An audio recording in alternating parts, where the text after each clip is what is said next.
Deb, when you get a chance, would you let us know what other sponsors are here? And we can do the same thing we're doing with Senator Diamond. My bills can go last. I'm going to be here all morning, obviously, so. Okay.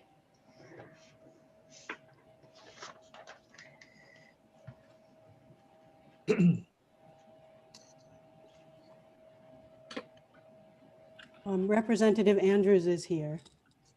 Great. Senator DeChambeau, how do you feel about after Senator Diamond's bill, LD 877, we take Representative Andrews' bill, LD 1016? And Representative Moriarty is also here. And then take Representative Moriarty's bill, LD 1021, and then we'll do my two bills. Okay, I'm all set with that. Thank you. Thank you. Thank you very much.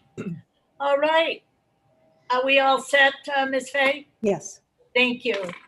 Well, good morning, folks. Today is Monday, April 5th, and this is a meeting of the Joint Standing Committee on Criminal Justice and Public Safety. I am Susan DeChambeau, Senate Chair, and I will have the other members of the committee introduce themselves, starting with my co-chair, Representative Warren. Good morning, everyone. I'm Charlotte Warren, and I represent the city of Hallowell and the towns of West Gardner and Manchester. Thank you. I will then recognize Representative Reckitt.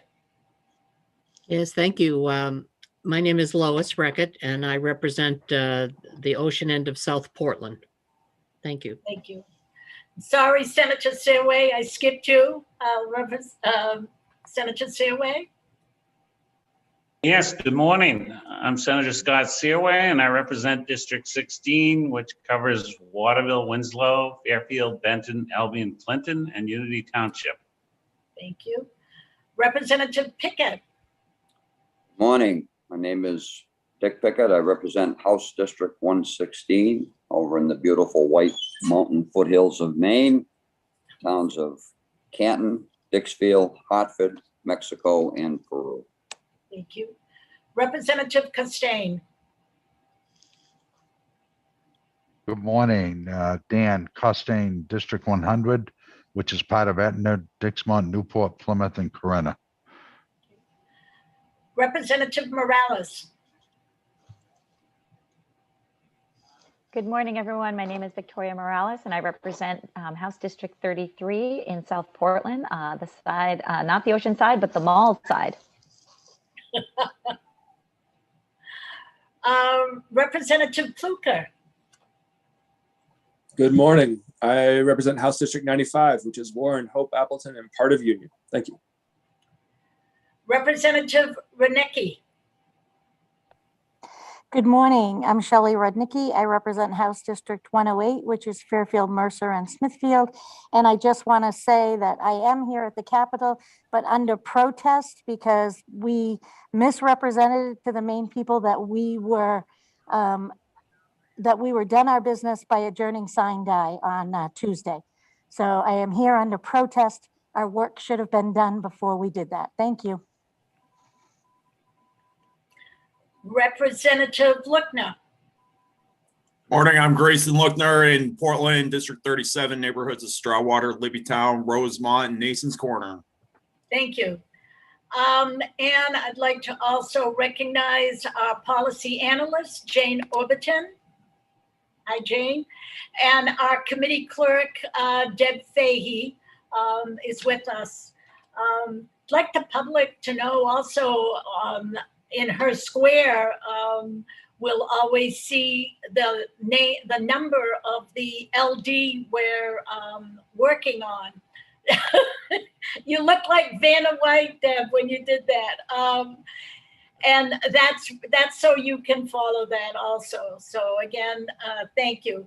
As I said, I am Senator Susan DeChambeau. My towns are Dayton, Lyman, Alfred, Arundel, Kennebunk, Port, and my little hometown of, or it's a city, Biddeford.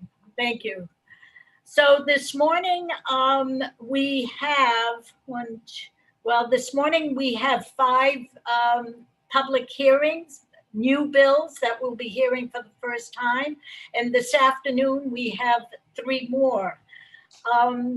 The way we proceed is I will recognize the sponsor of the bill, who will present testimony, and the members can ask a few questions, followed by any other legislator in the room that wishes to speak on that bill.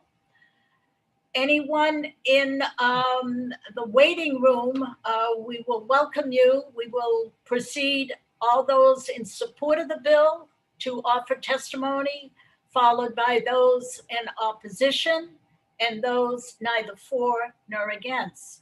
So we will begin, if I not let anything missed around here.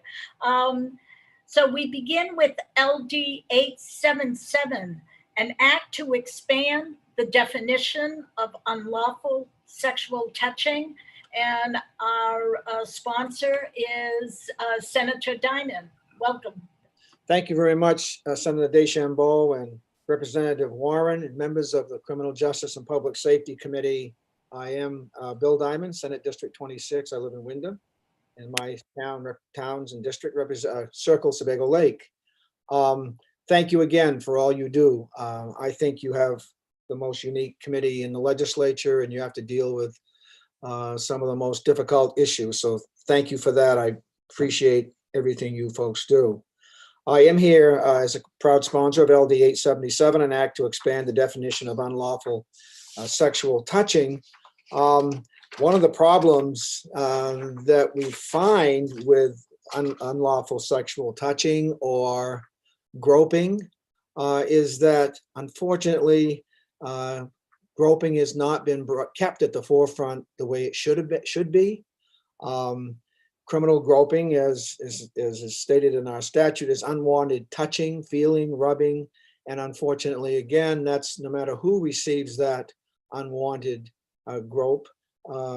Women tend to be the most predominant victims, and I think part of our problem, part of our charge, is to keep this issue before the public, before legislature and people who are policymakers.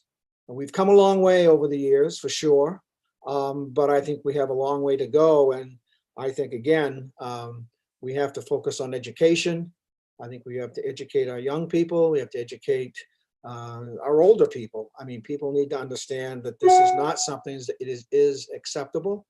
And so I think we have a long way to go. But we've come a long way. I recognize that.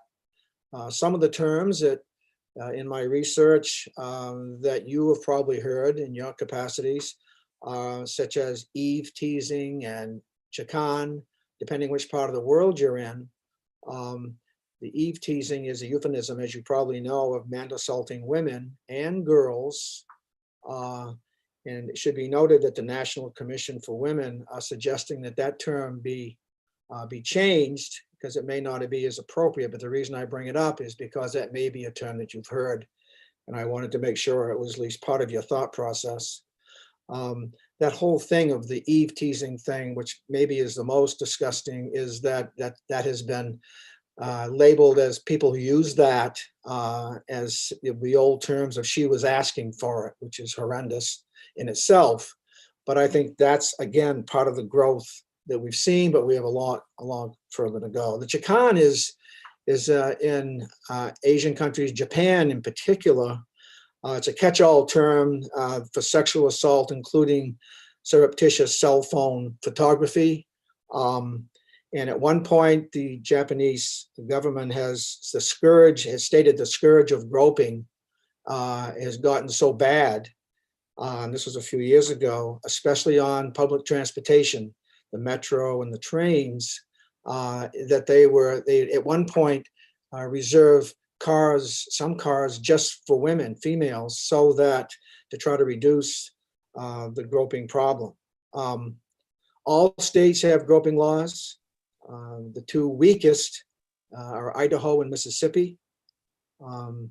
the Center for Investigating Reporting tells us that Mississippi, for example, doesn't even mention the words sexual or touching or groping in their laws.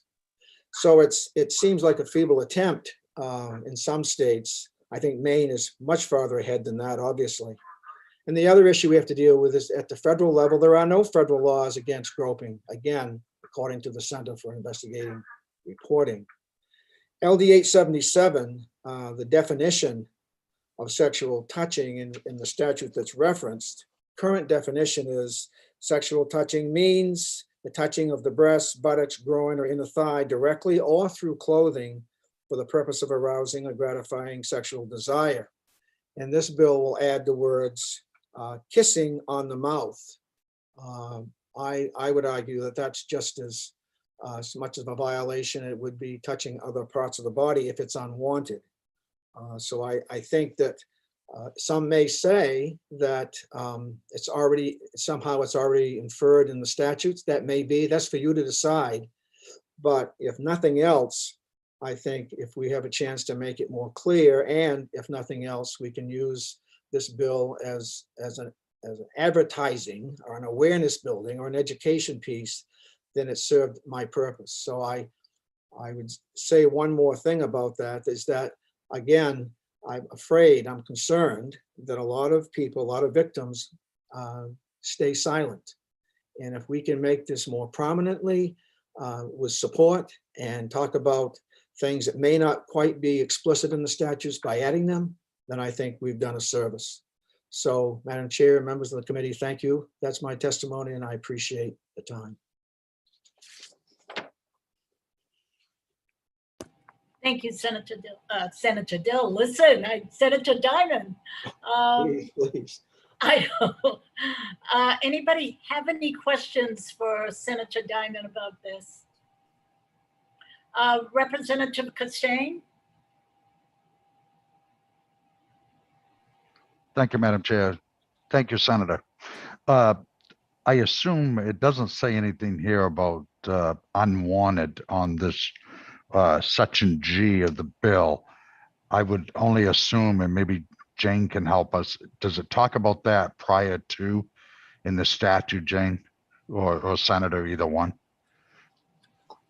I would respond that unwanted is always part of the criminal definition. Where it's actually located, probably Jane could find that, but I'm quite confident that that's what the unwanted is part of that definition. Thank you. Anyone else? Senator, I must have heard this maybe at CLAC, but I wrote down, is that, where did I write? I'm not sure where I got the information. Is that a Class D crime? Is that part of your thinking?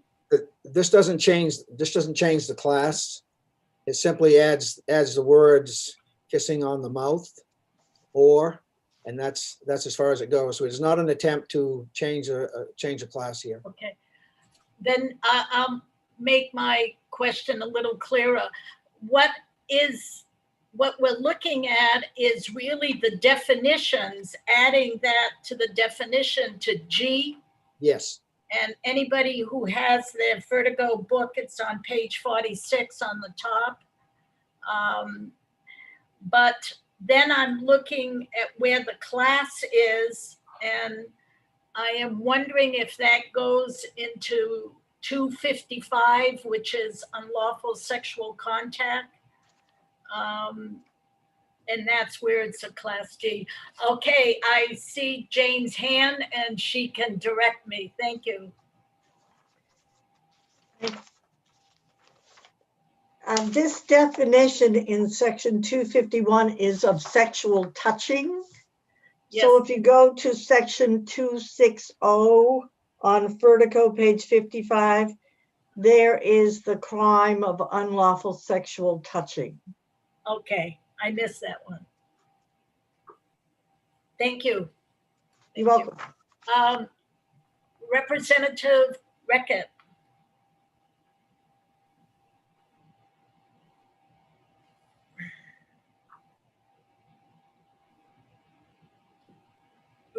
And now I have two questions. Jane, what is the class of the crime on page 55? D. D, okay. Well, you asked Jane, I'm sorry. No, that's fine.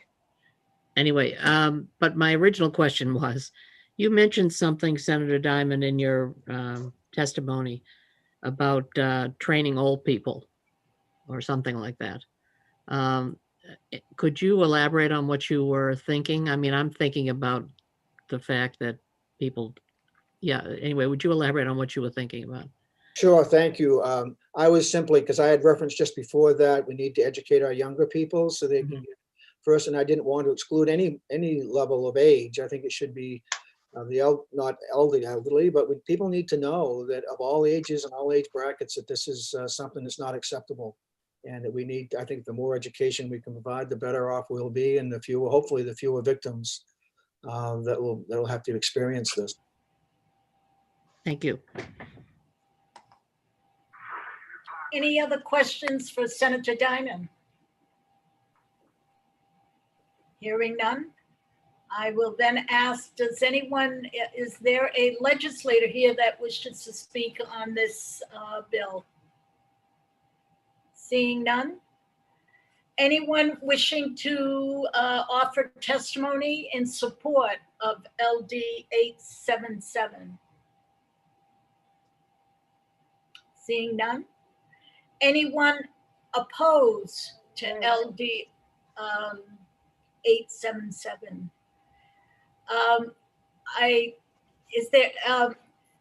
Ms. Fahey, is there anyone in the waiting room that wish to speak?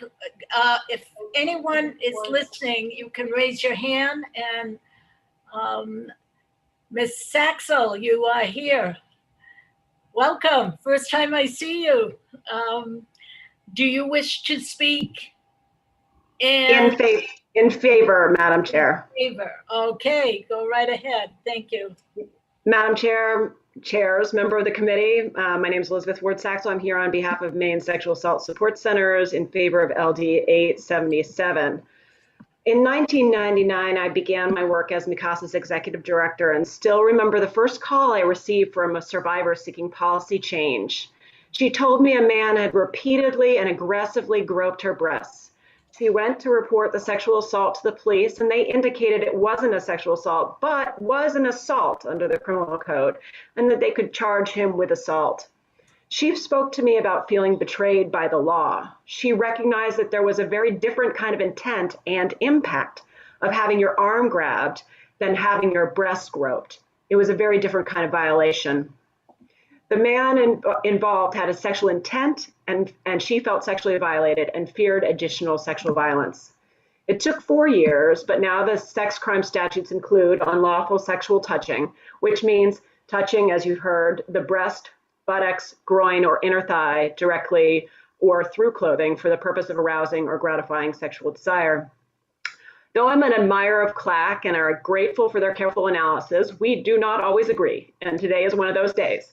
They have a mantra that you have all heard before. We don't need a change if it can be prosecuted under current statute. They are right so many times, but today I would argue they are wrong. Unless the current statute does not reflect the nature of the crime, and that is the case here.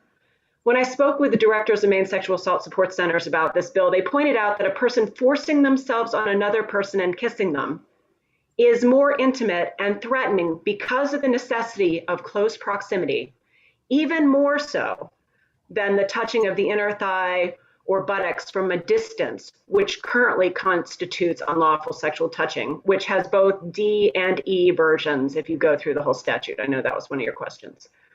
I know some may say, we're going to criminalize kissing now, but we're not asking anyone to criminalize kissing, but to ensure that the full scope of behaviors which constitute unlawful sexualized touching are represented within the law.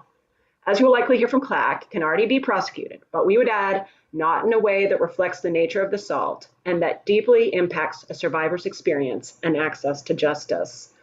Also, I want to make sure that you know that unlawful sexual touching crimes are not registrable under the sex offender registry.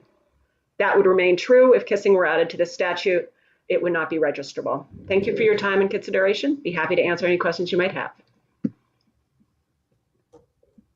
Thank you for that education. It's Representative Warren. Thank you, Madam Chair. Thank you, Ms. Ward Saxel, for being here. So I have a couple questions because I'm trying to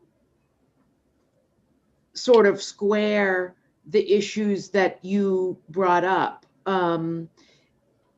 specifically around, CLAC saying we don't need another, crime if we can already prosecute something. So I also subscribe to that theory, and I want to add in another theory that I try to subscribe to, which is we don't use the criminal code to send a message.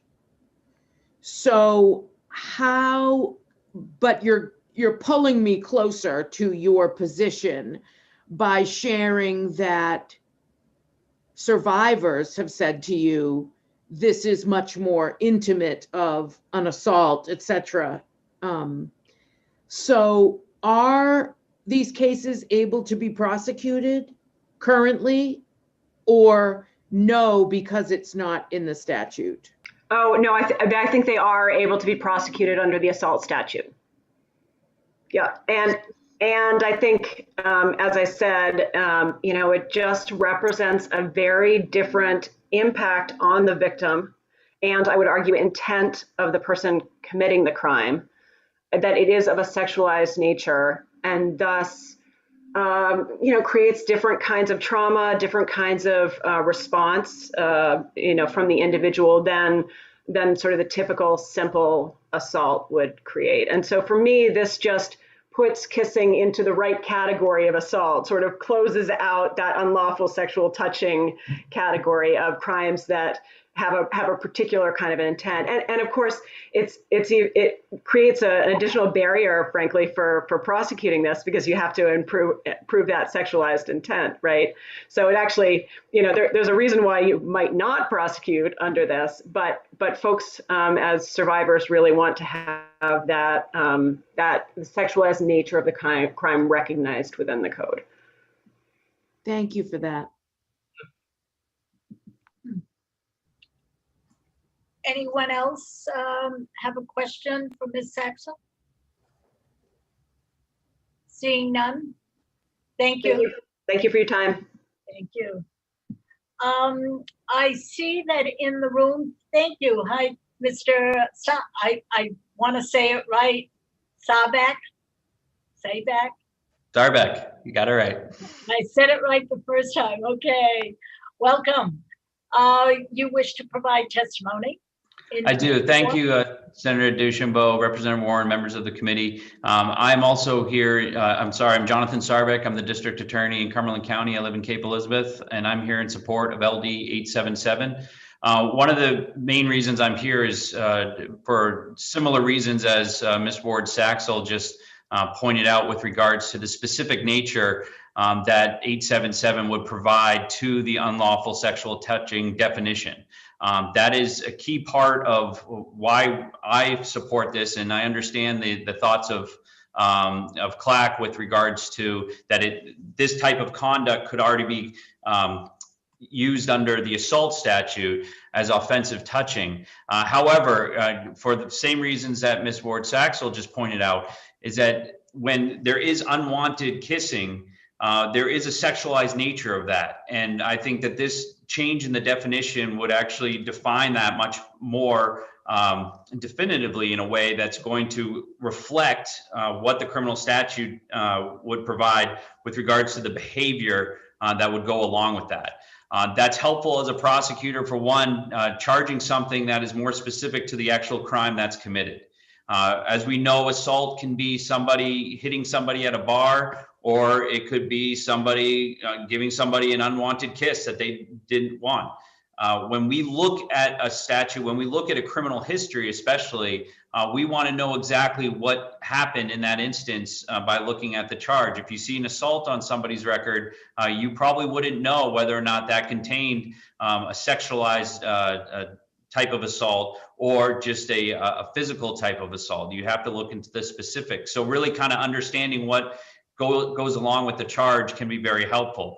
I've had situations in the past where this type of conduct has occurred, and I've had to tell victims that the only thing that we can charge is an assault, and we can make sentencing arguments with regards to that.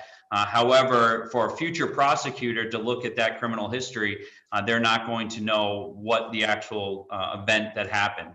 If the definition was changed, I think that it would better reflect the conduct that's being alleged here. So that is why myself as a district attorney in Cumberland County would be in support of LD 877. And I would be happy to answer any questions that people might have.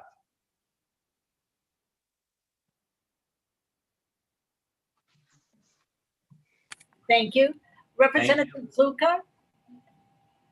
Thank you, Madam Chair. Could you just let me know, offensive touching, is that also a Class D crime? Yes, it's an assault. So the sentence would be very similar if it were a sexual touching versus an offensive touching?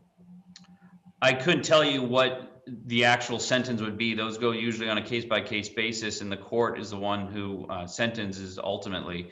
But I wouldn't be able to tell you, yes, there is, this would be one sentence or the other. There's no mandatory minimum on either besides a fine on an assault charge. But there's nothing that dictates what the sentence has to be in either charge. So just one follow-up, Madam Chair. Go right ahead. So what you're arguing, the significance of having it being sexual touching versus offensive touching is just so that when you're looking back in a historical record, it's clearer what happened. It could be helpful, yes. Thank you. Thank you. Anyone else wish to ask questions? Seeing none, thank you. Thank you, everybody. Anyone else wish to offer testimony in support? I don't see anyone, and I will recognize anyone wishing to speak in opposition.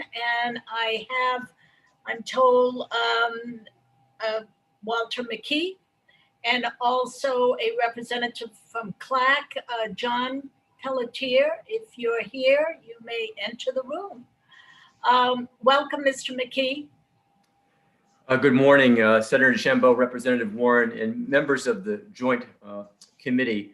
I'm here on behalf of the Maine Association of Criminal Defense Lawyers in opposition to LD 877.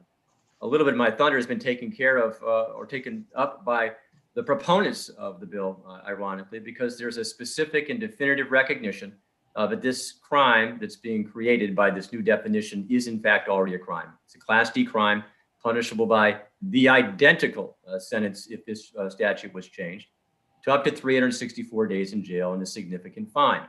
I think it's important to recognize that courts don't see every single assault case as just a, quote, simple assault. Sentencing is a unique process. I've said it time and again. Judges listen to the facts and circumstances and can, and I would respectfully suggest would, take into account an assault that was an unwanted kissing, very different than somebody who pushed somebody or who was in a bar fight. The intimacy of that act, I agree, is significant, and it's something that a court can right now and would take into account on a prosecution for assault. I certainly appreciate that more education, more awareness are important goals for us to bring this issue forward, that people can be kissed when they don't want to be, and it's a crime. That could send a message by changing the statute, but there's no need to do that because we already have one in place. I appreciate that right now, the crime of a lawful sexual touching is not a registrable offense, but certainly what we've discovered over the last 10 years is that more and more, every single session it appears, I don't think it's happened in the recent session, more and more crimes are characterized as placeable on the registry, and it has a potential of expanding the registry.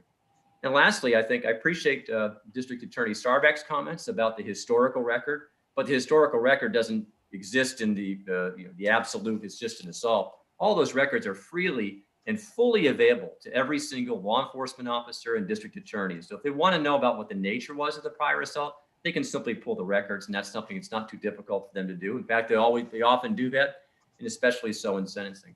So in sum, we're dealing with a statute that already criminalizes this very conduct, a situation where a judge can take into account the specific nature of the conduct in sentencing to give a more enhanced sentence. And though I appreciate that there's more education about this, I would suggest that unwanted kissing as it stands right now, everyone knows, whether you're young or you're old, you can't do it and it can be a crime. And in fact, in Maine, if you do it, it will be a crime, a Class D crime of assault. Thank you.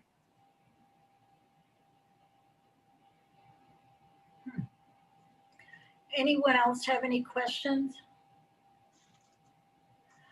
I'm going to ask you, Mr. McKee, you know, unwanted, little children, there must be another crime then if it's children, let's say under the age of 4 and they can't say no, everybody's kissing them. And an uncle kisses because he may have a track record with young children. What crime is that? If is it because of the age of the child and can't acquiesce, or what? No, the implied acquiescence or the act with the, if you're indicating this is not something that was unwanted, as it is, that's offensive in and of itself, whether the child can testify or not, that's no different than any other assault, which would be offensive physical contact. So it's a Class D crime across the board. In certain crimes involving assault of children, they can be felonies, but they wouldn't be in a situation like this where there was no bodily injury. Thank you. Anyone else have any questions for Mr. McKee? Seeing none, thank you again. Thank you. I will recognize, I don't see him. Mr. Pelletier, are you here? Or anyone else wish to speak in opposition? Welcome, Mr. Pelletier. Thank you, Senator DeChambeau and Representative Warren, members of the Criminal Justice Committee. My name is John Pelletier. I'm the chair of the Criminal Law Advisory Commission. And Mr. McKee said that a lot of his thunder had already been stolen, and it's sort of the same way with me. I will say that, and echoing the point I'd like to focus on is echoing what Representative Warren had to say, is that there's a strong view in our group that the criminal code is not a tool for education. People have a lot of tools for education on different issues, but the criminal code is specifically designed to try and capture a full range of conduct with general language, like the assault statute, which is bodily injury or offensive physical contact. And under that offensive physical contact, you can imagine a myriad ways of causing that. And if we were to try and create a code where we went in and listed each individual way that you could cause an unlawful offensive physical contact, then the books wouldn't be big enough to hold such a statute. And similarly, there are lots of things, because criminals are good at, or people who violate the law are inventive. There are always new or different forms of law violations. And when something comes up and it's the topic of the minute, there's always an urge to, well, we want to put this explicitly in the statute so people know about it. But again, if you go down that road, there really is no end to it. And our group is, that's where we come down. This conduct is already fully covered. It's covered at an appropriate classification and sentencing level. And we think that the criminal additions to the criminal code for educational purposes are really not warranted. So I'll leave it at that. I'd be glad to answer any questions. I have Representative Pluker followed by Representative Pickett for questions. Thank you, Madam Chair. Mr. Pelletier, when would you say it's beneficial to have access to the sexual touching definition in the criminal statute and be able to use that as opposed to using offensive touching? Well, I can't say that I recall, but the entire unlawful sexual touching statute really is covered by the generic assault statute. So, as happens, I suspect that at the time, that was the position of our board. I don't remember, but obviously it's the legislature's judgment, and the legislature has made that judgment to create the unlawful sexual touching statute. I think looking at it from the broad perspective, it's all assault. And of course, I'm not a prosecutor and I'm not a sexual assault victim advocate, but from my perspective, just on the legal analysis, it seems to me that the assault statute is sufficient for pretty much all of these touchings.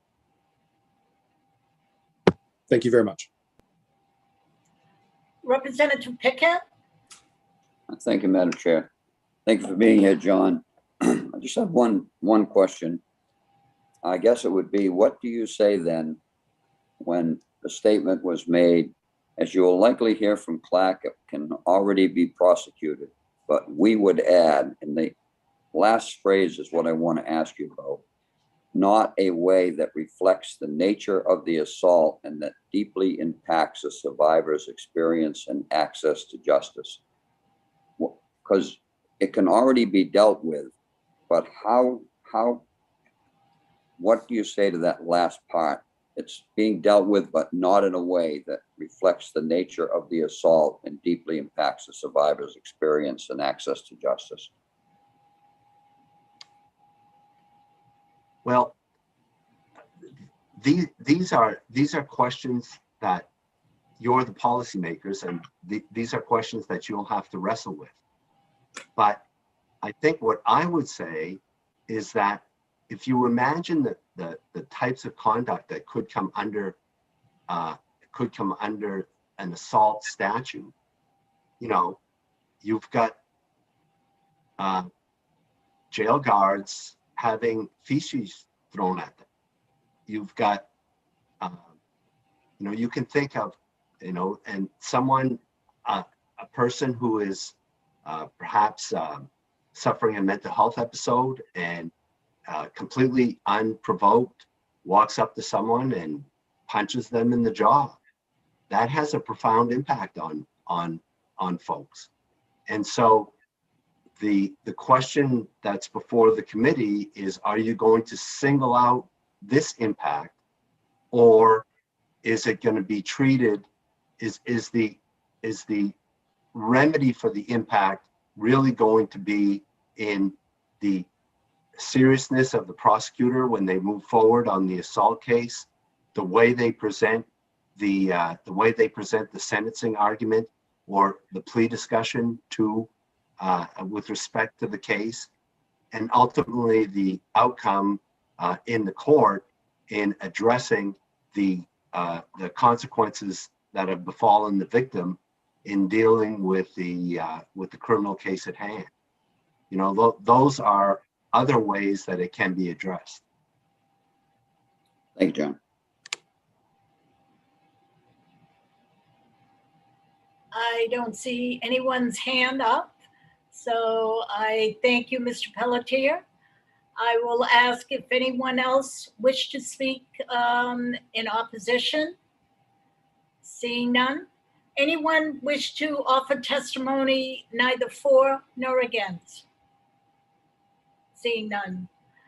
I think we have ended and we will close the public hearing on LD 877. I don't have my calendar. Is Ms. Orbiton, when will we have work session? Have we scheduled that?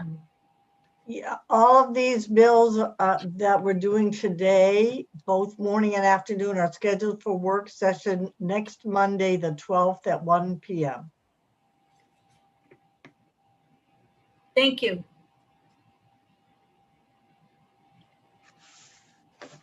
Thank you, Senator Diamond. Okay. The next bill is a little bit out of order. The next two are 1016 and 1021. Next 1016 is, there he is, Representative Andrews, welcome. The bill that we have before us is an act to ensure that assemblies, protests, and demonstrations in Maine remain peaceful. Excuse me. So we have the sponsor here, Representative Andrews. Again, welcome. And could you present this bill to us, please? Thank you. Good morning, Senator DeChambeau, Representative Warren, and esteemed members of the Criminal Justice Committee. My name is John Andrews, and I represent District 73 in Western Maine. I am here today to present my bill, LD 1016, an act to ensure that assemblies, protests, and demonstrations in Maine remain peaceful. We live in perilous times. In the past year, we've seen widespread rioting, destruction, and looting that has done damage to innocent citizens and businesses across the country. Every American has a First Amendment right to peaceably assemble and petition their government for redress of grievances. That is not up for debate. You have a fundamental right to protest, but you do not have a right to hurt people or break their stuff. This bill seeks to support that right by aiming to keep protests and assemblies peaceful in Maine. Left, right, and everywhere in between has been at fault for escalating political violence in the past 24 months. That is a sad and scary fact. It is imperative that we must support the rule of law and strengthen it through good policy. As legislators, we must lead as we enact policy that can have a real-world effect on real-world situations for our state. We must be proactive and prepare for the worst as we hope for the best. The bill before you today aims to do just that. LD 1016 seeks to deter peaceful protests from escalating into political violence. The dictionary definition of terrorism is the unlawful use of violence and intimidation, especially against civilians, in the pursuit of political aims. That is why LD 1016 amends the definition of terroristic intent. There are criminal defense lawyers who will claim that this bill is unnecessary. They would be incorrect, as evidenced by the events that we have seen in 2020 and 2021. Maine needs to be prepared for any unfortunate event that might happen and have our criminal code updated to reflect the trends that we are seeing across the country. Summer is quickly approaching, and the last thing we need is summertime to be synonymous with riot season. LD 1016 can put a stop to that trend with your support.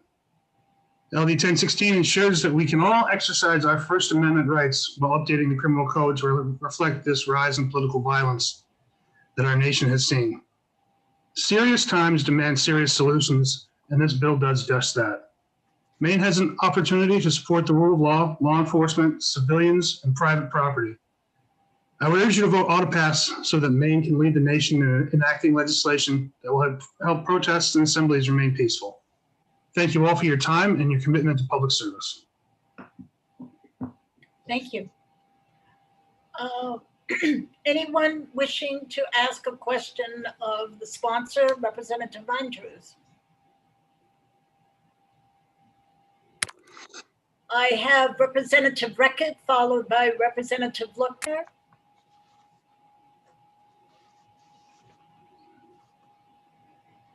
I'm looking at the statute in section 25. I think it's part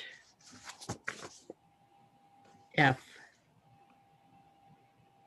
The things that you can't do because they could produce death or serious bodily injury, like use fire, fireworks, combustible materials, blah blah blah. Where do guns fit into this? I would absolutely include those if you're using them for the purpose of political violence to push a certain narrative or a view that you can't debate through using words and having to resort to using violence. A weapon's a weapon. Did you if I could follow up? Yes, go right ahead. Do you did you not include it explicitly for any particular reason? No, I think I was more focused on the improvised weapons that I had seen on the news, but I think you raise a valid point. Thank you. Representative Luckner? Thank you, Madam Chair, and thank you, Representative Andrews. Is there anything in this bill that isn't already a crime that could be prosecuted under another statute? I think it kind of speaks to intent. So a lot of these already do exist as crimes, but if they're being used to push a political agenda, I think that kind of makes it a different animal, so to speak. Yeah, thanks. Okay. Anyone else have any questions for Representative Andrews? Seeing none. Representative Record, you, that's a whole hand, right? Okay. All right. Thank you, Mr. Andrews. Any representatives, any legislator wishing to speak on this bill? Please step forward. Anyone wishing to speak at all to this bill, I will now call those in opposition to this bill.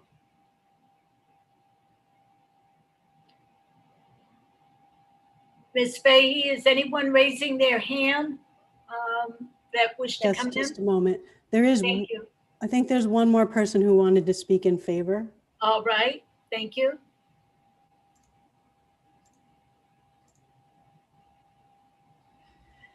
Mr. Cabetta, good morning. Are you wishing to speak in favor or in opposition? In opposition. Okay. Mr. Koshaw, you wish to speak in favor?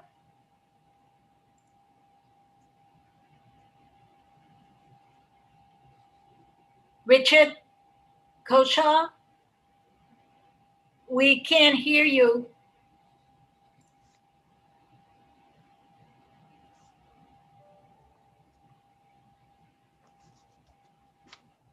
No, sorry.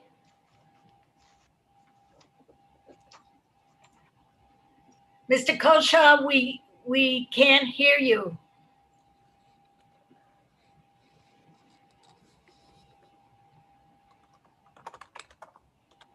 No. If you can see me, I'm shaking my head. We can't hear you. I'm sorry.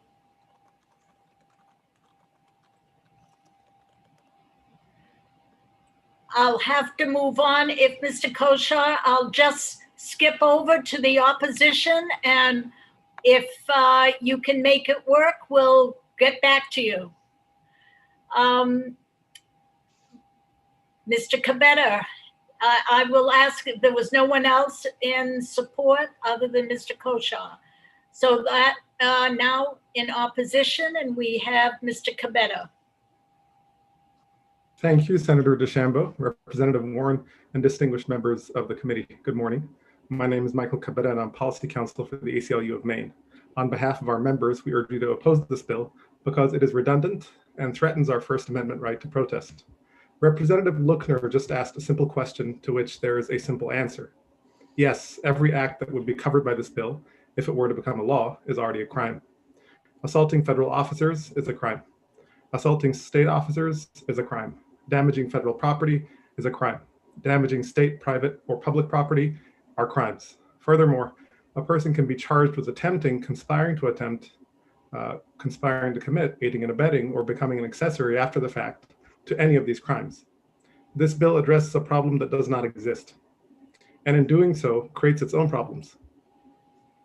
Because it would make a new offense out of things that are already crimes, it would allow the government to charge a person who commits property damage at a protest for two separate offenses and be punished twice for the same conduct in state court, after which they could also be prosecuted in federal court and possibly also sued for civil damages.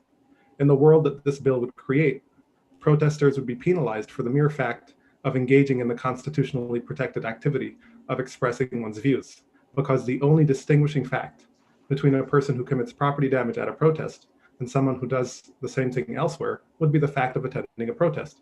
Adding extra penalties against protesters could make them afraid to attend rallies, which is exactly the kind of chilling effect that the United States Supreme Court has recognized as dangerous and inconsistent with our fundamental freedoms.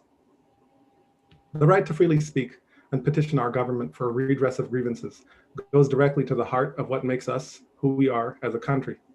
The American Civil Liberties Union was established over a century ago to counteract widespread government censorship of lawful protest.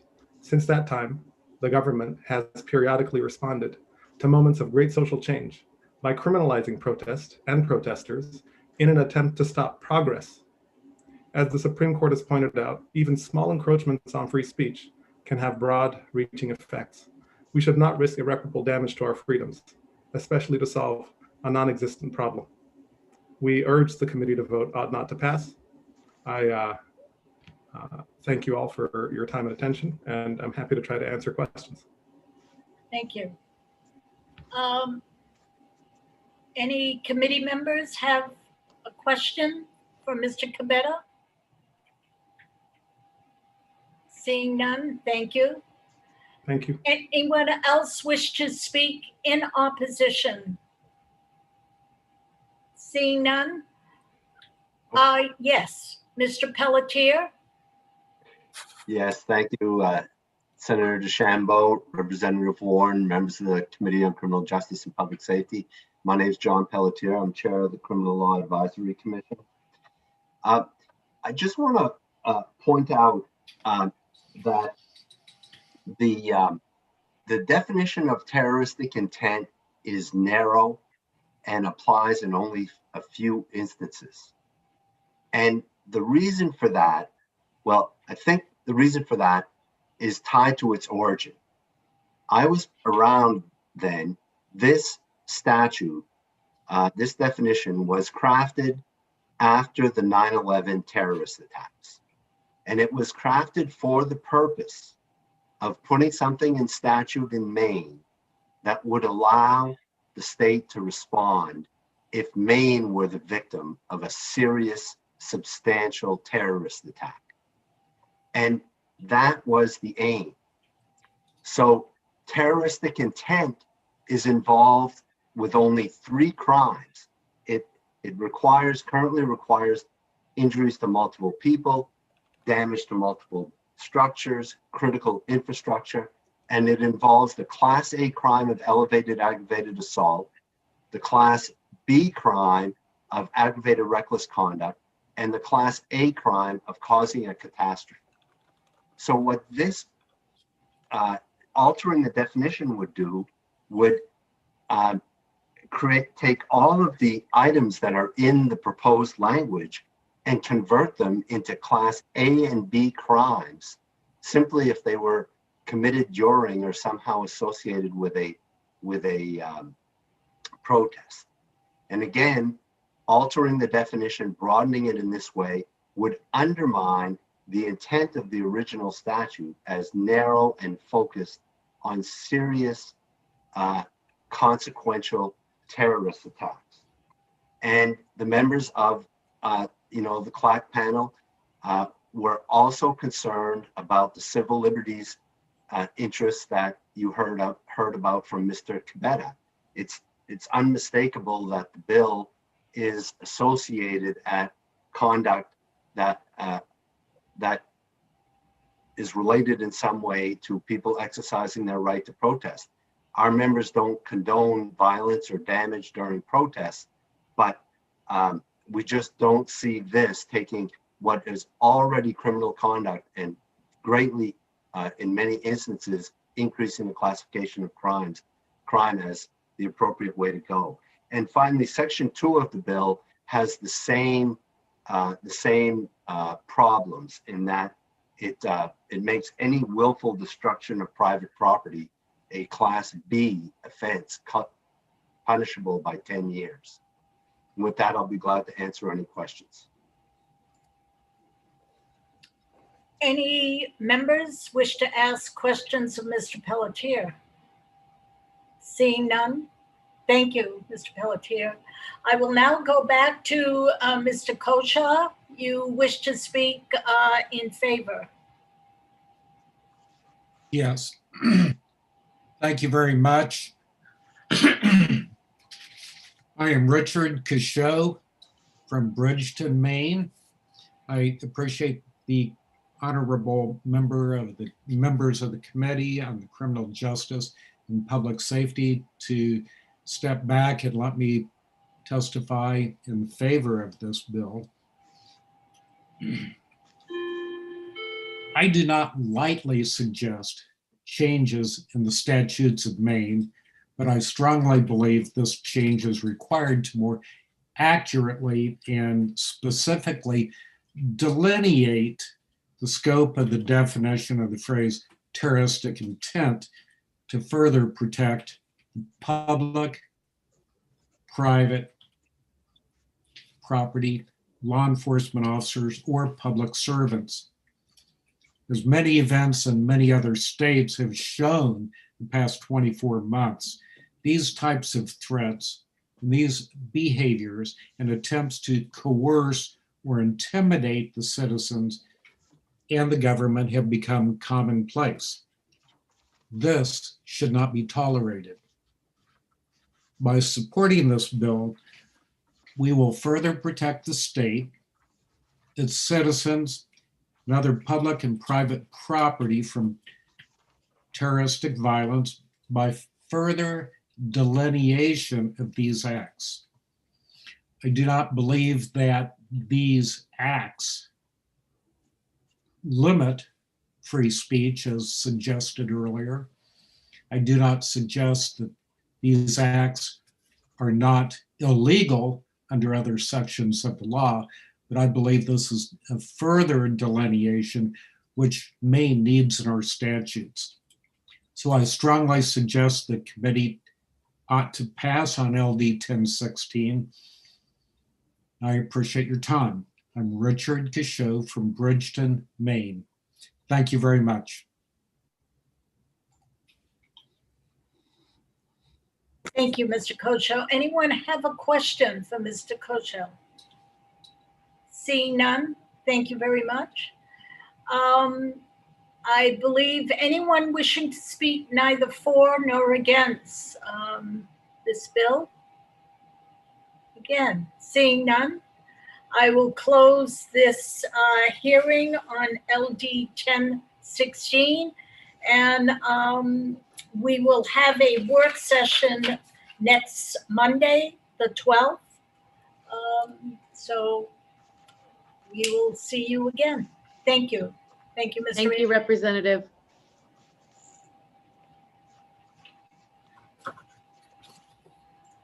Okay. And yes, I forgot to mention, we have a 3-minute clock with all the number of bills this week. We will use it. The next one, I forgot, is LD 1021. And this is a bill from Representative Moriarty, the name of which is an act to protect Maine residents from stalking by use of an unmanned aerial vehicle. Mr. Representative Moriarty, are you with us? There you are. Thank you and welcome. Thanks very much. Okay, Mr. Moriarty, you may proceed. Thank you, Senator Deschambault, Representative Warren, and distinguished members of the Committee on Criminal Justice and Public Safety. First of all, thanks for your courtesy in taking me out of order. I appreciate that. The bill before you on your calendar this morning is, as you have just stated, Madam Chair, a bill that would revise the current anti-stalking statute in the Maine Criminal Code, which is section 210-A. A little bit of background. The reason for this bill originated from an incident that occurred a year ago, January, in Gorham. And as reported in the Portland Press Herald, a woman was stalked by a drone on 2 consecutive nights, called the police on both occasions. The police responded, and the officer could easily see the drone in the sky above the service station where the woman was located, and essentially told her there's nothing much we could do about this. So that caught my attention, and I submitted a late filed bill was given permission by the Legislative Council to introduce it. And ironically, it was set for hearing before you on March 18, the day after we adjourned last spring. So it never went anywhere. So I reoffered it this year. And when it finally came out as an LD,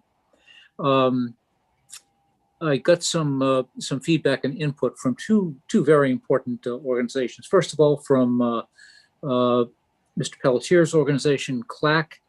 They indicated they could not support the bill and felt that the current statute adequately provided tools for dealing with stalking, even though drones were not specifically mentioned. And when I had that input, I realized I was on thin ice. And then on Friday of this past week, I had a letter from the Maine Prosecutors Association, essentially expressing the same point of view, that this was redundant, that there were, in their judgment, sufficient tools in the existing statute to deal with stalking by the use of unmanned aerial vehicles or drones. And at that point, I knew that my goose was cooked. So you have, I believe, 2 letters from me before you. Now, ironically, they're both dated today's date. They shouldn't have been. The older of the 2 should have been dated a week ago today, because that's when I submitted it to my aide, who in turn forwarded it to the committee. The more recent letter was sent out on Friday, after I had heard from District Attorney Megan Maloney indicating that her organization could not support the bill. Very helpfully, District Attorney Todd Collins from Caribou suggested that the proper focus ought to be on the violation of privacy statute, which is section 511 of the criminal code, rather on the stalking statute. And Mr. Collins also very kindly provided me with some language which would do the trick and fill in some empty areas or areas of ambiguity, which would make the right to privacy all the more precise or precisely defined and all the more tight. So I'm hoping that you may have the second letter dated April 5 before you. And that's the one that mentions that these organizations had indicated that the anti-stalking bill was unnecessary. And I indicated that I proposed to basically withdraw the text previously submitted to you and to substitute in its place an amendment to which would amend section 511 subparagraph C of Title 17A. And if you, it's fairly short language. I'll read it to you if that would be useful. And it reads as follows. A violation of privacy would include an instance in which one installs or uses outside a private place, without the consent of the person or persons entitled to privacy therein, any device for hearing, for observing, photographing, hearing, recording, amplifying, or broadcasting sounds originating in that place that would not ordinarily be visible, audible, or comprehensible outside that place. Now, since my letter was submitted on Friday afternoon last week, late that afternoon, I had a further communication from District Attorney Collins suggesting that I add 2 more words to make it absolutely airtight. So where the language reads amplifying or broadcasting, he suggested, and I concur with his suggestion, that I include the words images or, and then sounds originating in that place, and so forth and so on to the end of the printed language.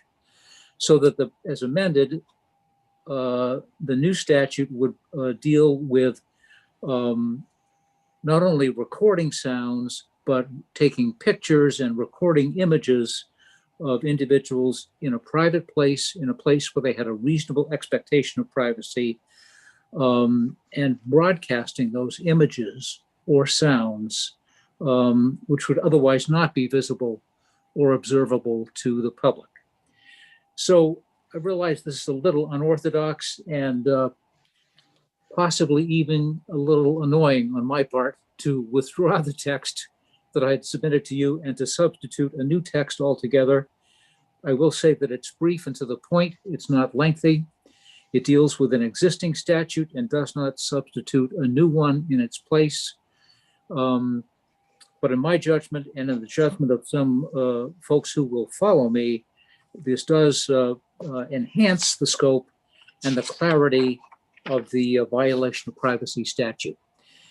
That, coupled with the recognition from the law enforcement community that stalking by drone is already covered by the existing statute and doesn't need to be tailored with in any respect, satisfies me, and I hope satisfies you as well. And we can take a step to really tighten up the right to privacy in an era in which privacy is under, not under threat, but can be invaded in ways and by means that were not foreseeable 10 to 15 years ago and longer ago than that. So I appreciate your attention this morning. I'm happy to answer any questions and apologize for the confusion that the items of correspondence may have caused. Thanks very much. Thank you. Thank you very much, Ms. Moriarty. You were very clear and I enjoyed your presentation. I do want to ask you, however, I missed the statute. Would you please give me that again, please? Yes, it's again, we're entitled 17A, Yeah, section 511, 511, okay, the paragraph 1, capital letter C. good. Great, thank you. Sure. I may use this for another problem I have with a constituent, so thank you. Good. Glad to help. Anyone wishing to speak in support? And I see Senator Sitway. Oh, excuse me, I'm completely lost now. Sorry, Senator Sitway. You have a question for Mr. Moriarty? Yes. Good morning. Thank you, Madam Chair. Good morning, Representative Moriarty. Good morning, Senator. I really appreciate you bringing this forward. I think that it is a new age problem that we're going to be seeing more of. I just want to know how does these drones, how would they be able to get that privacy sound and video if it's in a private area? I mean, I'm just kind of trying to visualize, a drone up in the air and somebody in their home Sure, or of whatever. course, So that's the question I have. Yep, of course. Very, very good question. This would basically protect someone who's sitting on their deck, on their porch, or frankly, even inside their living room, and the drone is hovering outside the window. There's no limit to which a drone can descend below the maximum height of 400 feet. And so we all use our backyards and our decks and so forth, and we're all sitting behind windows at one time or another. And that's how they could actually take images where you, as the homeowner or the resident, would have a full expectation of privacy and never imagine that there's something out there taking your picture, recording your image, and recording sound at the same time. Well, I appreciate that. I have huge windows, and a lot of people do now in their homes, and sure, it's very easy to do. So I was just wondering a little clarity on that. Thank you. Very welcome. Any member wish to ask a question of Representative Moriarty? Seeing none, thank you very much, Representative Moriarty. Thank you. I Glad to will be here. ask if any legislator is present that wish to speak in, regarding this testimony? Seeing none, anyone wish to speak in favor of this proposed bill? I would presume, Ms. Fahey, if we have anybody out there, I am still in the area of speaking in favor. Megan Maloney is in the room. Yeah, are you in favor, Ms. Maloney? Thank you. Go Yes, right I ahead. am. Thank you. Senator DeChambeau, Representative Warren, and honorable members of the Criminal Justice and Public Safety Committee. My name is Megan Maloney. I'm the District Attorney for Kennebec and Somerset Counties and President of the Maine Prosecutors Association. I'm submitting this testimony on behalf of the MPA's unanimous support of LD 1021 as amended. Privacy is so important to Maine people, and yet it is becoming easier and easier to invade.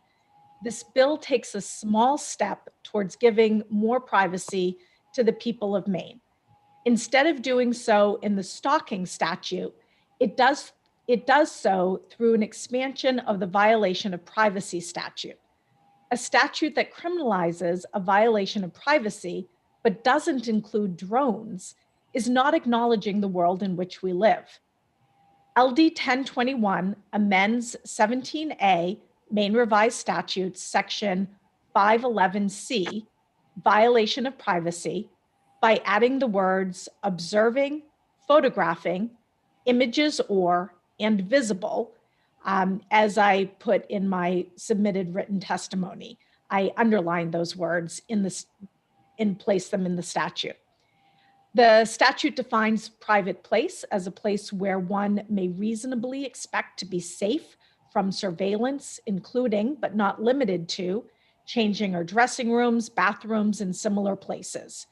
In violation of this statute is a Class D misdemeanor.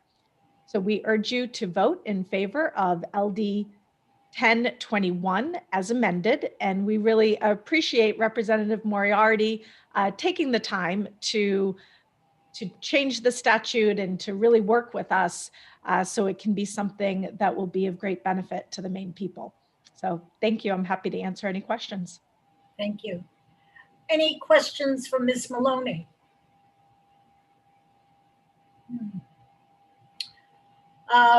Representative Morales. Thank you, Madam Chair. It's good to see you, Ms. Maloney. Thank you so much for that. I just had a thought. I'm wondering, and I'm trying to, on my phone, access 511 too, as I'm hearing about it.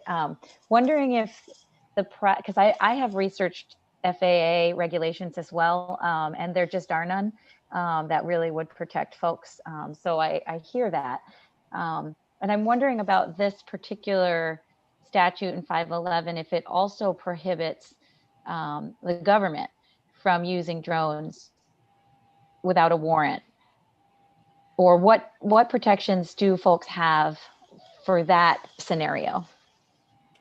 That's an interesting question. I don't think it relates specifically to the government because it's, I mean, in general, if the government is going to invade someone's privacy, they can't do so without a warrant, right? They have to have probable cause. They have to write it down, have prosecution review it, have a judge review it and sign it, and then they're allowed to do what we can't do. So I don't know that this would, I mean, maybe, you know, I'm going to have to think about that because maybe it would in some way impact the government's need, cause them to have a greater need to get a warrant in a situation. I'm thinking about maybe a drone in someone's backyard looking for marijuana plants or something of that nature. I will look into that and get you a full answer for the work session. It's a great question. I hadn't thought about it. Great, thank you so much. I have Senator Seaway, Representative Newman, and who else? Lookner, I believe. So Senator Seaway. Thank you, Madam Chair. Good morning, Good morning. Megan. How are you? Good. Great.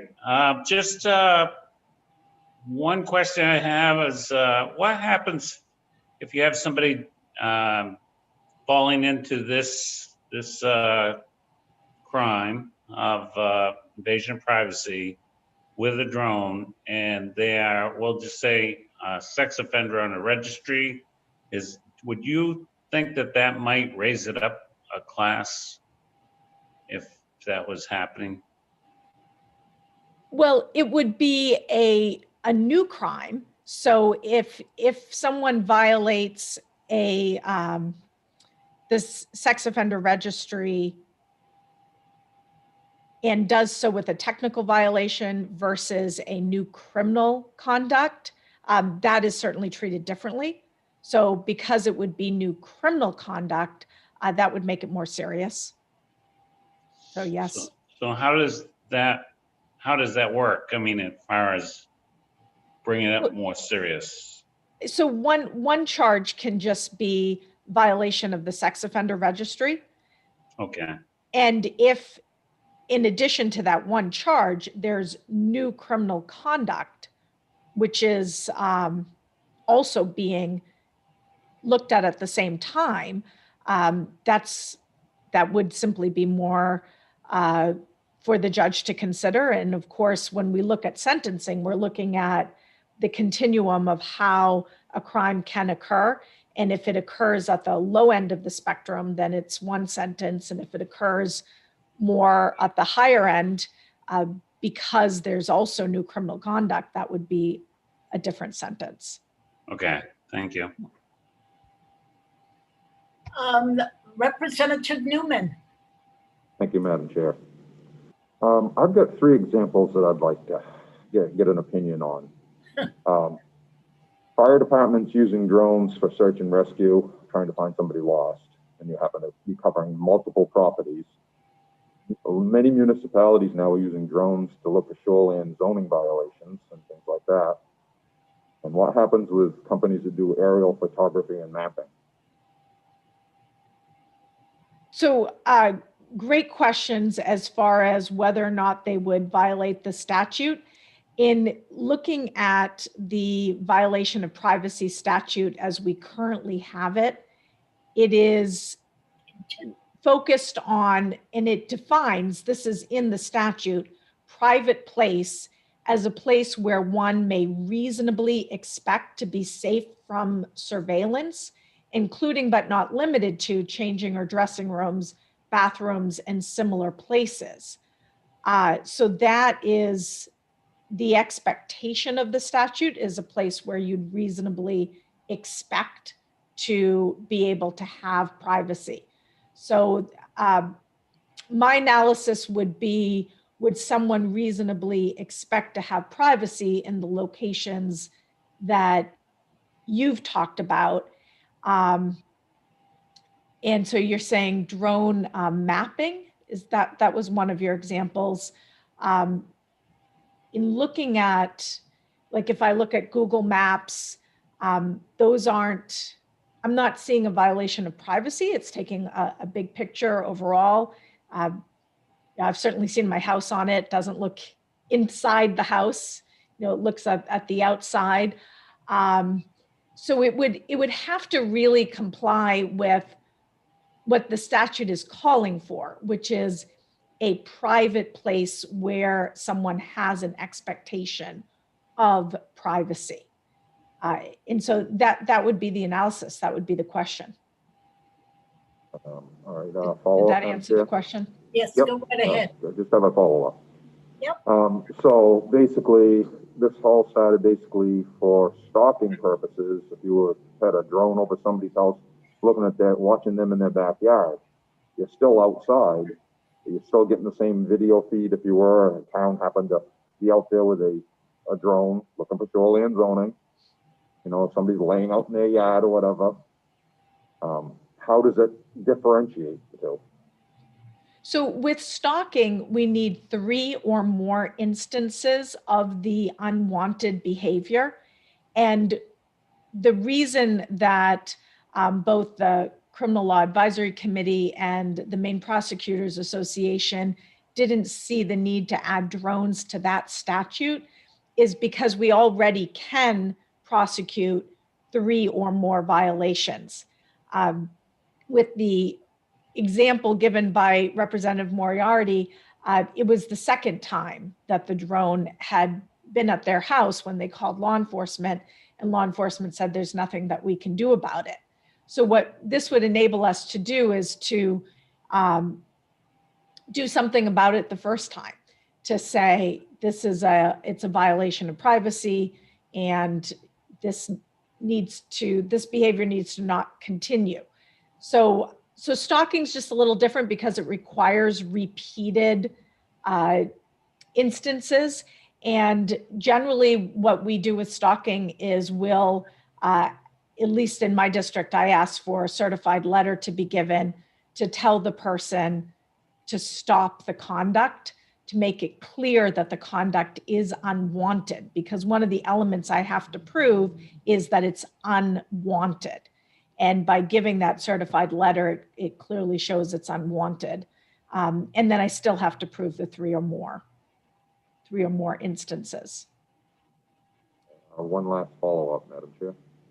Go right ahead. So what's to stop an individual from seeing a drone that a town's using looking for code violations and sending a letter to the town saying they're stalking it? If someone's looking for code violations, it wouldn't be stalking if the drone is present once. It's only stalking if it's 3 or more unwanted violations. So, but the question is whether or not it would be an invasion of privacy. And by adding drones to the invasion of privacy statute, I don't know code violations. I don't know what people who enforce the code violations, what they're allowed to do. It's not an area that I've looked into. And it's an interesting question, is would they be, and I also don't know if they use drones to look into code violations. So it's a really good question.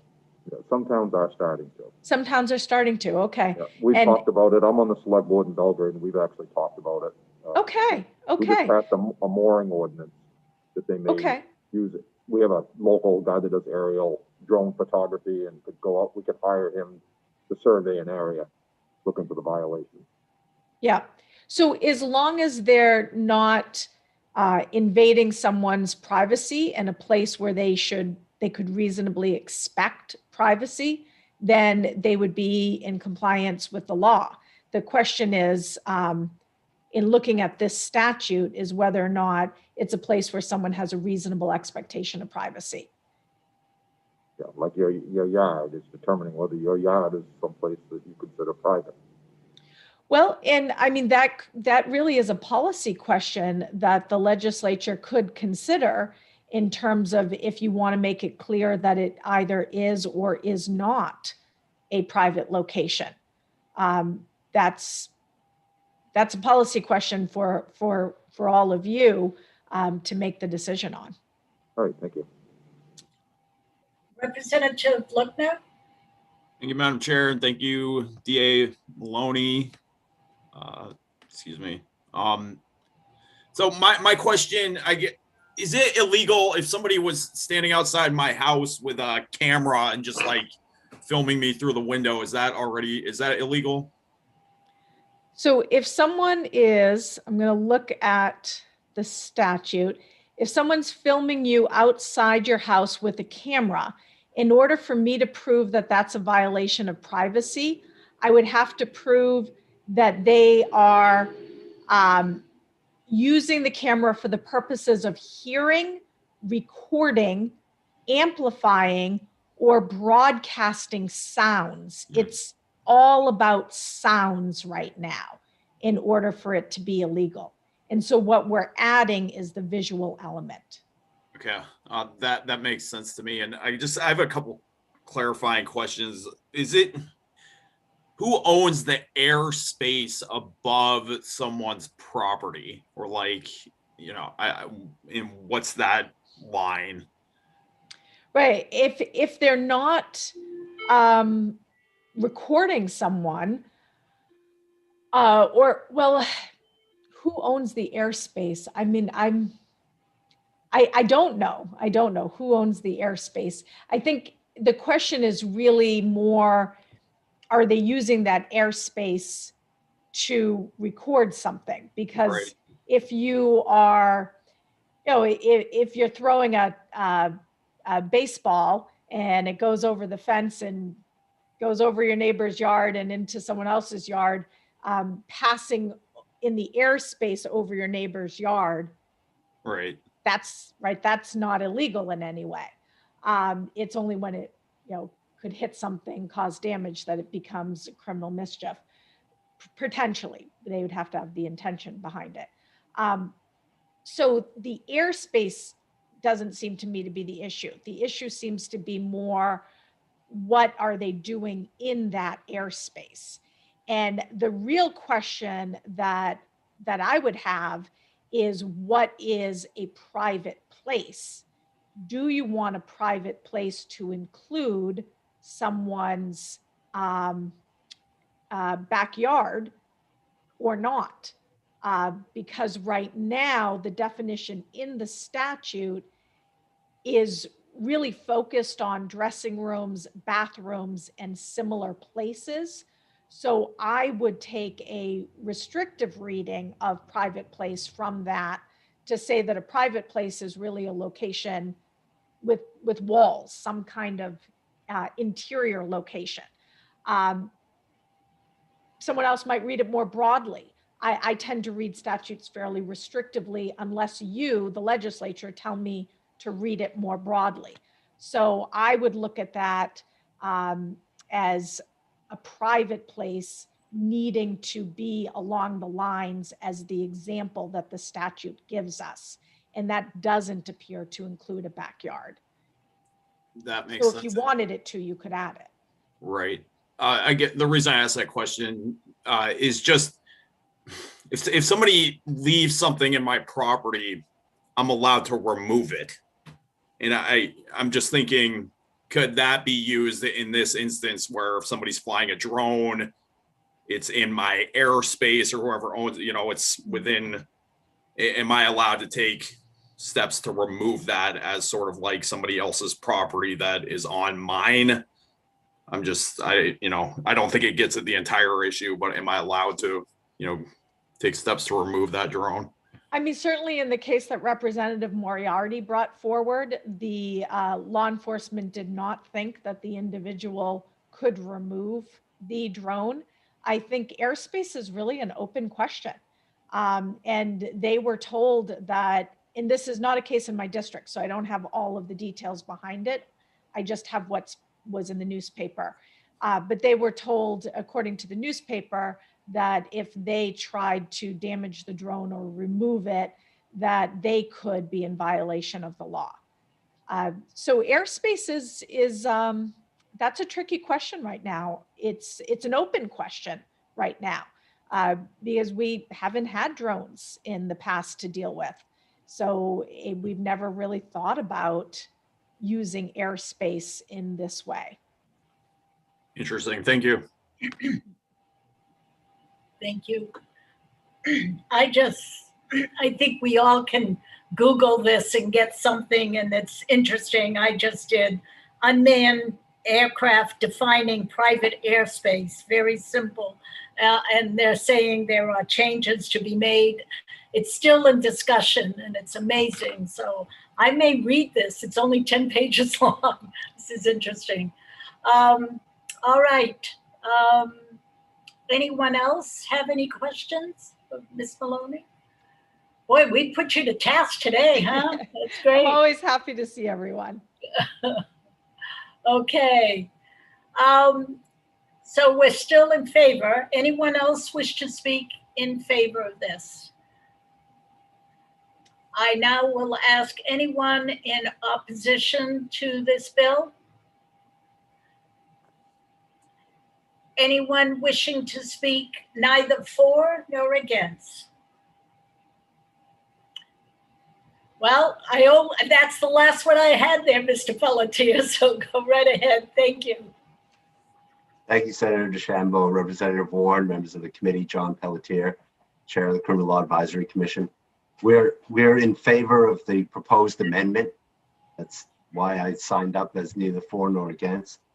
I think I can, so in the clock discussion, we got to the conclusion that we thought drones were covered by the existing statute, which is actually very broad with respect to the means by which stalking could be accomplished. But we recognize this problem with invasion of privacy. Looking at the current statute, it looks like it was last amended in 1997. And the paragraph C, as DA Maloney said, deals exclusively with sounds. So at that time, you probably had the advent of a boom microphone that could arguably hear sounds that were inside a building, a nearby building. And the legislature made it illegal to stand in a public place and record sounds in a private place. Well, now it occurs to us that a drone could fly up to a window and record in a private place images that, if it, would likely have been, particularly a second floor window, out of reach. Although the problem does exist with someone with a camera on the sidewalk, that would be an issue as well. But in any event, so we thought that in the day and age of drones, that adding images to sub C would be an appropriate way to go, and that there was an existing gap. And that was the conclusion. And frankly, before I wrote it up, the prosecutors chimed in and got the language in my view, exactly right. So I'm here to actually support the amendment. And with that, I'd be glad to answer any questions. I think if I may address some of the questions that have been raised, I think on the issue of the backyard versus something in an upstairs bedroom, that's how I envision it. It seems to me that with that expectation of privacy is an evolving concept. The backyard does have protection and warrant analysis, and it's called something called the curtilage. But whether someone has a true expectation of privacy in the age of, for their backyard in the age of Google Maps and drones is an uncertain question. But there's no question that a vehicle flying outside an upstairs bedroom window and photographing what happens therein is an invasion of privacy and violates an expectation of privacy. And technologically now that is likely possible. So that's how I would address that question. And now I'll stop and answer any additional questions you may have. Thank you.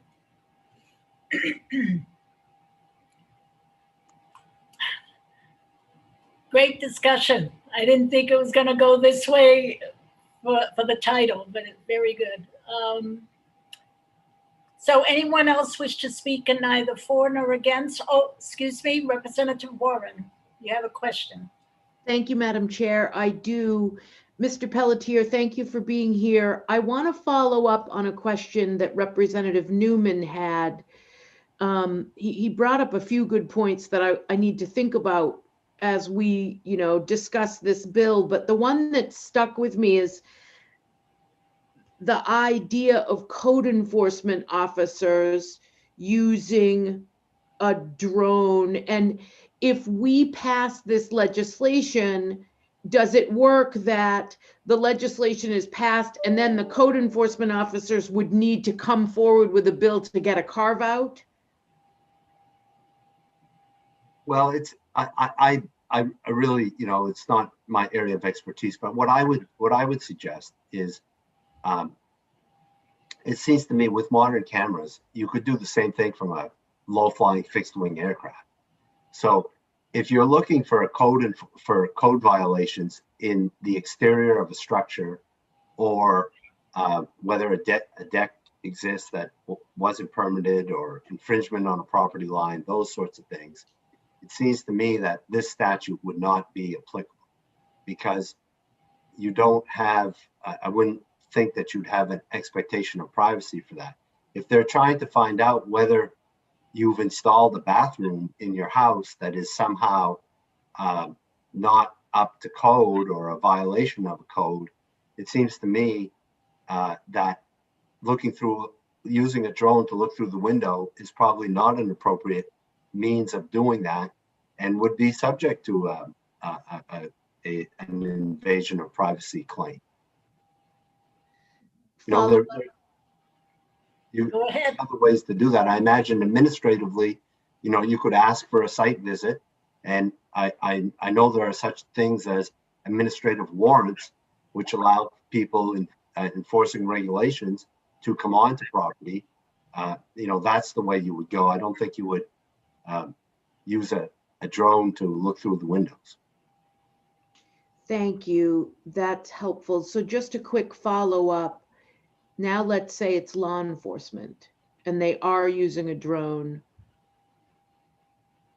Well, on the question of law enforcement, I would say, well, I don't know that this statute would have applicability, but if it had any applicability, it would enhance the argument that using a drone to look into a home would be an invasion of privacy if the amendment were to pass. But that would go, under traditional warrant analysis. Right now, with some exceptions, you need a warrant to go into someone's backyard, what's called the curtilage. So the question would be, one of the questions might be, is the drone outside the curtilage or is the drone within the curtilage?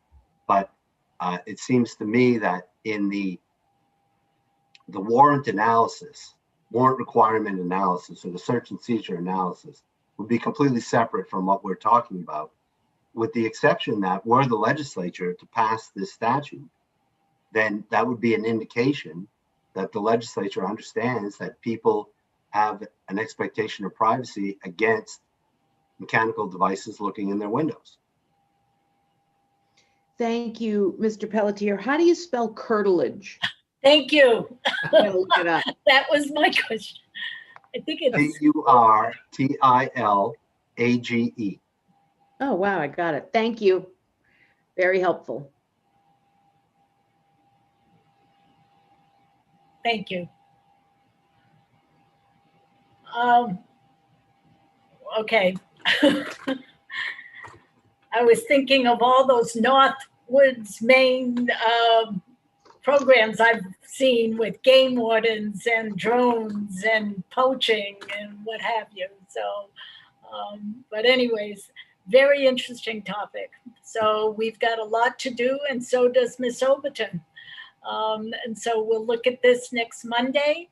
I don't see anyone else waiting to testify, so I will call this meeting, this hearing of 10/21 has ended. Thank you, Mr. Moriarty, or Representative Moriarty. Thank you. We have 2 bills left. We have both Representative Warren. You have a choice, 763, 764. Do you wish to do it numerically? Sure, thank you. Okay. So the next is LD 763. Representative Warren's bill, an act to allow state vehicles assigned to the Maine Emergency Management Agency employees to be used for commuting. Thank you, Madam Chair and honorable members of the Criminal Justice and Public Safety Committee. I'm Charlotte Warren, and I'm here today to present to you LD 763 on behalf of the Department of Defense, Veterans and Emergency Management Association.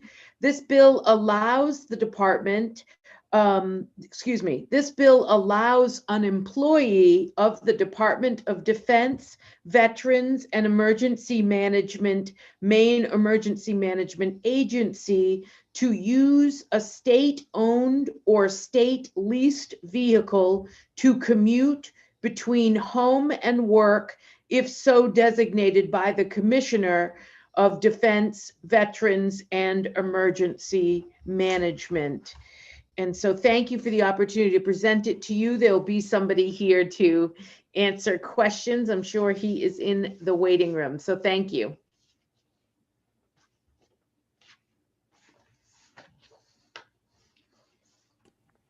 Do we have someone, is there someone who wished to either testify, will ask questions, or?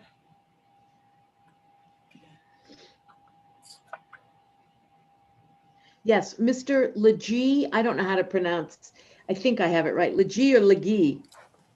They both work. They both Joe. work. Just try Joe, okay. That works too. That works too. Well, thank you, Representative Warren, first for sponsoring this bill, and thank you to the rest of the committee for listening to me here today. My name is Joe Legee. I'm the Deputy Director at Maine Emergency Management Agency, and I'm here to provide testimony in support of LD 763. This bill proposes to amend the existing law to allow an employee of Maine Emergency Management Agency to use a state-owned or state-leased vehicle to commute between home and work. Current law prohibits the use of state vehicles to commute between home and work, except in the case of employees of the Baxter State Park Authority, Maine Military Bureau, and several law enforcement agencies, to include but not limited to the Maine State Police. This bill will authorize MEMA to do the same.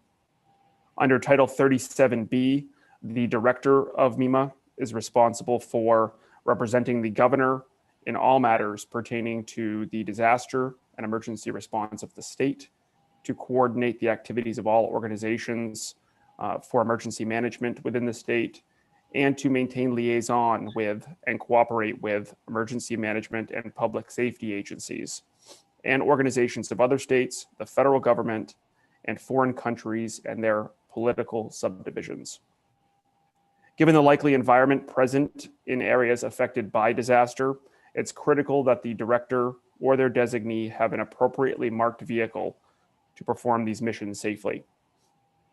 Considering both the fast pace of disaster response operations and the likely hazards present, it is generally not feasible for the director to drive to Augusta to procure a state fleet vehicle before heading to the disaster affected area. Nor does the agency have vehicles that are marked appropriately with amber lights.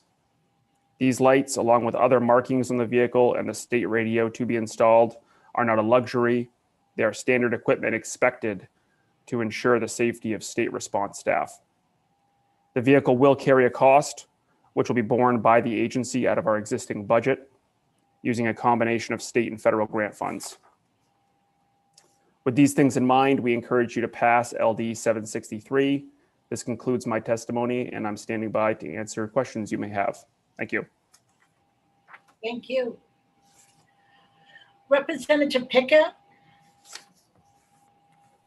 Yes, thank you, Madam Chair. Thank you for being here, Mr. Legee.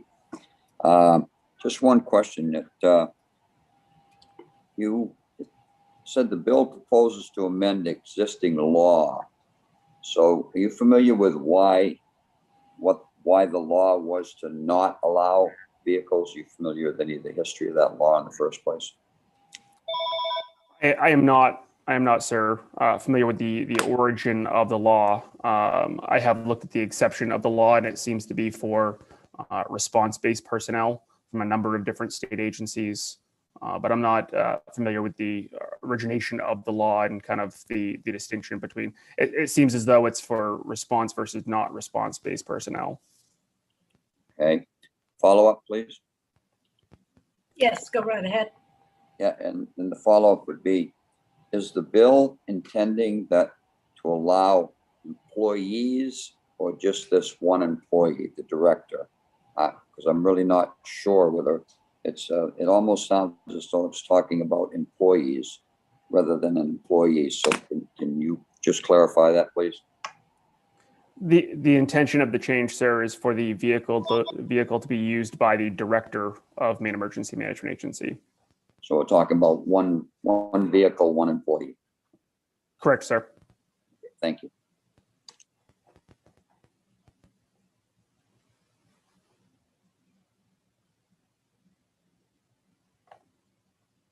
Spam risk, that's the phone calls I'm getting right now. Are you all done, Representative Pickett? Okay, Senator Seaway.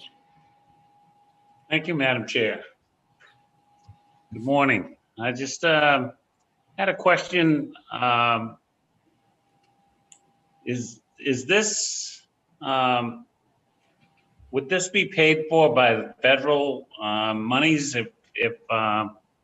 if there's an emergency system put in place? And also, is this a policy thing? I mean, I don't want to get in the middle of a union issue because I'm thinking, you know, there's like domestic violence, there's many other organizations that are very similar that could end up doing the same thing as what you're asking. And it's not like a first response, you're almost like the second response.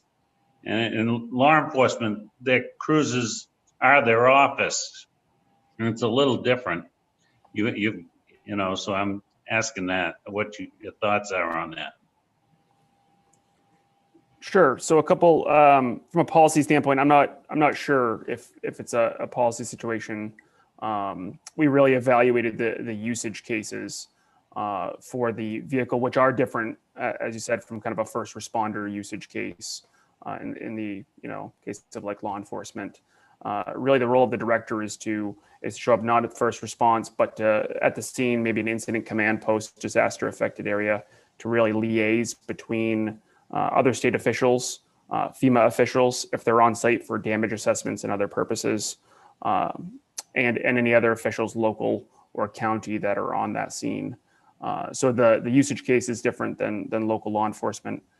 In terms of the funding piece, we would use steady state funds, state and federal, to pay for the vehicle out of our current budget.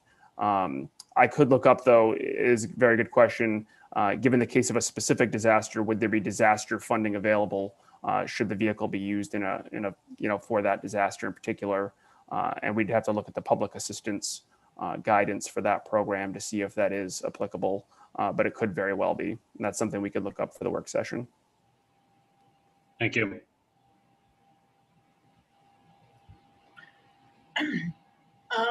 Mr. Legee, are you familiar? Oh, I'm going to recognize the hand up I just saw.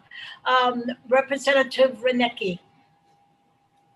Thank you, Madam Chair.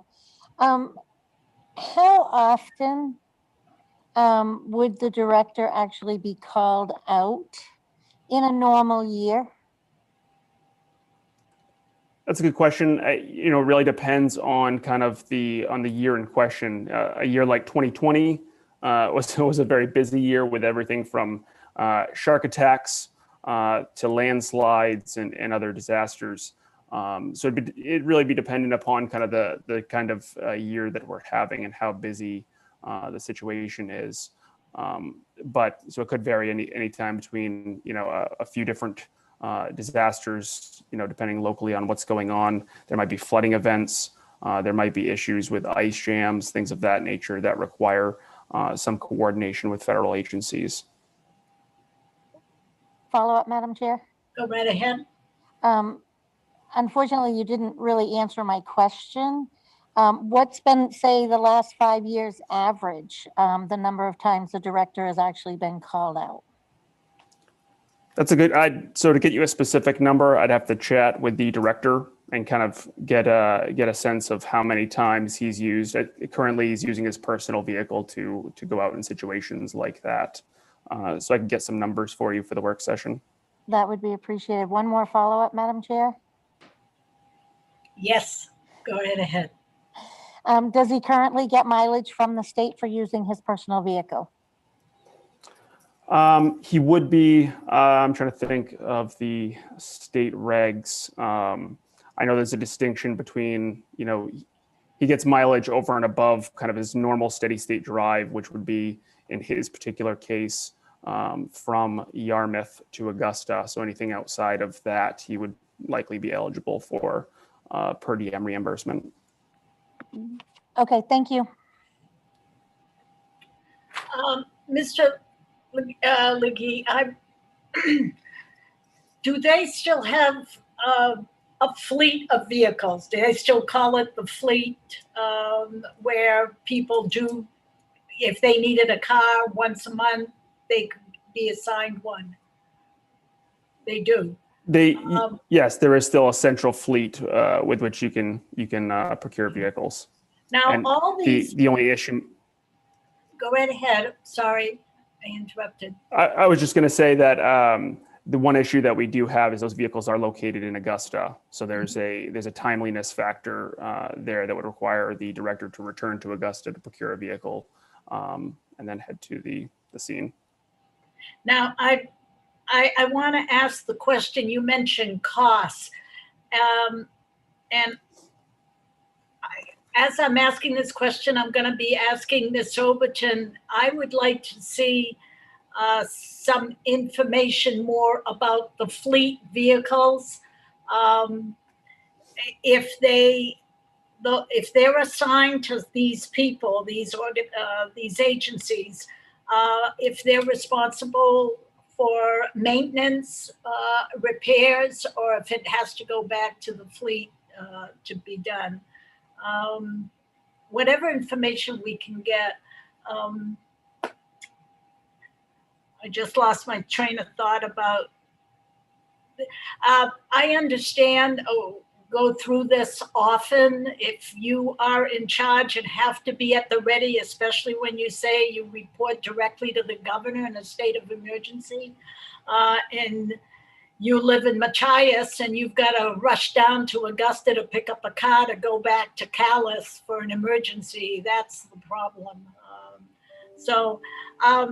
I'm going to see the information that Ms. Overton can provide us about that whole fleet vehicle. And I get that one question about costs. What are the costs that you would incur? I'd have to grab the fiscal note attached to the bill. We had looked at the cost of, we did do a cost comparison of leasing a vehicle versus purchasing one outright. And I believe we settled on it would be more cost effective to lease a vehicle. And we would be working with fleet, Central Fleet to procure that vehicle. Okay, good.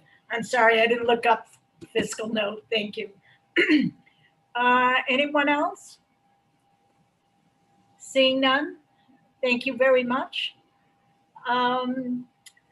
Anyone wish to testify in favor of this bill, LD 763? Seeing none, anyone oppose?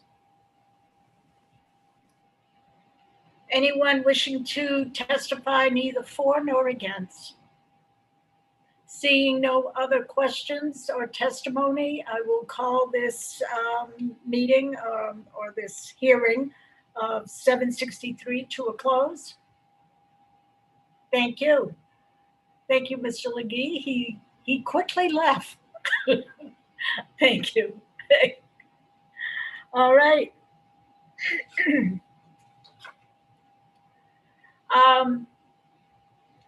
LD 764. 764 is an act to authorize the Maine, whoops, it's the same, okay. An act to authorize the Maine Emergency Management Agency to I'm not going to say it, requisition. Food supplies for emergency use or special duty assignments. And again, it's the same playbill here, Warren and Legee. So Representative Warren, go right ahead. Thank you, Madam Chair, and thank you to members of the Criminal Justice Committee for the opportunity to present this bill to you, LD 764. This bill authorizes the Department of Defense, Veterans and Emergency Management, Maine Emergency Management Agency, to requisition food supplies for emergency use or special duty assignments, and corrects a reference to the Department of Agriculture, Conservation and Forestry, Bureau of Forestry. And Mr. Legee is here to answer any questions that you might have. Thank you.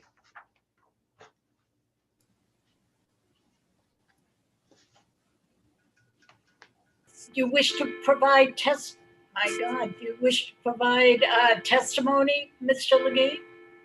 Yes, I do. Okay,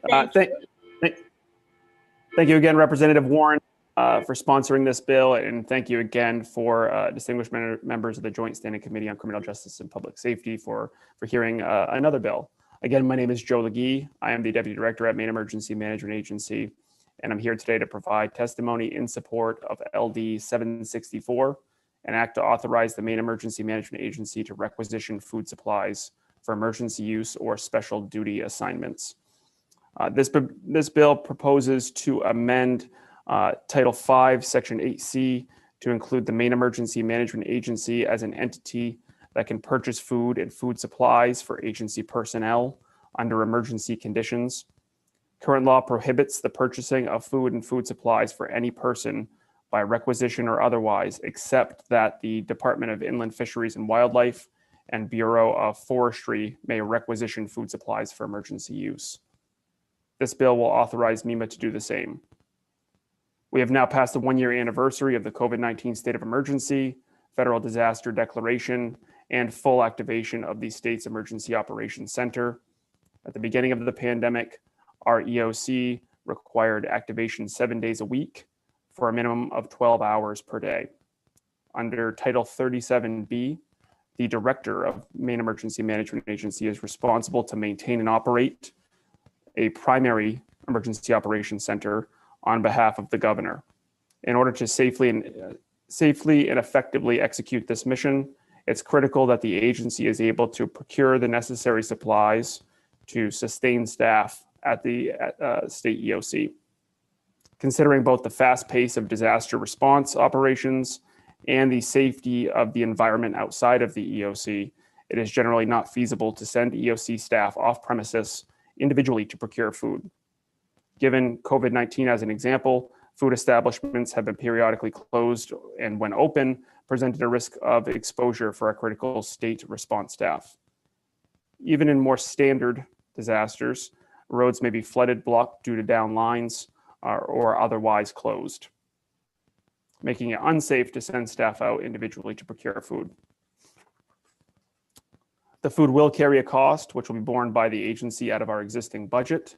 However, the food in question is an eligible expense under federally declared disasters, and all attempts will be made to seek federal reimbursement in these situations. With these things in mind, we encourage you to pass LD 764. This concludes my testimony, and I'm standing by for any questions you have. Yes. Thank you. Any questions for Mr. Legee? Representative Renicki. Thank you, Madam Chair. What constitutes a special duty assignment? Outside of an emergency, it says emergency use or special duty assignment. So what's a special duty assignment? A special duty assignment would be assignment to the state's Emergency Operations Center under a state of emergency proclamation. So going to work for the day under this COVID stuff, you would consider a special duty assignment? Going to work specifically within the State Emergency Operations Center, correct? Thank you. Any other questions? I don't see any hands up. Okay.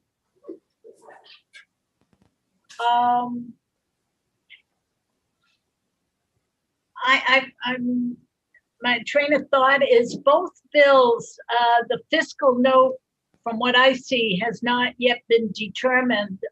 Will we see that at our work session, or is that? Yeah, I believe go you're ahead. asking me, ma'am. Repeat, please. Are you asking me, ma'am, about that? No, I was, you could, but I thought for the work session, I was gonna ask our policy analyst if we would have that. Do you have a response to that? Mr. Legee, do you have a response to that? I believe we have a fiscal note for the for 763. Okay. For 764, the cost really depends on the length of that special duty assignment. Whether that's, really the EOC might be open for COVID's really an exception case. Can you Generally, share the with EOC us? could. Yeah, could you share with us the fiscal note on 763? We sure can.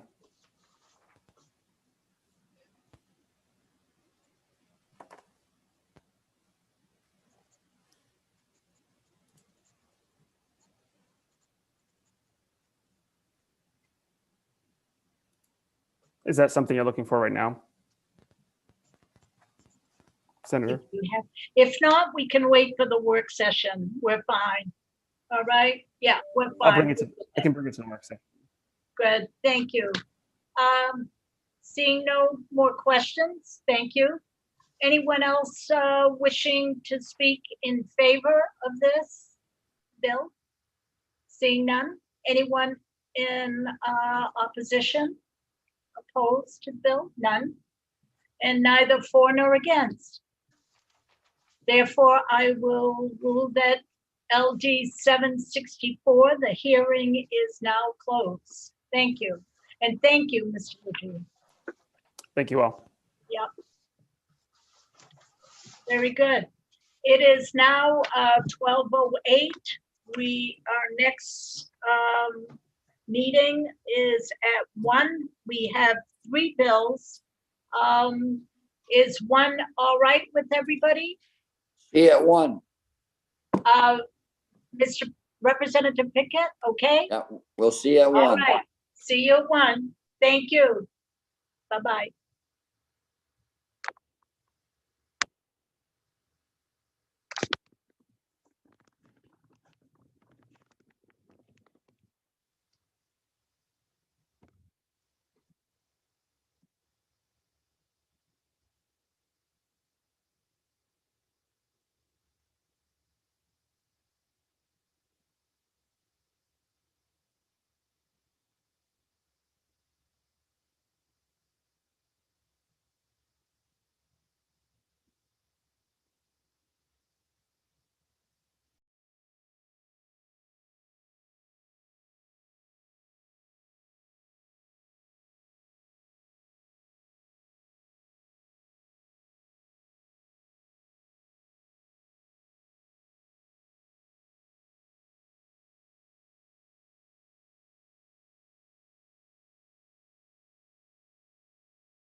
So Deb, I'm in the office today. I'm over at the Stay House here.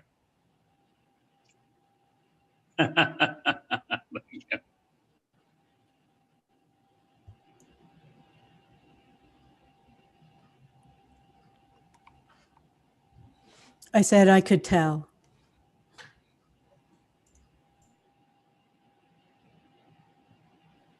There is a difference in the background.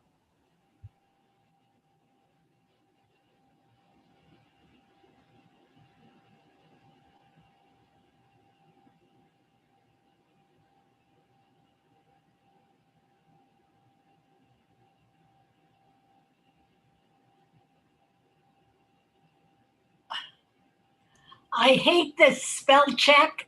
I wrote down Bill, B-I-L-L. I sent it, it's written B-U-I-L-D. Oh dear. Damn. Isn't technology grand? Like I'm gonna make a mistake with B-I-double-L. Jeez. Senator DeChambeau, just to let you know, Senator Miramont is here in the waiting room. Okay. I don't know what order we're going in, but let's see now. he's 801.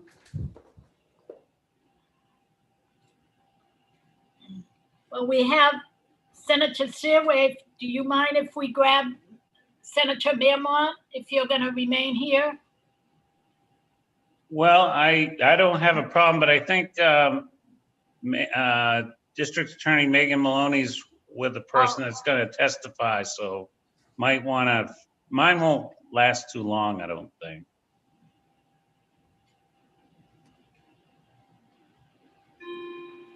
Well, I think we'll defer to, is she here, Megan? She might. Well, we'll see who shows up and when we start here. Okay, yeah.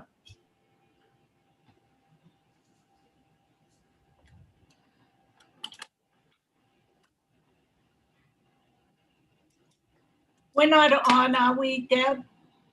Yes, we are. Once we start, we're on YouTube the whole time. Okay. Geez, just my eyes.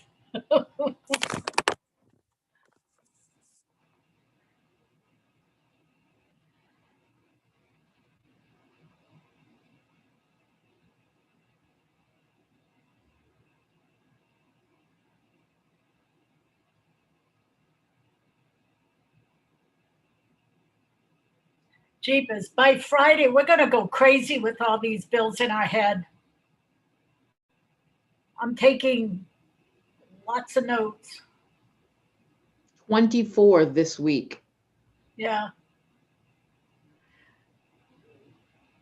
So are we gonna try to skip the days that I have something else on Fridays or work around that? I think we've got to work around it because we're supposed to have things reported out by May 7th. Charlotte is worried about making a deadline? Gosh. Lawmaker, lawbreaker. I know. Well, let's figure out the schedule.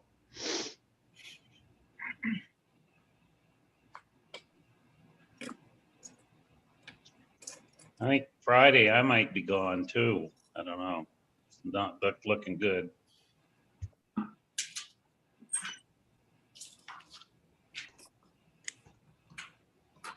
Senator DeChambeau. I owe you nothing, Representative Pickett. That is correct. You don't, but if you don't already know, one of my members, Dan Costain, had to leave. Okay. Yeah, he was not feeling well. It wasn't anything bad, but I just told him, I said, if you're feeling like that, you ought to just head for the barn and we'll bring you up to speed on where we are. Good.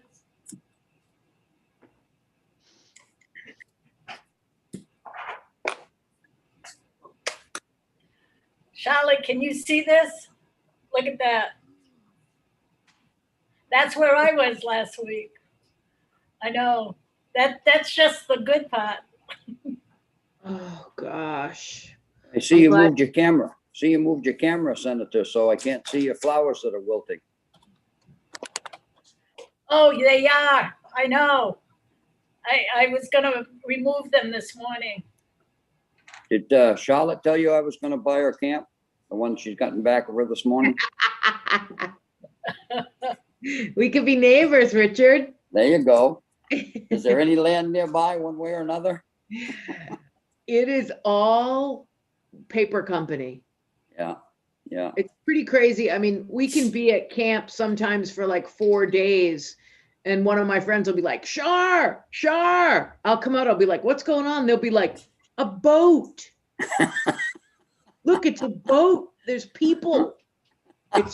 We're so far up. We're very, very lucky. Oh, yeah. I tell you, the farther you can get away from civilization and just enjoy God's green earth, the better off you are. Yeah. That's what I do. Whenever I have a chance, shut the cell phone off and go to camp.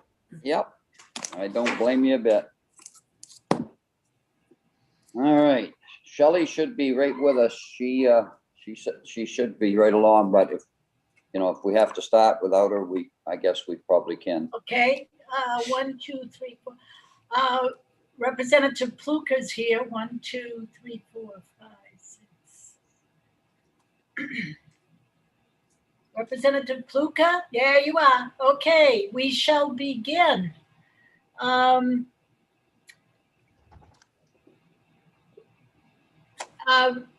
Attorney Maloney's not in yet, so I'll begin with. Attorney Maloney is in the waiting room. Oh, she is? All right. Okay, we'll start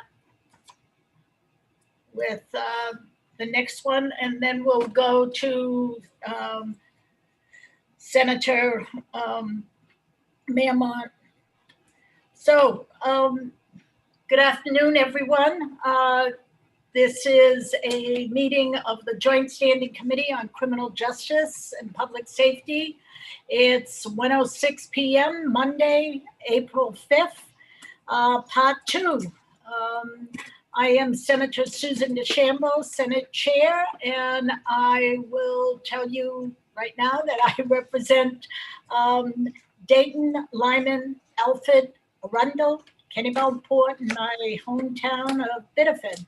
I will ask my House co-chair, Representative Warren, to introduce herself.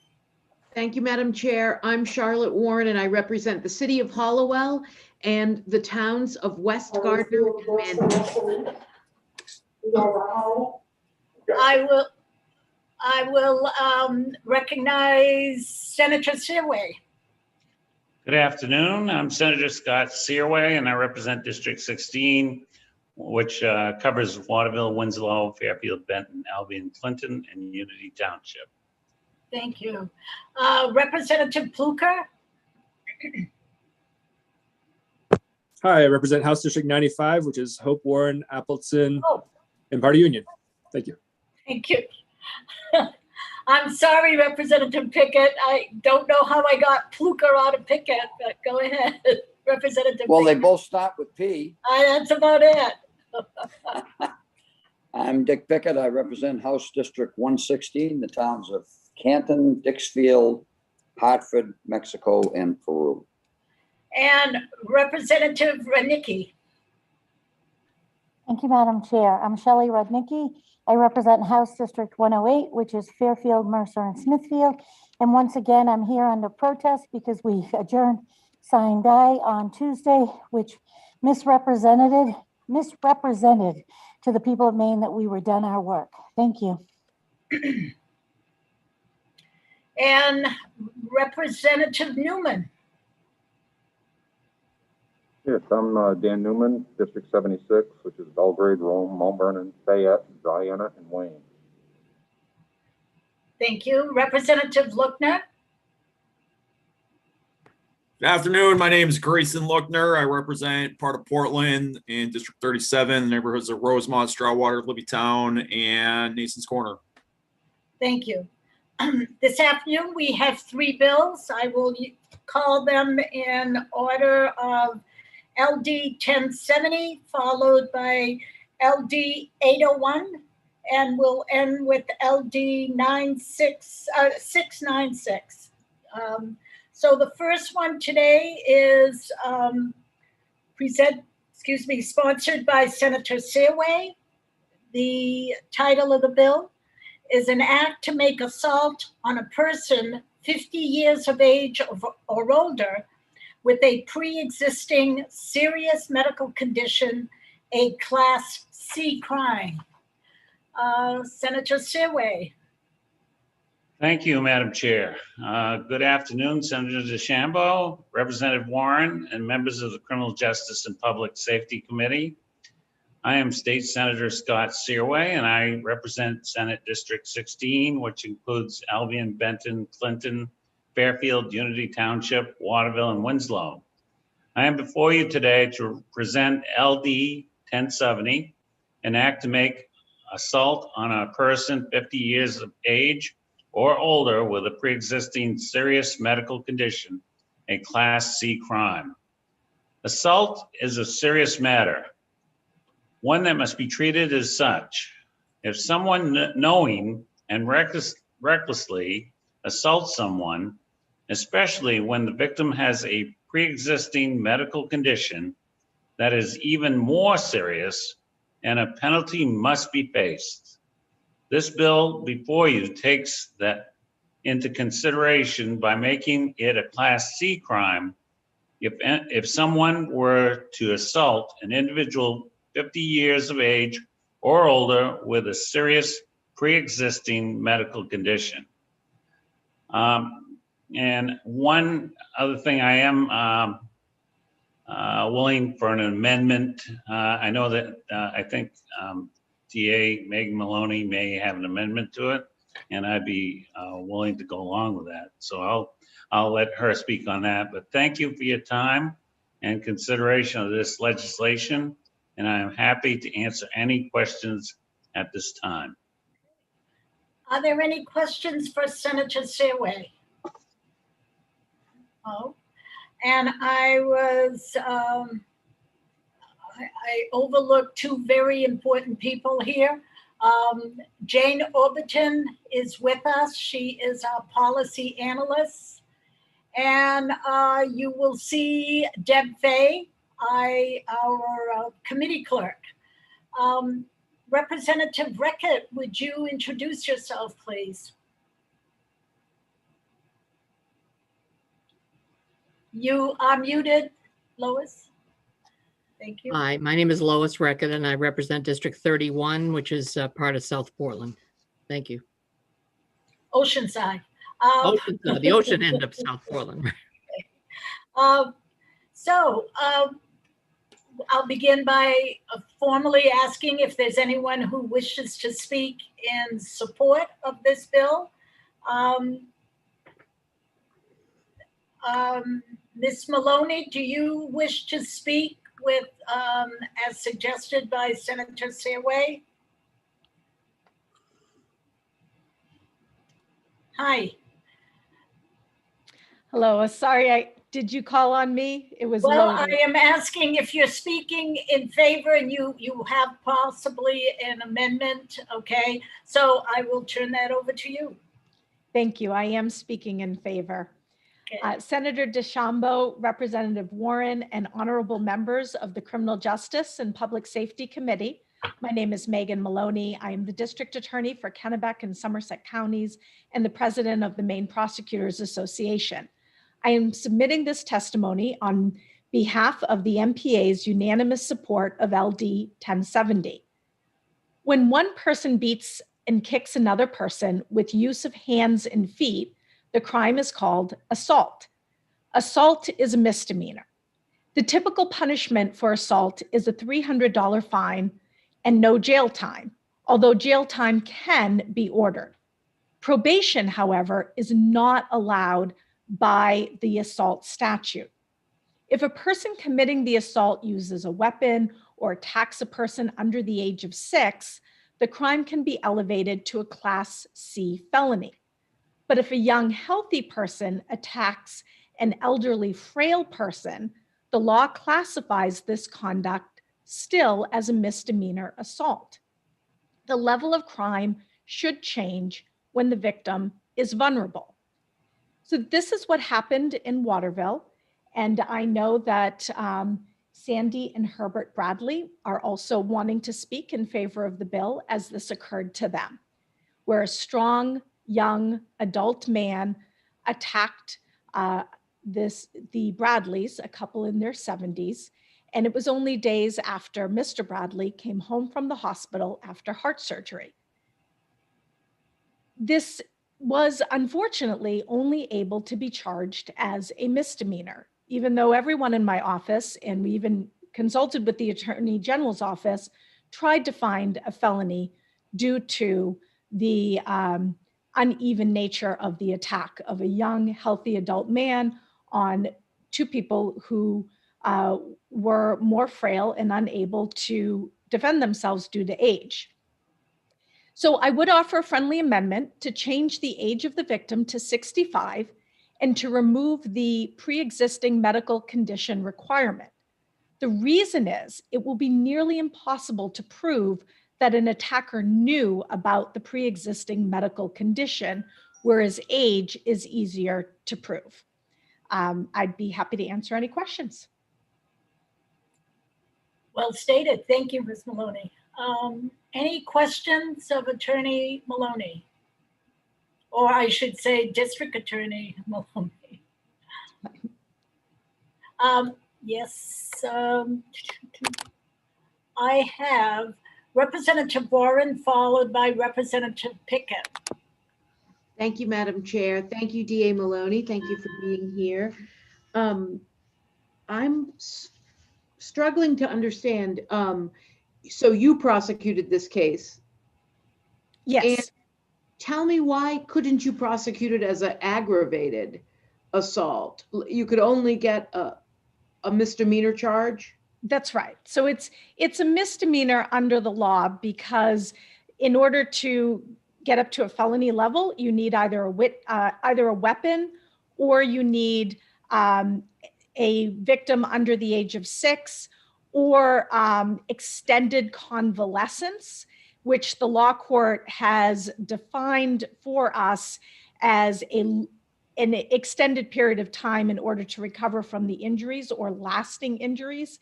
And we didn't have that in this case. Okay, thank you.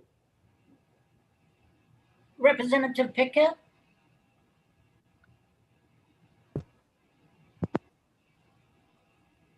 Thank you, Madam Chair. Thank you, Attorney Maloney. I wanted to ask you said, if I'm correct, you'd correct in restating it. You said you wanted to amend the age to 65 and remove the pre-existing serious medical condition. Is that correct? That is correct. And that's because of provability. What is able to actually be proven beyond a reasonable doubt. We have been successful in proving age, but proving that someone had a serious medical condition, I think that could make this change one that we just never use, because it would be so unlikely that we'd ever be able to prove that the attacker knew of that element.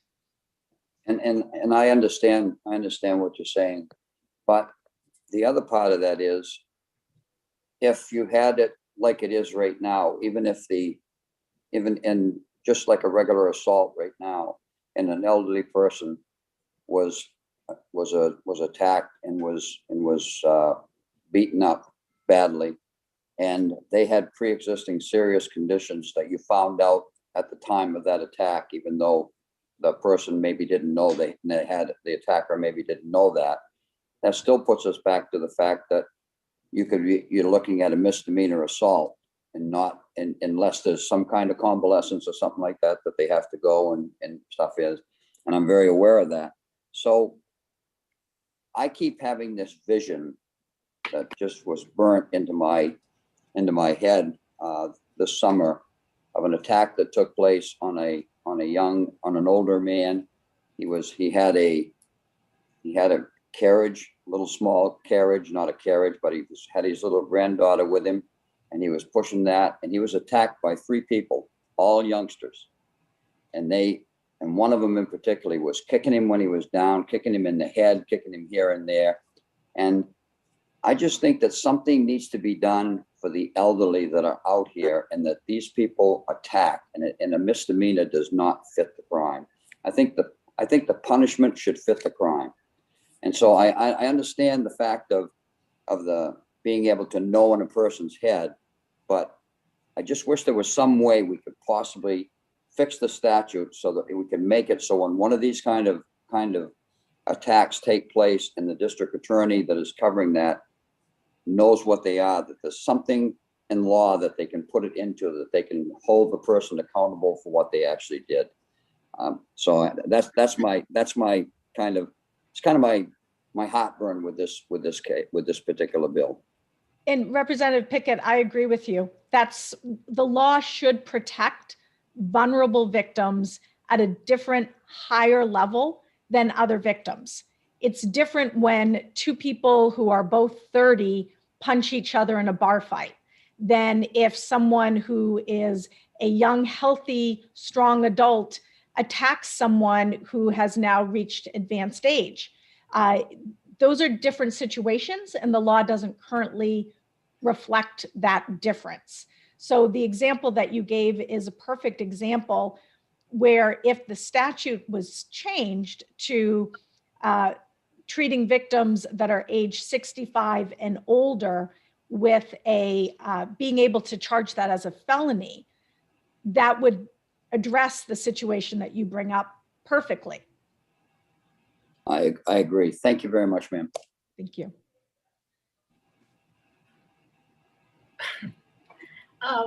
Representative Pluker? Thank you, Madam Chair. I had a couple questions, but just thinking about the answer you just gave, if we have 2 people who are 65 or older attacking each other, is that something we should worry about potentially being subject to this bill?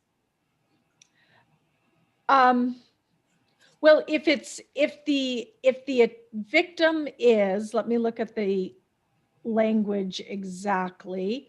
If the victim is 65 or older, then yes, it would be able to be charged as a felony. And that's where really prosecutorial discretion would come in, because we would see that it's not exactly what was intended at the time that this legislation was passed. But you're right, it would meet the definition. Would a possible amendment be that there needs to be some discrepancy in their ages? That would take care of the problem. Absolutely. Yep. You could say at least a 10-year difference in age, something like that. Thank you. And I'm new to the committee, so I'm new. I just got my book over the weekend. I'm learning my way around. I'm looking at under aggravated assault, and it's 1C under there. So looking at, so you would have the manner, the number, location, nature of the injuries, the manner of method inflicted, the observable physical condition of the victim. So you wouldn't, if someone were kicking somebody who was down, you wouldn't be able to get a felony charge or a Class B crime off of that. Could you help me understand how's that interpreted in the courts?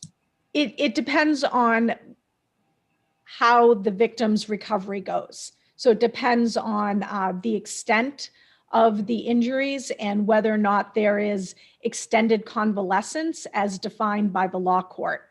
So our Supreme Court in Maine has given us a lot of guidance on what meets the definition of aggravated assault. And they have clarified that extended convalescence is necessary in order to charge something as an aggravated assault. And in many of these cases, the victim recovers within a week or two physically, but there are lasting emotional and psychological damage to being attacked especially in either your older years or the very young years. So we currently protect the very young, those under age 6, and this would have us protecting the very old. Makes sense. And so the court, just one more follow-up, Madam Chair. Okay, go right ahead. Thank you. So the court doesn't necessarily look at the manner or method of the inflicted harm. It's more about convalescence. Well, as far as whether it's an aggravated assault or a regular assault, where there are times when, like if you use a weapon, that can cause it to be elevated. The manner can be, if it's strangulation, that is an aggravated assault, and that is articulated under the statute.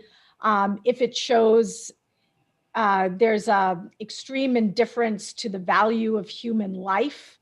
So there are certain catchphrases that have been further defined by the court that we also can look at in order to elevate it. And don't forget, we're elevating not even so much as to be able to ask for jail time, but to be able to ask for probation.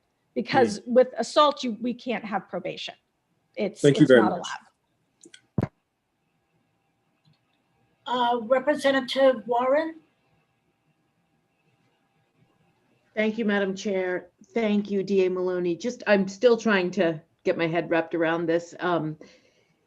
So if we take out the parts that you suggested, now we're adding in guilty of assault if the person intentionally, knowingly, or recklessly causes bodily injury to another person who is 65 years of age or older. Correct. And you're saying that you want that to be a felony, but you don't want it to be a felony so that you can put people in jail. You want it to be a felony so that you can give them probation. Well, to be fair, that is going to be up to the case. A misdemeanor assault can carry jail time. So you can ask for jail with a misdemeanor assault. You cannot ask for probation. It's not an option if someone is charged. What's so powerful for you about the probation here? That enables us to ask for things like counseling monitored by the probation officer, can be mental health, substance abuse, any other interventions that could prevent the attacker from acting in this way again in the future. Couldn't you do that with a deferred disposition? You can do it with a deferred, but then there's no one who can monitor. So depending on with a deferred, at the end of the year, the defense attorney gives the prosecutor information to show, yes, what was supposed to happen happened, or no, it did not. There's no one that is checking in with the defendant on a regular basis. So any basis. I'm sorry, I did not mean to interrupt you. Sorry about that. Oh, no, sorry, that's all. Senator, may I ask just one more follow-up? Yep, I don't want to forget my question. Go ahead. Okay, I'll be quick. It really is a clarifying question because I've always assumed that is the power of a deferred disposition on these misdemeanors, is that the person is, I thought, paying a fee to the district attorney's office, et cetera, and they are being monitored, and it is actually corrective, right? As opposed to just sort of putting somebody away, it's actually corrective in that they're going to do all of these things, and then you're going to say, yep, you don't have this charge. So did you mean to say that doesn't happen in a deferred? So it does. Deferreds are definitely used for corrective behavior. You're 100% correct. The difference is that you don't meet with your deferred officer like a person would meet with their probation officer. So there's a regularly scheduled meeting with your probation officer where the probation officer will say, okay, have you signed up for counseling yet? Have you done this, go through the court order with the individual and make sure that all of those items are being followed. With a deferred, it's a wonderful tool if you have one of two things happening. I'll use a deferred in conjunction with a treatment court, because then the case managers on the treatment court are going to assist the person in complying with all of the different pieces of the court order. Also, a deferred can be great for a low-level misdemeanor where the individual needs to do something like get their license back in order to have an operating after suspension charge dismissed. So something relatively minor that they don't need a lot of help with. Or it could be, we've got a great crisis and counseling program where they're going to work with the individual. But I don't have someone in my office for an individual to meet with on a weekly basis to kind of walk them through what is being ordered under a deferred. And so probation is just, it's just a far better tool if the person needs more assistance and needs someone to kind of walk with them step by step what's going on. Thank you. Thank you for that.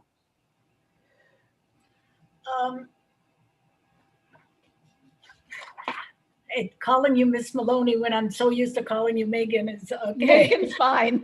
No, so if we remove, and your amendment requests that we remove pre-existing serious condition, the rest of that underline is the purpose of this paragraph. It defines, and if we remove it, it means a condition materially impairs or is likely to be materially impaired the health of a person. Maybe I'm going off on this. You also use the term convalescent. I know I use that. I just looked it up. It means someone who is recovering. It doesn't mean someone who may have early onset dementia, or someone who is beginning with Parkinson's and has a problem with the gait, or ALS or what have you. I'm always bothered by age. Age does not define someone's physical health or mental health or what have you. So that's what I'm concerned about. 65, so if you're 60, it's still a misdemeanor. If you're 64, it's a misdemeanor. 65, magic number.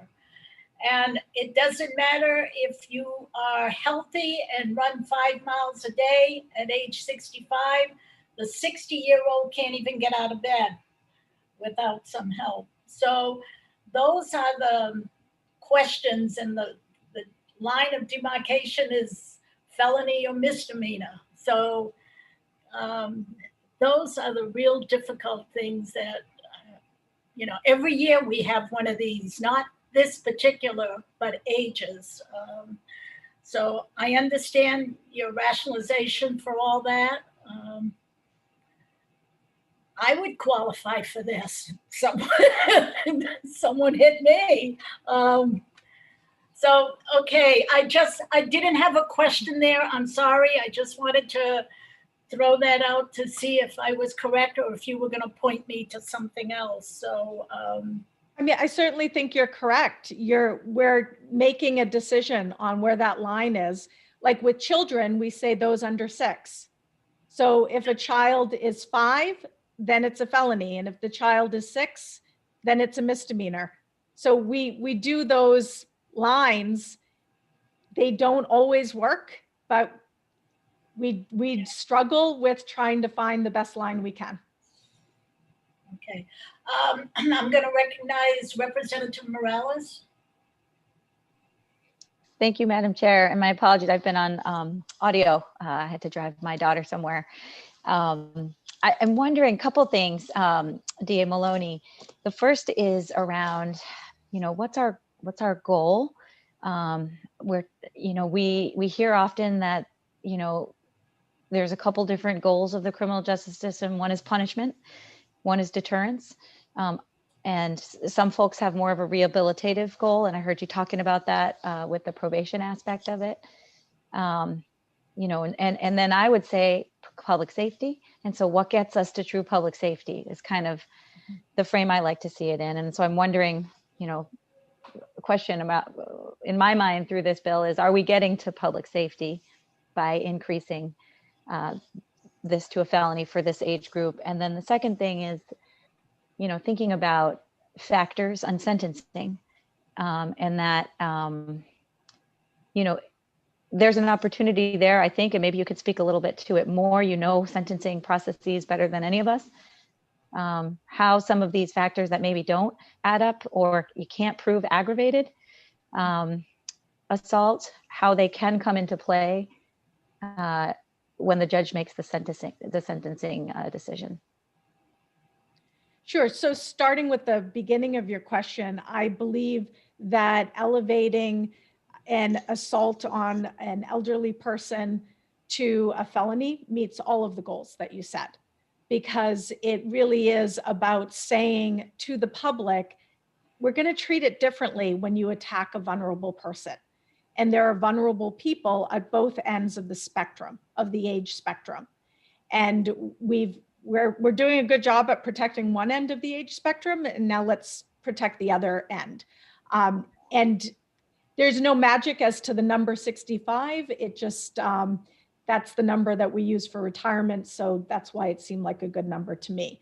But it is for all of the purposes that you said, public safety, for more rehabilitation with more teeth, because we're able to not only ask for jail, but we could also ask for probation. And it also is for, it's for punishment, to say, yeah, this is a felony. It's a much bigger deal if you attack someone who's vulnerable versus if you are in a bar fight, right? Those are very different things. And so the law should reflect that difference. Now, currently, getting to the second part of your question, you are absolutely right that the law can reflect that difference when it comes to sentencing on a misdemeanor. So while the typical sentence is a $300 fine for a misdemeanor assault, it can include jail time. It can include up to a year in county jail, although I've never seen that. In reality, it would be, I think the highest sentence I've ever seen requested is 9 months, but that's still a substantial period of time. So you certainly can request based on a large spectrum, depending on how serious the assault was. So the law does currently allow that to occur. The only piece that can't currently be requested for misdemeanor assault is probation. Okay, that's helpful. Can I follow up with one more question, Senator?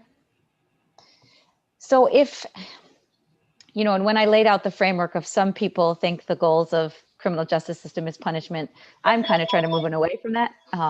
But I was wondering, so if we're trying with this bill to get at probation, couldn't we just include Class D assault as one of the misdemeanors that can be approved for probation? And maybe instead of trying to legislate based on one case or one case a year, that we can expand a toolbox there and maybe help rehabilitate more folks? You certainly could. I mean, looking at probation, we'd be looking at section 1802, where it's 17A, section 1802, where it says eligibility for sentencing alternative that includes period of probation. And under section B, the conviction is for a Class D or E crime other than.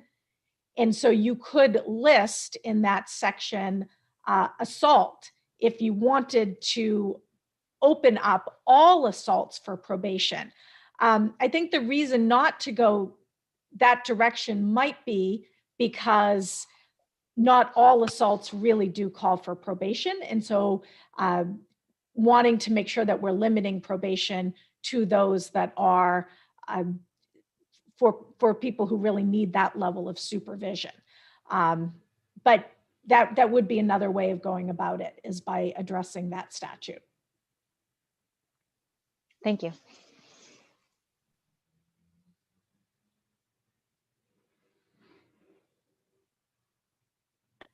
Seeing no other hands up, I'd like to call on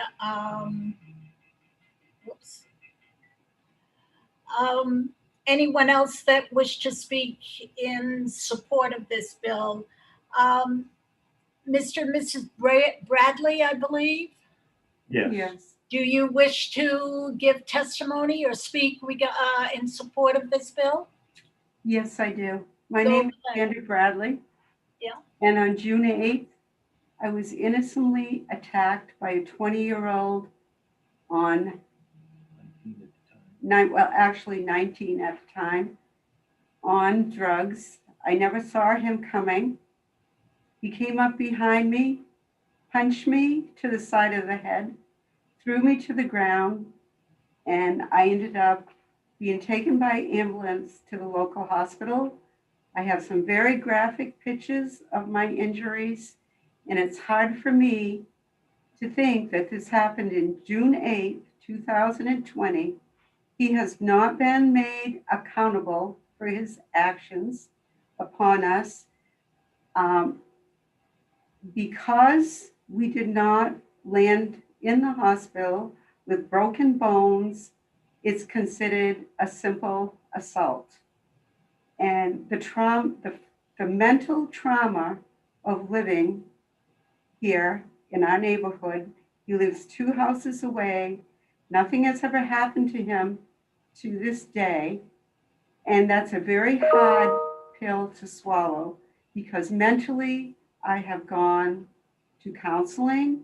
I have done everything I can to overcome this. I am the mother of 2 sons. I am the grandmother of 4 grandchildren. I do not bring my grandchildren to my neighborhood.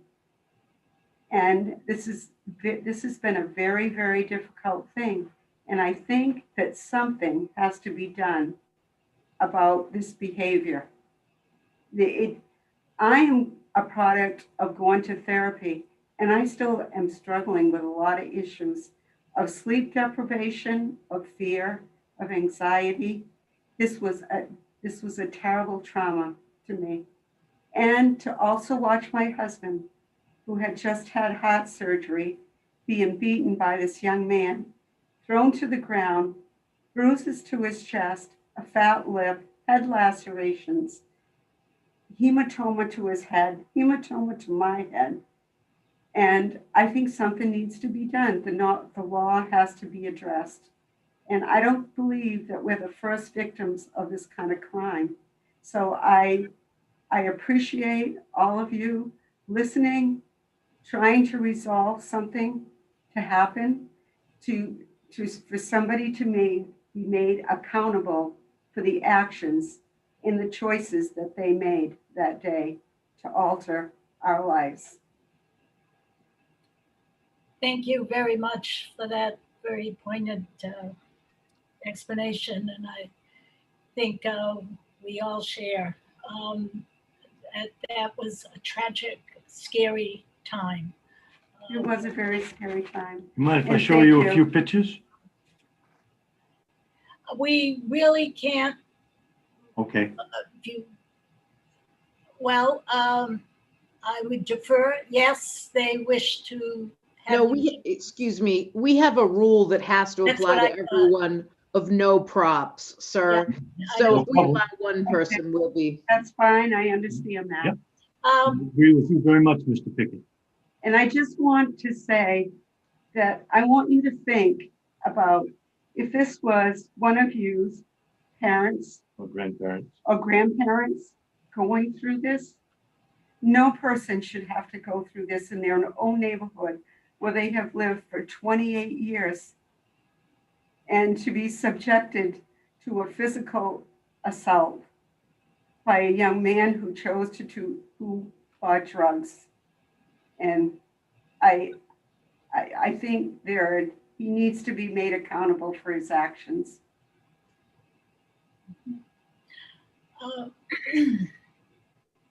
Representative Breckett. Thank you. I'm very sorry for your circumstance, Mrs. Bradley. Thank you. I wanted to ask you whether or not you had had some compensation for your cost of therapy and things like that. We have had, Or are you aware of the Victim Compensation Fund? Is that where you've managed to do that? we have had nothing. This is all on our own expenses. We had a horrendous medical bill, which fortunately we had insurance, but it did not pay for the whole thing. The hospital, after so many months, said, you need to pay this, it goes to collection. So before our name was affected by collection, we had to pay these bills. And we pay the co-payment of my counseling. There is a lot entailed in this. I wish I could tell you that today, 10 months later, that I'm doing a lot better. But there's horrendous fear and anxiety, knowing that this happened from a perpetrator 2 houses away.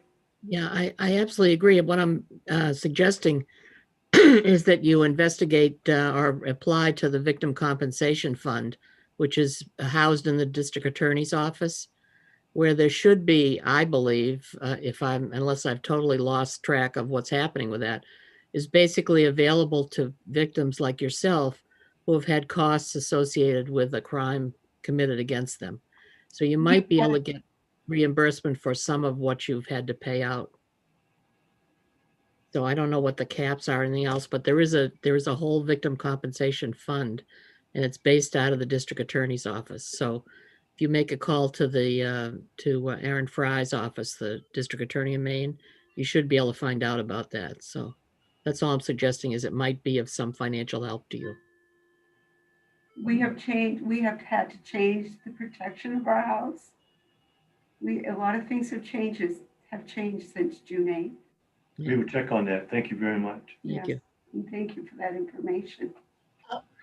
Yeah, the district attorney's office should be able to help you and direct you. Did anybody hear the district attorney say, is this case still being reviewed, still ongoing? Yes, it is. Yes, it is. Okay, all right. It's an open Well, case. then, yeah, go ahead, Charlotte. I didn't. The Bradleys answered it. Thank you. Okay, yeah.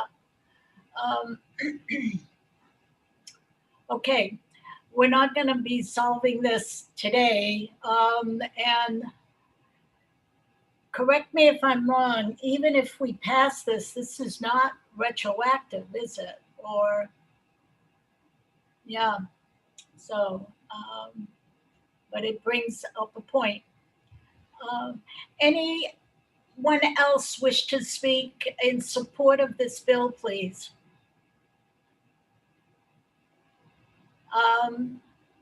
Ms. Fahey, I would venture a guess that anybody who wishes to speak is in this room. Vicky McCarty had her hand up and is in the room, but. Who's that? Vicky McCarty. I'm sorry.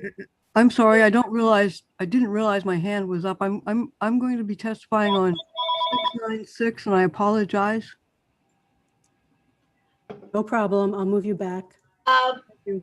So we're at the point that anyone who wishes to speak in favor of this bill may speak now. If not, I will go. Anyone wishing to speak in opposition of this bill, LD 1070? Hearing none? Anyone? No, there are folks. She's moving them over, Senator. Oh, okay, excuse me. There were people raising their hands in the other. Oh, didn't see that. Before I recognize, did I miss anyone else who would like to speak in support of this bill? I don't see that. I will now ask Mr. McKee, do you wish to speak in opposition of this bill? I do. My name is Walt McKee. I'm here on behalf of the Maine Association of Criminal Defense Lawyers. And uniquely in this case, I did not know until about 11 minutes ago, but this involved an active pending case in which I actually represent the defendant. I was surprised to hear that this was being brought or referenced in connection with their particular case.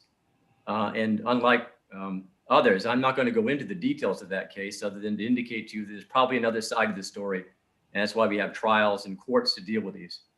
And so I would ask that the court, or that you all, in considering this, take into account that this is a pending case. It has not been resolved, and it has not been resolved in large part because of the pandemic and the delays. And so I was disappointed that this is being brought up in this regard, especially in a case that I'm involved in, but I'll separate that out. This is a Class D crime, and I think that District Attorney Maloney said it best when she said, I've never seen a court give a sentence anywhere near 364 days. And the MACDL has long held to the position that unless and until judges are clamoring to give more punishment above and beyond the Class D level, that penalties should not be elevated to the felony level. I'd indicate all as well that this committee has, over the past decade, moved away from making more crimes felony crimes. In fact, that was the mistakes, in our view, that were made in the prior decade that required some degree of reversal. With respect to probation, I think that Representative Morales indicated best, which is if you want probation, just change the probation statute. But I'd suggest that is a case like this any more qualifying of probation than any other Class D? A very significant Class D offense involving, as was described, 2 30-year-olds is just as worthy of probation or not worthy of probation. In terms of the supervision that probation provides, Maine Pretrial Services offers probation during deferred disposition periods. So there's supervision there as well. Not to mention the fact that nearly every defendant pays to this DA's office and every DA's office $25 as a supervision fee. Something that's going into something we sometimes call the non-supervision fee, because there isn't supervision. If we're paying for it as defendants, then they should be allowed to get the benefit of that supervision. I'd also indicate that with respect to bills of individuals who are victims of crime, especially those 65 years of age or older, have the opportunity to present those bills to Medicare, which they're entitled to, as well as to, I think Representative Reckett correctly indicated, the Victims' Compensation Fund, which is a wonderful fund. It's significant, has a lot of money available for individuals just like this. But in terms of the individuals just like this, that is a pending case and really should not be addressed by this committee. Thank you for the opportunity to address this important bill. Thank you, Mr. McKee. And I think you probably were in the room when I myself just realized it was a pending case. So, okay. Anyone else who wished to speak in opposition to this bill? Anyone wishing to speak neither? Oops. Mr. Pelletier, your hand goes up and you're moving. Okay. Mr. Pelletier, you had your hand up. Is this in opposition, sir? Yeah. Yes. Okay. Senator DeChambeau, Representative Warren, members of the committee, John Pelletier, Chair of the Criminal Law Advisory Commission. I wrote testimony and I was prepared to speak on the original bill, and the matter under consideration is not the original bill. So I would like to, obviously the CLAC folks have not considered the new proposal, but I, in my individual capacity, I think I'd like to offer some comments. And first and foremost, I think the legislature has visited this area before, because for those of you who have your books, if you look on page 187, it talks about judges entering sentences that do not diminish the gravity of the offense. And when in what cases in particular do judges need to be concerned about not diminishing the gravity of the offense? Among the factors, the age of the victim, particularly of a victim of advanced age or of young age who has reduced ability to self-protect or who suffers more significant harm due to age. So the legislature has already told judges in the 9 purposes of sentencing, there are only 9, and there's an A and B, so there's 10 total. And the legislature has already said the judges are to consider if there's advanced age. So, and as someone who's been in courts, trust me, the age of a victim is something that is very relevant at every sentencing. Regarding the some of the other things that you've talked about, you could amend the probation statute to, if the legislature were interested, to include an assault on someone over 65.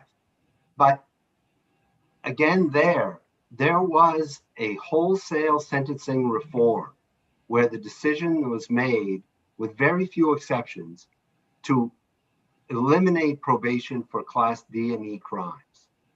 And those exceptions have grown, but the rationale was that probation, for offenses, what you don't want to do is impose an intensive remedy where the risk of future offense is not higher, because you can actually make the risk of future offense higher.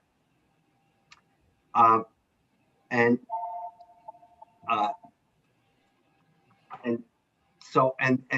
the other thing is that we have a threshold for a Class C, and that is serious bodily injury. And convalescence is one part of it, but I apologize for the background noise. But where the Class C charge is available, where the consequences, the legislature has already made clear that it's available where the consequences are serious and rise to the level of serious bodily injury. And I'll stop, be glad to answer any questions. Any questions of Mr. Pelletier?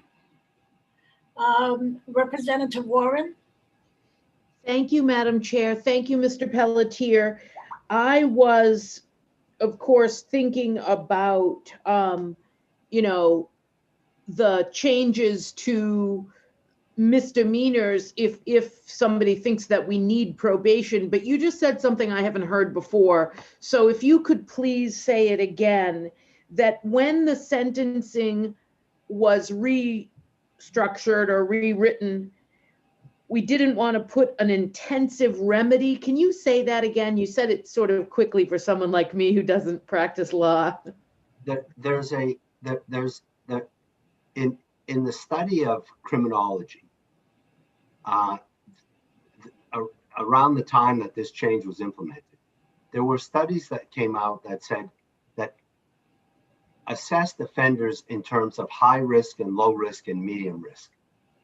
And what they found is that if you took a low risk offender and you imposed a high level of intervention, you made the low risk offender into a medium or high risk offender. That it was actually bad to take a high level of intervention and impose that on low risk offenders. And the probation in D's and E's, you know, it wasn't a fine-tune item, but part of the rationale was that, you know, you take someone who is a low risk offender, who has a misdemeanor crime, and you put them on probation with a whole bunch of conditions that many of us would have difficulty complying with, and you put a probation officer looking at them, and that person gets re-involved in the criminal justice system. Whereas, you know, if you have low risk offenders, and this offender in this case may or may not be a low or high risk offender, I don't know anything, I'm talking in the abstract, but if you have a low risk offender, you want to be careful about high intensity interventions, because you can actually cause a low risk offender to become a moderate or higher risk offender. Fascinating. Yeah, it's very good. It's sort of the underlying theme of why we need to stop over policing certain communities. It's exactly the same thing. It's exactly that you don't have to comment. I'm not asking you to comment. I'm going to stop there. Thank you. I took notes.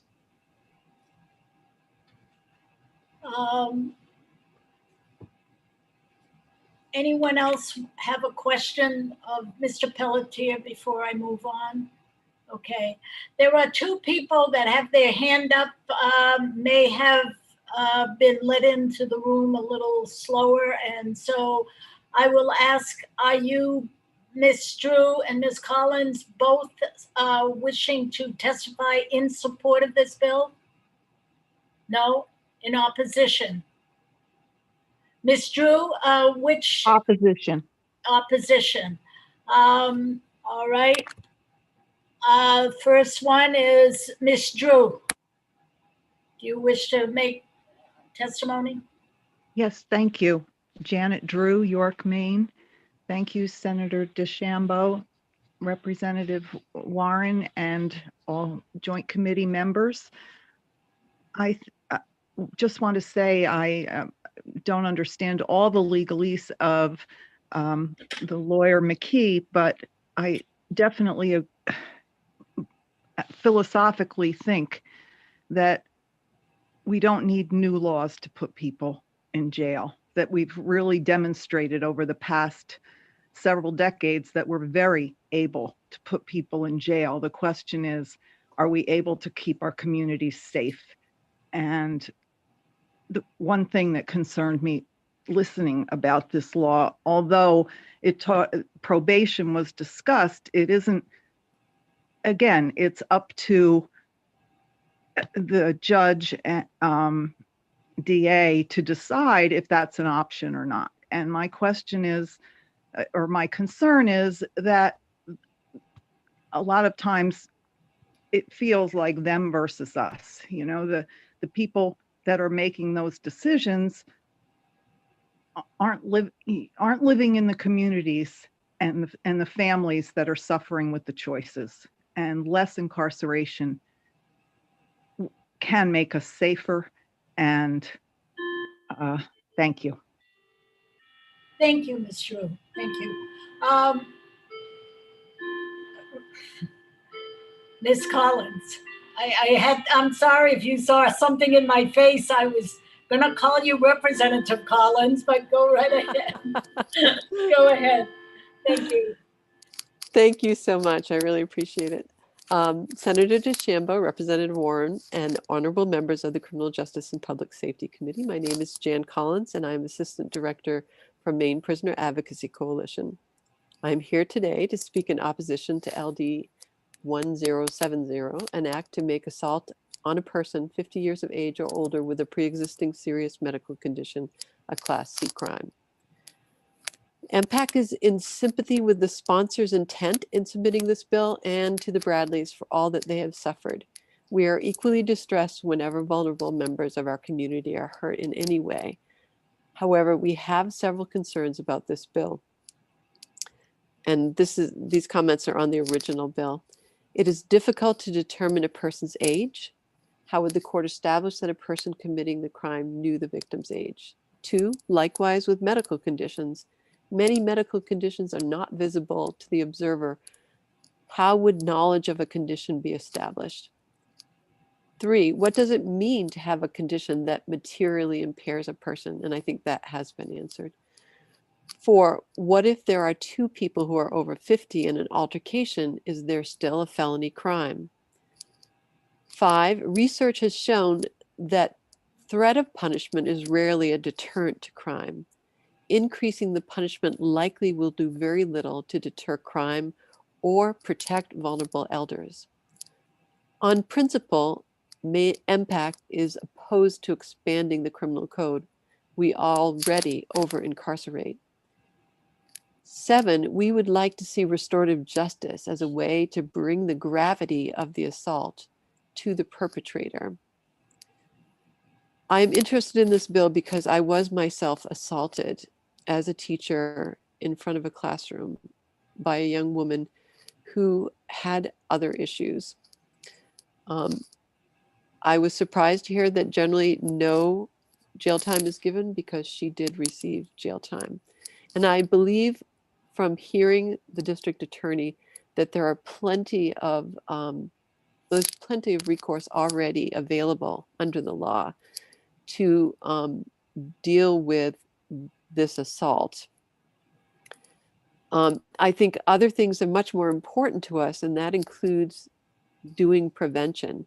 And that prevention means that we act as a community to explore regular check-ins with adults who are older, and to make sure that neighbors and others are aware of someone who may need to have regular check-ins.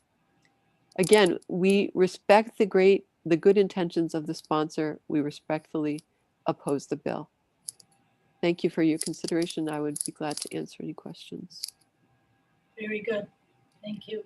Anyone have any questions for Ms. Collins? So I feel like I've gone through the gamut. Those in support and opposition are neither for nor against. And seeing none, before I close this meeting, in work session, I want us to really work hard and look at the printed word and less on something that is pending right now. That information is very valuable for us, but let's weigh the factors, please. All right, I will close the bill of the hearing of LD 1070. Thank you. The next bill we will review is LD 801, an act regarding sentencing options for a person convicted of a crime committed while serving a term of imprisonment. I believe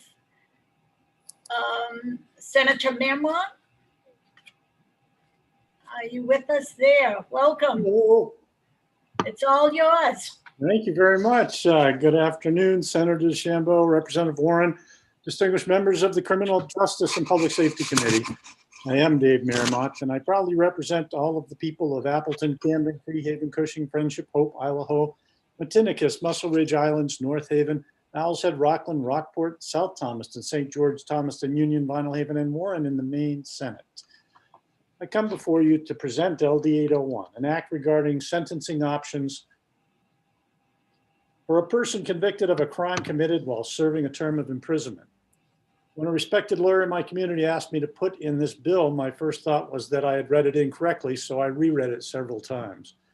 I had not misunderstood, and it really did intend to allow for the concurrent serving of time for new crimes perpetrated while someone was incarcerated. Because I was unable to understand how such a system would be a deterrent to an inmate if the opportunity arose to commit a crime, I spoke directly with that lawyer and came to agree that this is necessary.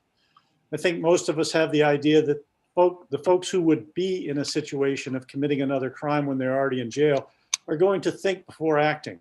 Unfortunately, this overlooks the fact that in many cases, our jails and prisons have become a repository for folks with a degree of mental illness that may not allow this level of cognition.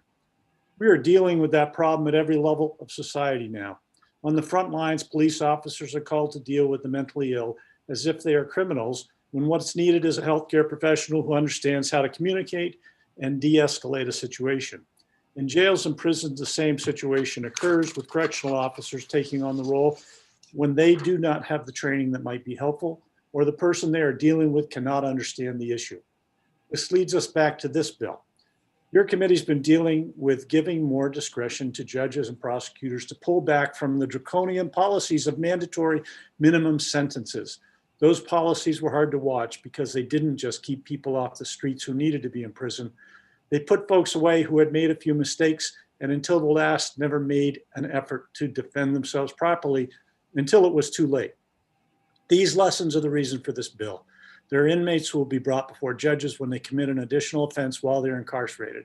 We need to give these judges and prosecutors who bring the charges a chance to look at the whole picture and determine if more time behind bars at our expense will protect the public, or if this is just rote adherence to the law without the wisdom and compassion of an informed judiciary. Please add this tool to the expansion of discretion that we trust our judges to use properly. Thank you for consideration. I'm glad to answer questions if I can. I'll begin by asking you, Senator, I had written a note here. Is there an amendment to this bill? Not from me. Okay, thank you. Thank you. I'm sorry, I don't know where I got that. All right. Anyone wishing to ask the good senator any questions? Senator, Representative Reckett? Oh, muted, sorry. I like you, Senator DeChambeau, have had a sort of a flashback, like I've heard this somewhere before. Seems to me we had another bill that was similar to this one, and we knew that this one was coming.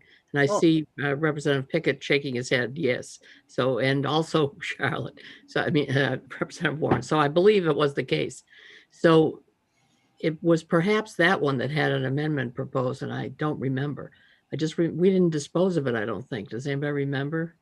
No.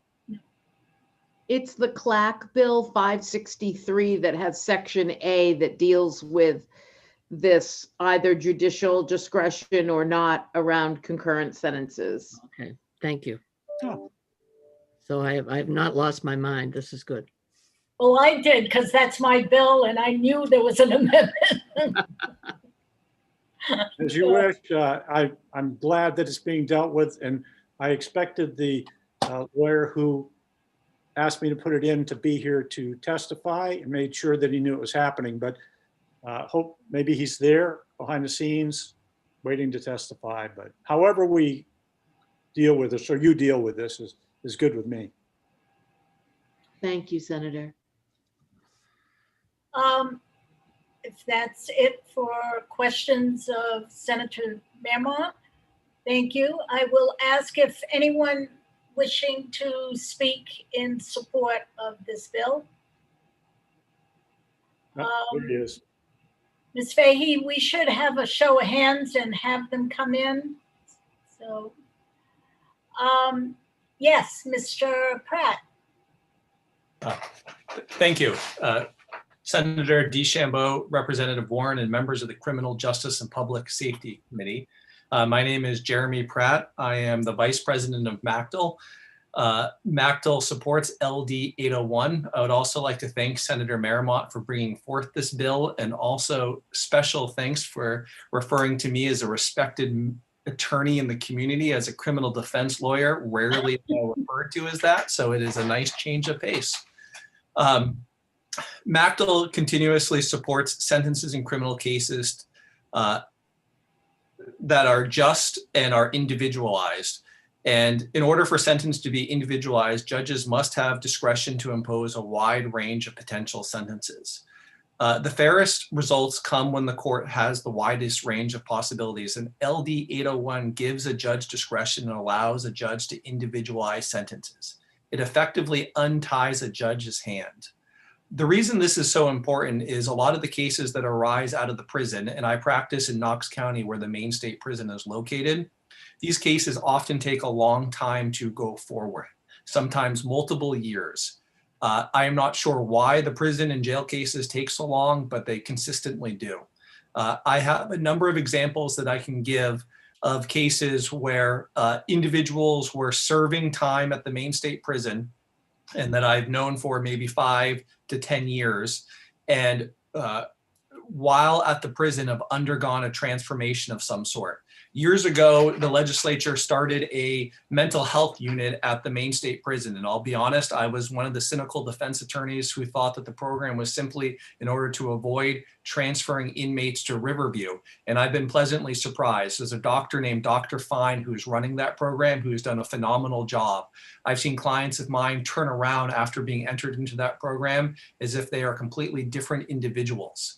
The reason this is so important is you have a person whose crime may have occurred 2 or 3 years ago, who have now had 2 or 3 years of mental health treatment, and they are required to have a consecutive straight sentence to a sentence they are already serving.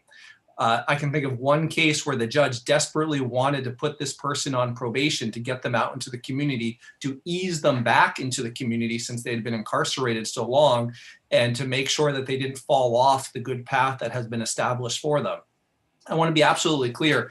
These are minority cases. These are cases that aren't the overwhelming majority, but I think the goal of this committee and this legislature to make sure that there are just results in all cases, not just in the majority of cases. So I, again, thank the committee for considering this bill and thank Senator Marymount for bringing it forward. I'm happy to answer any questions, but just to clarify, the bill would not just allow for concurrent sentence, it would also allow for probated sentences. So a sentence could be 5 years, all suspended, and 2 years of probation to run consecutive to the sentence that the person is currently serving. That would be allowed if the person is already serving a straight time sentence as opposed to a probated sentence. So I see my time is up. I'm happy to answer any questions. Anybody have any questions for Attorney Pratt?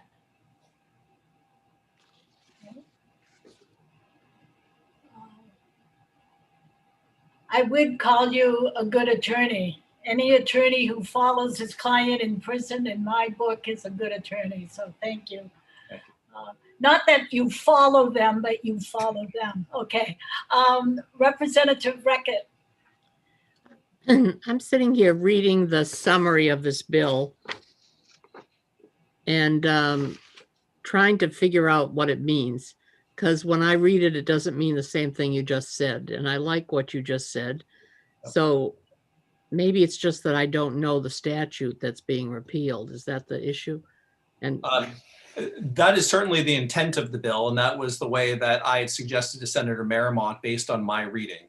I know that CLAC has had some concerns with the way that it's being phrased, but I believe that they may suggest an alternative to make sure that that is accomplished. But my reading of the statute is that it would accomplish those goals for it to be it wouldn't require a concurrent sentence, but could allow a probated sentence. But just to be clear, it only can be probated in a case where the person is serving a straight sentence, because you can't have a probated sentence to a probated sentence. I hope that's clear. That part's clear. Okay. Anyway, I will try to find my Federico in the, it's a challenge in my office right now. Anyone else have any questions? The term in that other bill is discretionary. So it sounds pretty much, oh, where did I go? I lost Mr. Pratt. There he is in the corner. Okay. Anyone else wish to give testimony in support of LD 801? I don't see anyone. Anyone wishing to? Ms. Collins has her hand up, Madam Chair. I was wondering, I'm trying to get it going. I thought everybody's in the room. So if we're all in the room, yes, Ms. Collins, please. Thank you. Senator DeChambeau, Representative Warren, and honorable members of the Criminal Justice and Public Safety Committee. My name is Jan Collins, and I'm Assistant Director for Maine Prisoner Advocacy Coalition, and I am here to speak in favor of LD 801. And I'll confess that I did not prepare written testimony because, like Representative Reckitt, I wasn't really sure what the bill was saying. It was a really long sentence that made up an entire paragraph that described the bill. And I wanted to be sure that I was testifying on the right side. So here I am. This bill does a couple of things that we look for when we're supporting bills. One, it allows for judicial discretion. One of the most important things we can do is allow the judge to actually use their training to make a decision about sentencing. Secondly, it addresses the issue of mental illness. As we all know from being on this committee for this session and for many people, many years, there is a huge number of people in our prison system who have mental illness, many of whom are untreated or undertreated. Any bill that helps to take into consideration mental illness and having very good treatment for mental illness is important to fairness in sentencing. So with that, MPACT is in favor of this bill and hope that you will give it your full support. Thank you so much for the opportunity to speak. Thank you. Any questions for Ms. Collins? Seeing none. Anyone else in opposition?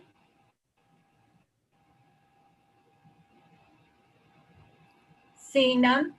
Anyone wishing to speak neither for nor against? Senator, I'm bringing people over. It just takes like 3 seconds for each one, so there's a delay. You know, after 3 months, I should get it right. Whoa, here we go. All right. Greetings, Sheriff Mason. Good afternoon. Is this, a little bit, are you all here to speak in opposition of this bill? Okay, and fine. Well, the first one I saw was Sheriff Mason, Mr. Pelletier, and then Ms. Black. So we begin with you, sir, Mr. Mason, Sheriff. All right, well, thank you very much, Senator DeChambeau, Representative Warren, and distinguished members of the Joint Standing Committee on Criminal Justice and Public Safety. My name is Ken Mason, and I am the sheriff here in Kennebec County. And today I am here on behalf of the Maine Sheriff's Association. Maine Sheriffs, we all met, we discussed this bill, and it was our unanimous position to oppose LD 801. You know, we as Maine Sheriffs were aligned with the intent of providing our inmates with humane care and assistance in areas to ensure their success upon release from our jails. We provide medical care that is often not available to these citizens. We create pathways to overcome substance abuse, and we ensure that they are well fed and in reasonably comfortable accommodations. Compared to many of the situations that they may be facing outside of our facility, they know that they are safe in our care. Should LD 801 pass through this committee and eventually be signed into law, the unintended consequence of this action is putting the public, incarcerated individuals, and our staff members in harm's way. It is undeniable that there are good people who have made poor choices. Occasionally, these individuals find themselves in our corrections communities. No one in this discussion would dispute that there are also people who struggle to make proper choices. If we, as a society, opt to remove ramifications to those who could jeopardize other inmates and staff members, we have failed those incarcerated persons who expect and deserve protection. Now, we cannot ignore the other pressing concern that you are all aware of, our staffing our correctional facilities. The men and the women we employ are often not paid enough for their strenuous work. They manage the most difficult populations, and they come back to work day after day. This scenario is consistent in all Maine counties. If we remove the sanction of non-concurrent sentencing, those inmates who violate have nothing to lose by committing another crime. The MDOC standard allows for inmate discipline, which is how the vast majority of rule violations they are addressed. Those crimes that result in charges are generally, they're only the most significant and harmful violations. To remove the ability to charge offenders of these devastating crimes without a doubt, very dangerous decision. Members of this committee, We have repeatedly heard from both sides, state and county officials, of the devastating impact of smuggling drugs into the facilities. In view of this fact, please remember that those inmates who are desperately working to overcome addiction, who may be damaged or even overdosed while in jail. Please know that we understand and respect the thought process behind 801. When the time comes that we no longer find smuggling drugs and contraband into our jails, physical or sexual assault of inmates, or any one of the myriad of ways that people can be harmed, perhaps this bill could be re-examined. Until that time, we as the Maine Sheriffs unanimously urge you to vote ought not to pass. Thank you for your consideration, and I would be pleased to answer any questions that you may have. Thank you. Any questions for Sheriff Mason? Seeing none? Again, thanks. Thank you. Mr. Pelletier?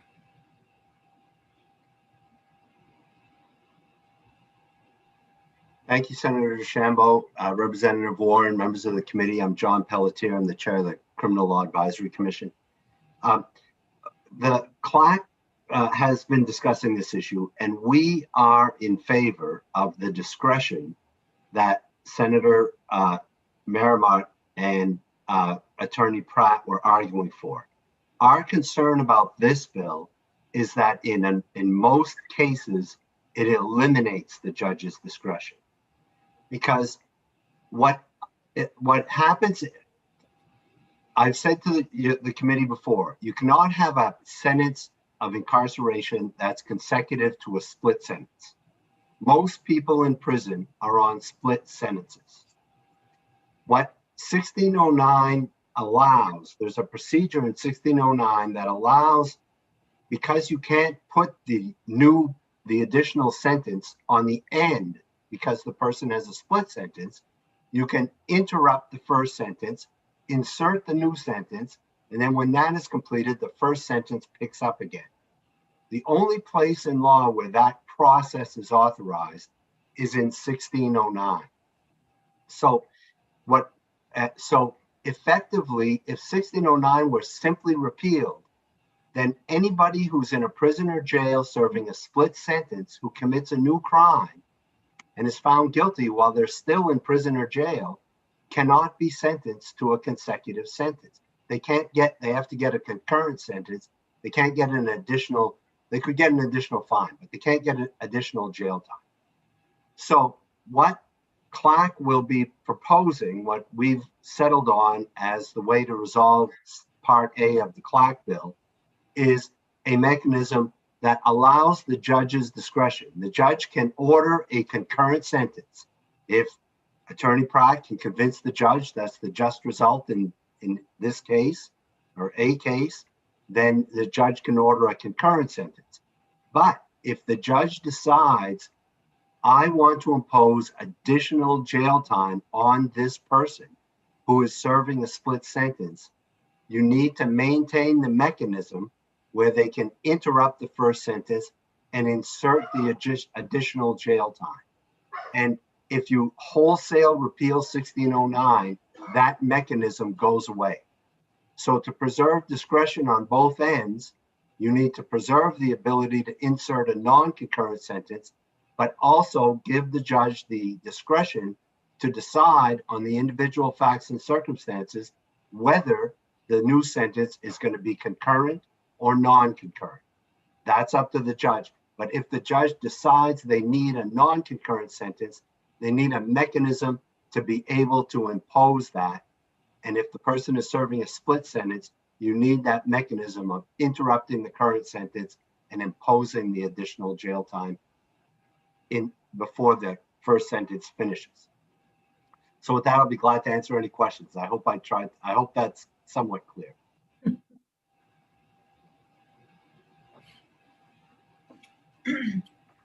We've all heard that for the past 3 weeks, about a dozen times. Any questions of Mr. Pelletier? Seeing none, I will recognize Anna Black. Oops, There. I see a hand. Representative Pickett? Yes, thank you, Madam Chair. Mr. Pelletier, just real quickly, this bill here, if I'm correct, this is the one that is dealt with in your Clack bill that Senator DeChambeau put forward for you. Is that correct? That's right. We deal with 1609, and in fact, you asked us to take a look at it again, and we have. And the proposal we're supporting is for there to be discretion to do it either way, concurrent. So then if we were to do what you just suggested, we could do it in 1609, and we could do it in the Clack bill as part of that bill, and this bill would not be necessary. Is that correct? That's correct, if that's where the direction you want to go. Thank you. Thank you. Ms. Black, you wish to provide testimony? Thank you. Yes, thank you. Thank you, Senator DeChambeau, Representative Warren, and other distinguished members of the Criminal Justice Committee. I'm Anna Black, Director of Government Affairs for the DOC, providing testimony in opposition to 801 on behalf of Commissioner Liberty. Much of what I have to say is repetitive to what Mr. Pelletier said, but I will provide it just to give the department's perspective. The MDOC is concerned about the negative impact this bill will have on staff, on residents, and property. As we've heard, the bill seeks to repeal Title 17A, Section 1609. So if enacted, it would mean that many of those serving the split sentence would not be held accountable if they committed a new crime while incarcerated. Repealing the statute would eliminate the ability of a court to impose a non-concurrent sentence when a resident of a DOC adult facility commits the new crime during imprisonment.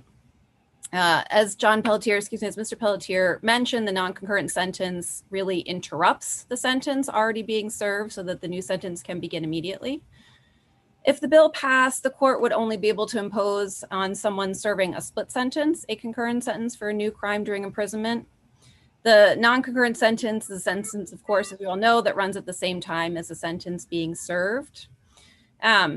So passing this would mean that a resident who commits a new crime, including a resident who assaults staff or another resident, traffics drugs, destroys state's property, or commits sexual violence while serving their time, would not be given a meaningful sentence for this crime, simply because it's happening within the correctional facility.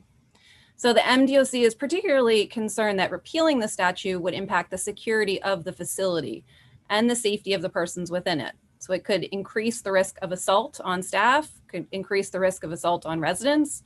We feel pretty strongly that it would also result in an increase in drug trafficking and other crimes because the resident committing the crimes would have no reason to be concerned about further punishment. Non-concurrent sentencing, which results in more imprisonment time, tends to be an effective deterrent for committing or attempting to commit new crimes while incarcerated, and we don't believe this should be eliminated. Commissioner Liberty and other staff, other necessary staff, are happy to be at the work session when it gets scheduled. Thank you.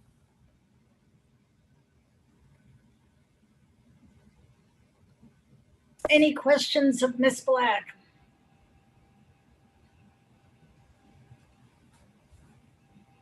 I think, and I'm not gonna speak for the department, but I'd like us to all think, though, a split sentence is a sentence. You can't insert something consecutive. You have to do that whole sentence. Or as this provides, or the other bill provides, you stop it. So I don't see anyone. Anyone speak neither for nor against LD 801? Seeing none, I will call this public hearing 801 to a close. Thank you. And the work session, Senator Memon, is April 12th, next week. Okay, see you then. Thank you. Thank you. Bye.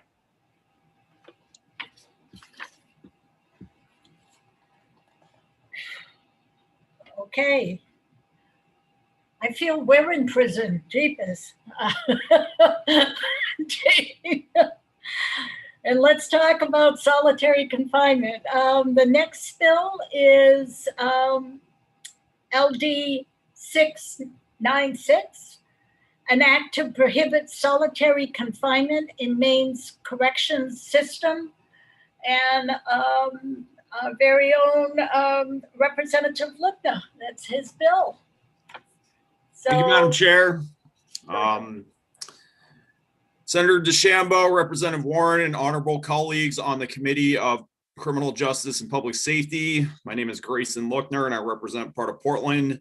I'm here today to present LD 696, an act to prohibit solitary confinement in Maine's corrections system. We have a Department of Corrections in the state of Maine. To me, that implies that as a state, we work to correct the behavior of those who have been convicted of crimes who become residents of the state's jails and prisons and rehabilitate them to functioning behavior in society. We do not have a Department of Senseless Punishment nor a Department of Psychological Torture in the state. By any name, restrictive housing, administrative segregation, or solitary confinement, the practice of holding inmates in isolation for weeks, months, and oftentimes years on end amounts to senseless punishment and psychological torture. As former Supreme Court Justice Anthony Kennedy put it succinctly, solitary confinement literally drives men mad. For those who have been left languishing in isolation, the scenes are frequently gruesome. Blood mixes with vomit, feces, and other bodily fluids on the facility's floors and other surfaces as residents engage in self-harming behavior and a plea for transfer to a facility's mental health unit. The trauma from being locked up in solitary for prolonged periods is lasting and does not restore residents to a state of functioning, either in prison or out. In the words of one former warden of the Maine State Prison, to paraphrase, you can put someone in solitary for 5 years, but I don't want to be living next to them when they get out. In many instances, even the most heinous crimes are driven by underlying mental illness and behavioral health disorders. Solitary confinement only exacerbates these symptoms and creates human beings who will be charges of the state for a much longer period than they would have been otherwise. The state's Department of Corrections mission states that they use evidence-based practices and follow the National Institute of Corrections best evidence-based practices. The NIC's own literature on solitary confinement makes no mention that this practice has any evidence backing it, and indeed cites that the major reason that it has become such a common practice is due to overcrowding in our prisons. In fact, all the studies that have been done on the practice show that it is linked to worse behavior, higher rates of psychosis, and suicide. Solitary confinement was infrequently used in the United States prior to 1980. We have seen populations of prisons grow exponentially in that period, including in Maine. The reduced populations we have in Maine's DOC currently because of the pandemic presents a unique opportunity for us to start thinking differently about how we do corrections. With lower populations, there shouldn't be a need for solitary confinement at all. This bill needs some refining in order to cover all of the DOC's practices to ensure that it prevents the worst psychological torment from being inflicted on our prisons, in our prisons. The Eighth Amendment of the United States Constitution prevents cruel and unusual punishment from being inflicted on our nation's prisoners. In my view, this practice not only violates that provision, it also makes us less safe by inflicting unnecessary trauma on our state's inmates. I look forward to working with you all to craft a bill that ends this practice in the state of Maine. Thank you for hearing my testimony, and I will do my best to answer any questions.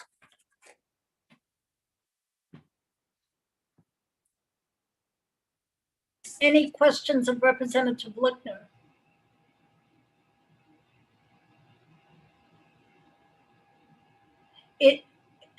Representative Lookner, did you do research of what like the policy currently is, or you know, I've looked into it a bit. you know, I think there are other people on this call who can answer that better, kind of what the policies are when it comes to the state, the DOC. Okay. Seeing no other questions, I will ask if there is anyone in the waiting room wishing to come in and speak on this bill. I'll wait for you.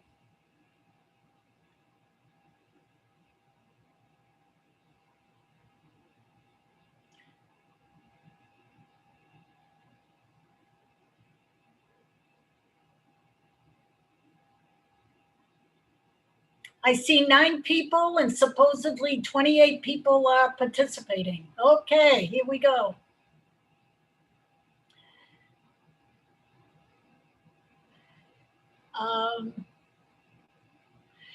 We are at the point of asking people if they wish to speak in support of this bill.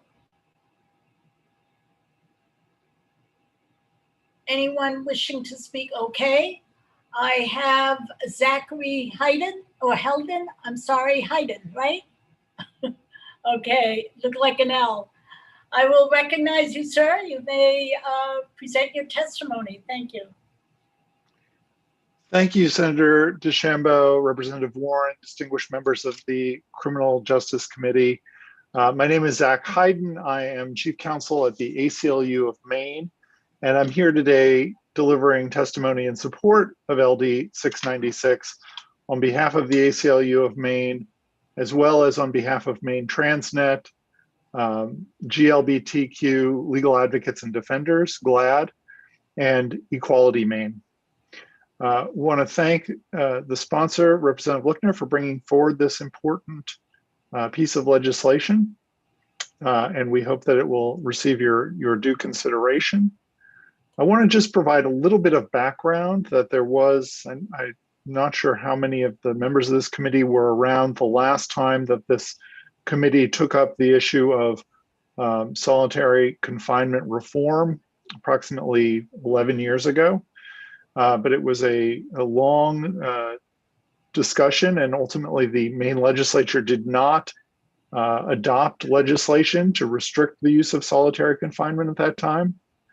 But motivated and inspired, I think, by much of the testimony and the discussion that was generated through that process, the Maine Department of Corrections did take it upon itself to pass substantial restrictions on the use of solitary confinement, and has substantially reduced the use of solitary confinement in its facilities. That is something they deserve enormous credit for, but there is still a lot of room for improvement. There's still a lot that can be done, and there is a role for the Maine legislature to play in pushing for those reforms and in making sure that the protections against solitary confinement, which is a horrendous and inhumane practice, are more aware, or the public is more aware of those restrictions, and that the public is better able to enforce those protections. So we think that is the most important reason why this committee and the legislature should adopt restrictions in statute. The state of New York just last week adopted the Halt Solitary Confinement Act, which is the most far-reaching restriction on the use of solitary confinement that was signed into law by Governor Cuomo.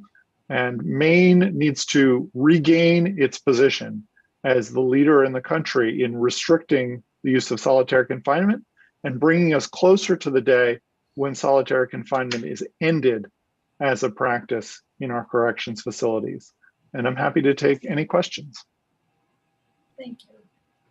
Any questions? Mr. Hayden, is there a definition of solitary confinement that maybe the department is using that I'm unaware of, or how? What is that?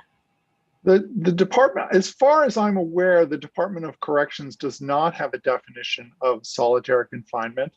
And you, I'm sure, are going to hear from somebody from the Department of Corrections, but I think it is their position that the the practices in their special management unit do not constitute solitary confinement. But other entities, including the UN Special Rapporteur on Human Rights, have come up with definitions of solitary confinement. I think, rather than getting into the semantics of where the line is in terms of this is solitary confinement and this isn't, I think the key is to think about the purposeful deprivation of meaningful human contact. And that's something that has been shown to have terrible health and mental health effects on people, and looking at ways of reducing and ultimately eliminating that, and to the extent that it's being used, making sure that there are robust due process protections in place for people. Okay. Anyone else have any questions? Seeing none? Thank you. I Thank you, then Senator. saw Tina Nato. I will recognize Ms. Nato, followed by Hannah Longley. Thank you, Senator DeChambeau, and thank you, members of the committee. My name is Tina Nato, and I think I am the fourth MACTL person before you today. I am the executive director of MACTL, and I am here to testify in support of the concept of LD 696, and thank Representative Lookner for presenting this extremely important bill. There's been some discussion behind the scenes that I think would result in a much more robust and wide sweeping bill, that this bill be carried over into the short session to allow stakeholders a chance to review the current policies that were implemented by DOC approximately a decade ago and see where improvements can be made. I think it's also important to note that it's beyond DOC. It's also to include the jails in this state, and what policies and procedures are employed by the jails, where too many of my clients are languishing right now.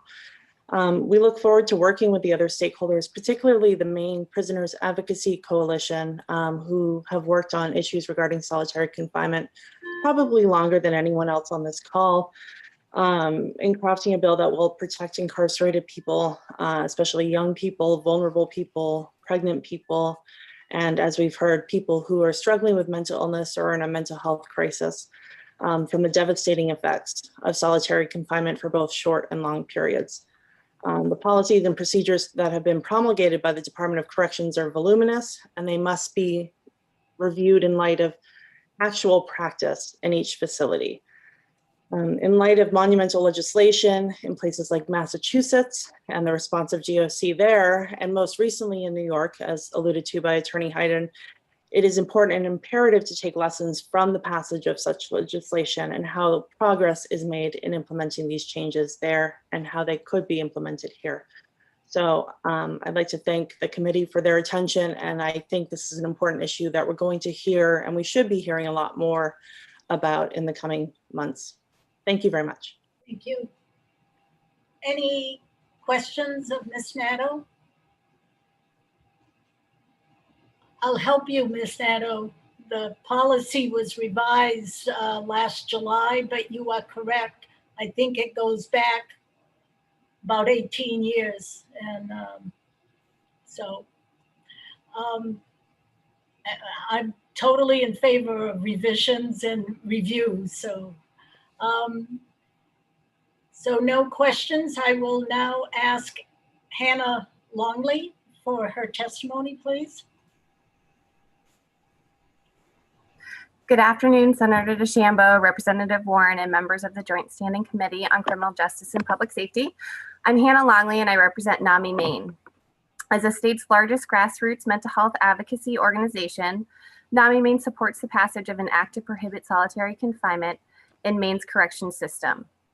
Solitary confinement has been researched extensively and has been found to have profound negative impacts on an individual's mental and physical health, as well as detrimental impacts on the rehabilitative goals set forth by our criminal justice system.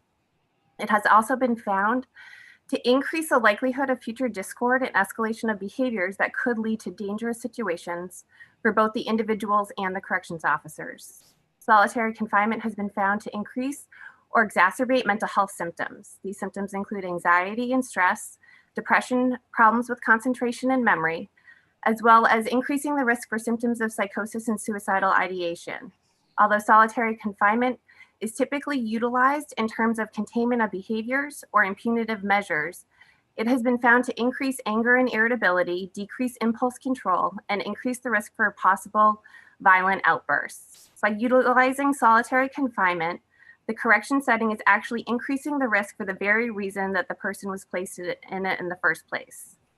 Due to these significant mental health concerns and responses, solitary confinement disrupts the very goals of our correction systems when utilized in any way.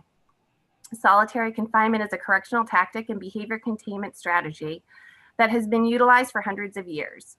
However, it's now outdated, and the research clearly indicates the detrimental impacts it has on the individual's mental health and cognitive abilities. The strategy perpetuates and exacerbates patterns of disruptive and at times aggressive behaviors, creating an unsafe place for all who are in it. Solitary confinement also negatively impacts any progress individuals have made in order to participate in the rehabilitation and treatment of behavior patterns and mental health symptoms.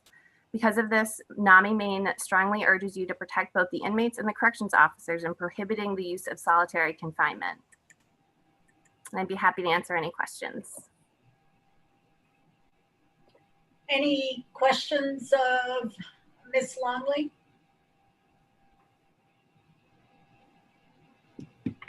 Thank you. Thank you. I don't see anyone else that wishes to speak in support. I will now ask anyone wishing to speak in opposition.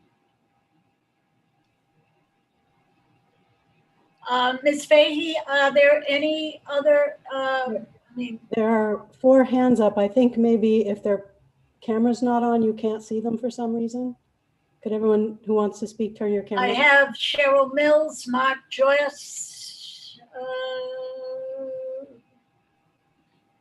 Okay, I will begin again. We asked those in support, and now I am, okay, thank you, Mr. Joyce, for raising your hand. Who else wishes to speak in support of this bill? Lori Swain. I didn't hear. Lori Swain. Cheryl Mills. Okay. I will. McCarty. Okay. I will recognize Mr. Joyce, followed by, I don't see the name. I think I'll go with Mr. Joyce, followed by Miss Mills, I believe. Okay, so Mr. Joyce, please begin. Yes, Thank you. Yes, hello, Senator DeChambeau, Representative Warren, and distinguished members of the Joint Standing Committee on Criminal Justice and Public Safety. My name is Mark Joyce. I'm managing attorney of Disability Rights Maine. We're Maine's protection and advocacy organization for individuals with disabilities. I just want to echo what the other individuals who have testified regarding this particular bill. We support it very strongly and support the concept of what Ms. Natta was talking about in terms of looking at the current situation and having the stakeholders come together with a very thorough review. I think one of the things that I don't think anybody can argue with is just the fact that this should not be happening. This should not be happening to anybody, and that it's a if you look at the literature and you look at the case law, and I won't go on too long because I'm repeating a lot of what other people have said, but even in the case law, you will see a sort of commonality amongst courts that talk about just the detrimental nature of solitary confinement in individuals. And so I'll just read a quote from a Third Circuit case, which I think really encapsulates it, from a Williams versus Pennsylvania Department of Corrections. And the quote is, "We observed a growing consensus with roots going back a century that conditions like those to which Brandon," that was the name of the inmate, "repeatedly was subjected can cause severe and traumatic psychological damage, including anxiety, panic, paranoia, depression, post-traumatic stress disorder, psychosis, and even a disintegration of the basic sense of self-identity. And the damage done does not stop at mental harm. Physical harm can also result. Studies have documented high rates of suicide and self-mutilation amongst inmates who have been subjected to solitary confinement. These behaviors are believed to be maladaptive mechanisms for dealing with psychological suffering that comes from isolation. So I would just echo what all the other individuals who spoke and really agree with Mr. Hayden that we should really move towards ending this particular sort of intervention just in toto. So that would be my testimony for today. Thank you. Any members of the committee have questions of Mr. Joyce? Seeing none, I will go to Cheryl Mills, followed by Lori Swain. Thank you, Senator DeChambeau, Representative Warren, honorable members of the Criminal Justice and Public Safety Committee. My name is Cheryl Dearman Mills. I live in Wells, and today I will be reading testimony written by a former resident of the Maine State Prison, Norman Kelling, and he is in support of LD 696. His letter states, Dear Senator DeChambeau, Representative Warren, Representative Lookner, and honorable committee members, thank you for your service to the state of Maine. I am here to support doing away with solitary confinement in Maine, as the title of LD 696 states. I spent more than 5 years in solitary confinement in Maine State Prison in both Thomaston and Warren. During my time in segregation, I witnessed dozens, if not to say hundreds, of horrors. I saw men that were so terrified of the isolation, the lack of contact and movement, the deprivation of sensory experience, that they sought to remedy their fears by severely harming themselves, or by taking their own feces and bodily fluids and flinging them into their own and others' spaces and faces, sometimes by flooding corridors and hallways. On at least 2 occasions, men handed their own cut off testicles to nurses, prison guards. I heard the nurse scream. I heard the gruesome noises of a man with severe mental illness run at the door of his cell and hit his head so many times that he developed a permanent large callus on his head. Mike James, a well-known case. And to say that cells were quite regularly bathed in blood from the men whose mental illness was that of cutting themselves is no overstatement. Those that guard inmates fall into 2 essential categories with many subcategories. There are the guards who are there to do their jobs honorably and correctly. The second category is the guard who feels that inmates are not punished severely enough by incarceration and the ensuing deprivations. That category of guard feels that it is his/her job to punish inmates further with minor and major abuses of power, constant clattering of nightsticks on cages while men are attempting to sleep, pushing and literally pounding men to minor infractions, like having an apple in your cell or an extra wrapper of sugar, or swearing in response to being left without toilet paper or a pencil for days at a time, that then result in longer times spent in isolation. Segregation in and of itself is torture, though its original intent was to improve the chances of inmates to self-reflect and even to repent. Unfortunately, that is not what happens. There is much evidence to support the fact that long-term isolation severely increases anxiety, depression, despair, mental instability, hopelessness, and instances of acting out early trauma and childhood violence. I want to thank and commend both Commissioner Liberty, who as warden of the Maine State Prison, and current Warden Magnuson for doing their best to initiate and follow policies and procedures. I know from hard-won experience that what Maine is doing in regard to solitary confinement is not working. There is another way. Please act humanely and decisively to prohibit solitary confinement in Maine's corrections system. Thank you again for your service to Maine. Norman Kelling, Swanville, Maine. Thank you. Any questions of Ms. Mills? Thank you. I now will call up Lori Swain. Is there anyone else that wishes to speak following Ms. Swain? If you please. I have my hand up, Vicky McCarty. Oh, okay. After Ms. Swain, we will recognize you, Ms. McCarty. Thank you.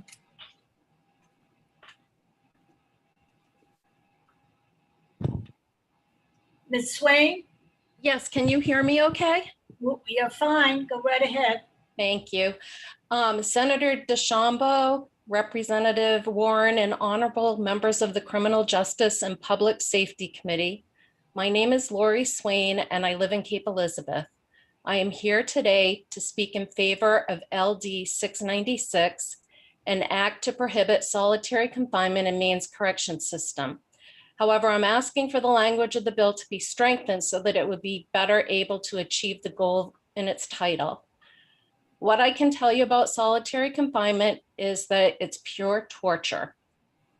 My son, Zachary Swain, went to Maine State Prison in December 2015.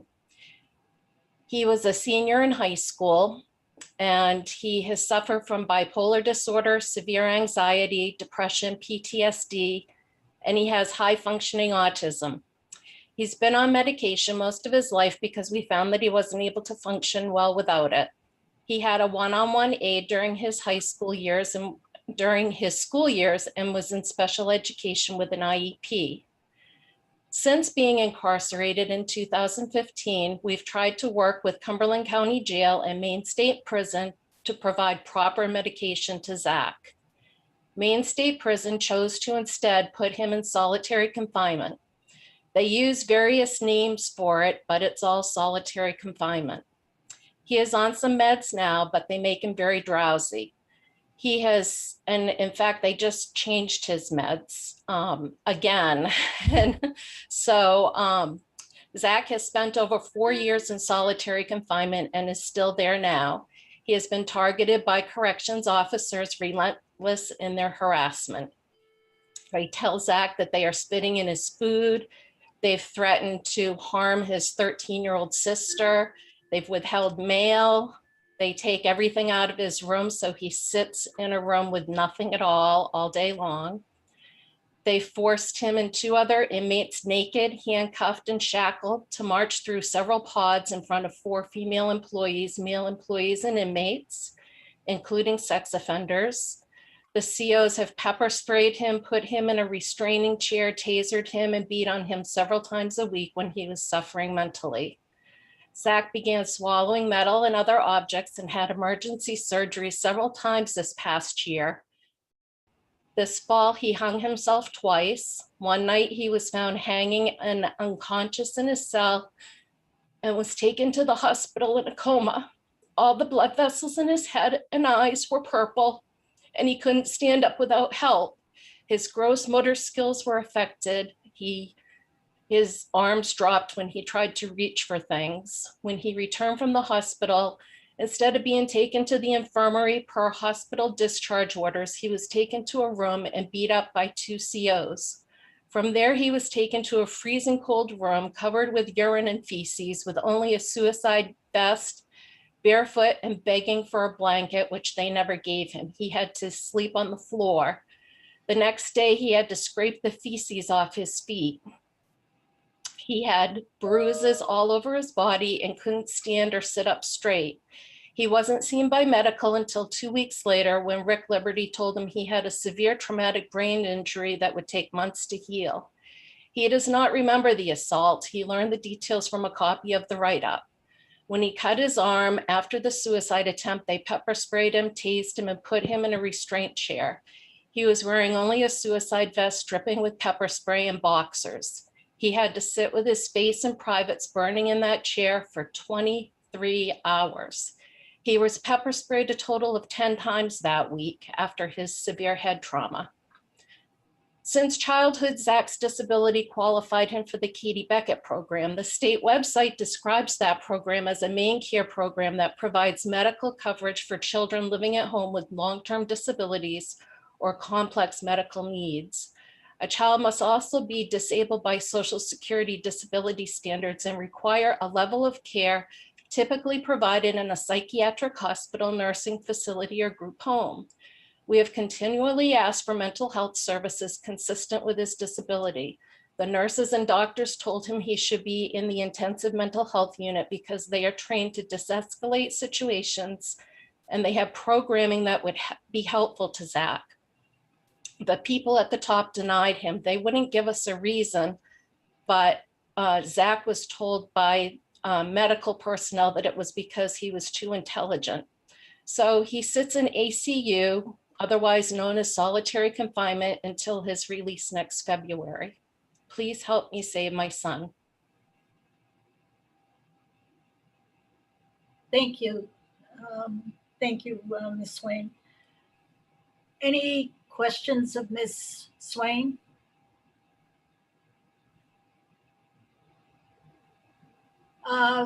Representative Warren? Thank you, Madam Chair. I don't have a question. I just want to thank you, Ms. Swain. It's tough to share that, and I can't imagine what it's like to be a mom of a child going through such difficulty. So I just needed to say that. Thank you for being here. Thank you. And thank you. We will have now, I don't see any other questions. I will now call up Ms. McCarthy, Ms. McCarty, I believe. Thank you very much. Good afternoon, Senator DeChambeau and Representative Warren. My name is Vicki McCarty, and I'm a policy analyst for the Consumer Counsel System of Maine. And I'm here today on behalf of the CCSM to testify in support of LD 696, which is an act to prohibit solitary confinement in Maine's correctional system. I want to let you know that our organization is made up of folks who advocate for mental health issues. And we also, all of our members and staff have had or have mental health issues. And many of our members have also seen the inside of correctional facilities. So, but we want to say thanks to the hard work of many Maine citizens, legislators, and state personnel, we are making progress towards integrating a correctional system that embraces jail diversion, positive reentry, restorative justice, and peer support programs in lieu of perpetuating punitive actions that do harm. And although there has been some movement to address the issue of solitary confinement, it has not been enough. And so I'd like to kind of echo what others have said before me in terms of some research that they have provided and personal testimonies. And I have also included some research. And I would just like to say that the Commissions on Safety and Abuse in America's Prisons says what happens inside jails and prisons does not stay inside jails and prisons. It comes home with prisoners after they are released and with corrections officers at the end of each day at their shift. When people live and work in facilities that are unsafe, unhealthy, unproductive, or inhumane, they carry the effects home with them. We must create safe and productive conditions of confinement, not only because it is the right thing to do, but because it influences the safety, health, and prosperity of us all. So again, we support the overall premise of this bill. However, it needs to be strengthened, especially in the area of human contact, in order to be most effective. To that extent, we ask that the bill be carried over as to allow more time to further the work on the bill. And if there is an amendment presented, we would like to support that. We would urge you to consider that option as well. Thank you so very much. Thank you, Ms. McCarty. Any questions of Ms. McCarty? Seeing none, thank you. Thank you very much. Anyone else wish to speak in support of the bill? I don't see any. Anyone wish to speak in opposition of the bill? I don't see anyone. step up. Anyone wishing to speak neither for nor against? Commissioner Liberty, welcome. Thank you. Senator DeChambeau, Representative Warren, and distinguished members of the Criminal Justice and Public Safety Committee. I am Randall Liberty. I'm the Commissioner of Maine Department of Corrections, providing testimony neither for nor against this bill. The Maine Department of Corrections supports the spirit of this bill as it aligns with national best practices and aligns with our philosophy and practices to seek the least restrictive housing options for residents in our care. In January of this year, Representative Lookner met with my staff to discuss MDOC's policies, procedures related to restrictive housing. They discussed the MDOC's policies prohibit the use of solitary confinement, discussed the statute regarding segregation, which we refer to as restrictive housing, and they discussed the reasons for the Department of Corrections resident will be placed in restrictive housing. This includes either disciplinary reasons for having been found guilty of a major disciplinary violation after due process hearing, or administrative reasons, as an example, a resident in direct threat to himself, of himself or another person, if in less restrictive housing. Their conversation also covered the significant strides this department has made related to this topic, which includes an overhaul of policies, accountability of staff, increased programming during periods of restrictive housing, and Maine's progressive steps away from the practices like solitary confinement and increased programming and contact during periods of restriction have been recognized nationally by the Vera Institute of Justice and others, including the Lyman Center for Public Interest at the Yale Law School. This national recognition is in part to the significant work that the department has done to reduce the use of restrictive housing. We've achieved a 72% reduction in restrictive housing placements in 2015. We recognize the best way to reduce the need for restrictive housing is to ensure residents are engaged in pro-social activities. Not surprisingly, as we've increased educational offerings, job training programs, wellness programs, including yoga and anger management, and increased restorative justice practices, we've seen a decrease in assaults, harassment, victimization, destruction of property, which would typically result in the use of disciplinary restrictive housing. As this committee knows, we have consistently opened our doors of the DOC facilities to lawmakers, advocates, and others interested in better understanding all areas of corrections, including restrictive housing. I will continue to make my staff and the facilities available as it is useful to this topic. We look forward to engaging with the sponsor and the committee in the work session. Thank you. Thank you, Commissioner. I'll open up for questions, and I see Representative Pickett. Thank you, Madam Chair. Thank you, Commissioner, for being here this afternoon.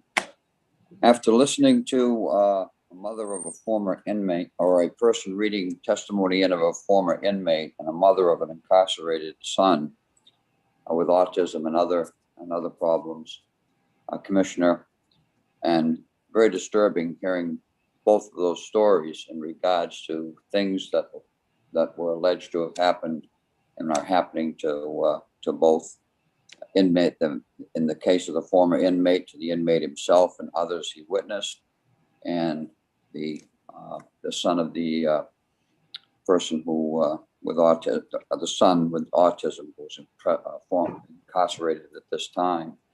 So I guess the question I have for you, sir,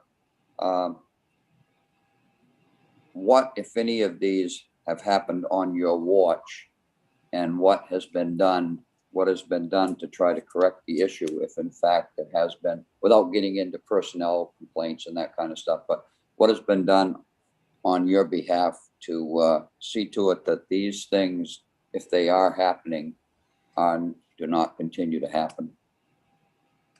Thank you, Representative. That's a good question.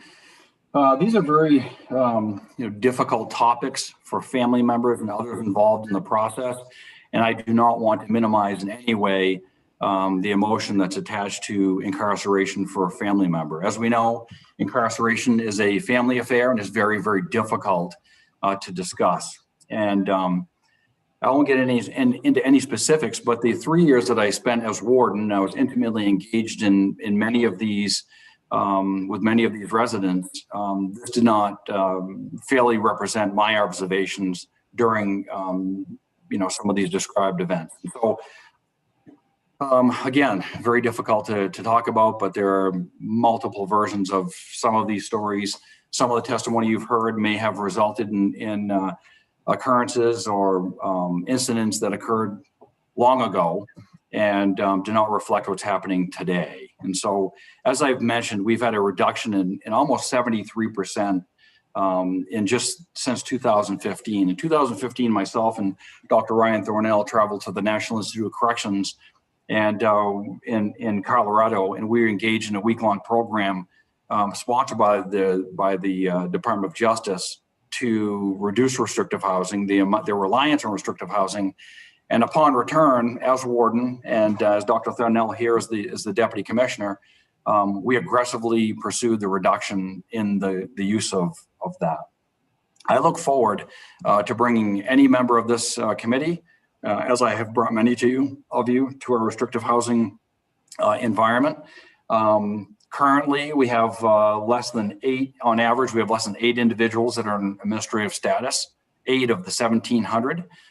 Their average length of stay for males is 6.7 days, 6.7 days in that administrative status. And for female residents, it's 1.75 individuals engaged in this activity. So I would just like to state that I'm very interested in working on this with all stakeholders to bring the data, look at what's happening nationally, and to be a true partner in any way we can to reduce our use of restrictive housing. Thank you. Follow up, please. Yes, go ahead. Thank you, ma'am. Commissioner, so I was hoping to see somebody here that would be testifying from the county jails. I do not see anybody on the list, at least not the one I'm looking at. So that being said, I know that you were a former sheriff in charge of a correctional facility there as well. And I wanted to ask the question to somebody, if there would have been somebody here, about an active sheriff at the time. Do the jails, it's been mentioned that the jails use solitary confinement as well as the DOC. And is that true? And just so I can compare apples to apples and oranges to oranges. Thank you, Representative. And we have spoken with the Maine Sheriff's Association on this matter. I believe they can speak for themselves, but as sheriff and as chief for about 14 years total, as you know, county corrections is different. It's sort of the emergency room of corrections. People come in recently arrested, sometimes under the influence. Their world has changed, and it can be very transitional. And although they don't officially use restrictive housing, I see that Sheriff Mason's here, so he may want to speak on behalf of the Maine sheriffs regarding that question. All right, thank you, Commissioner. I just wanted to make sure that we got a well-rounded view of this situation. Yep. Thank you. Yep. Representative Pickett, would you want Sheriff Mason to weigh in on that? Oh, you muted yourself. Yes, if he's called on at some point, or if you want to call on him now, whatever the proper procedure is, that would be nice to hear his comment. Sheriff Mason. Good afternoon. I'm not going to speak on behalf of the MSA. I'm going to speak on behalf of myself. And Commissioner Liberty really spoke the truth with us. This is a very difficult thing for families, having to go through, an incarceration with a family member. And having been there myself, I understand it. We as sheriffs, we don't have segregation units, if you will.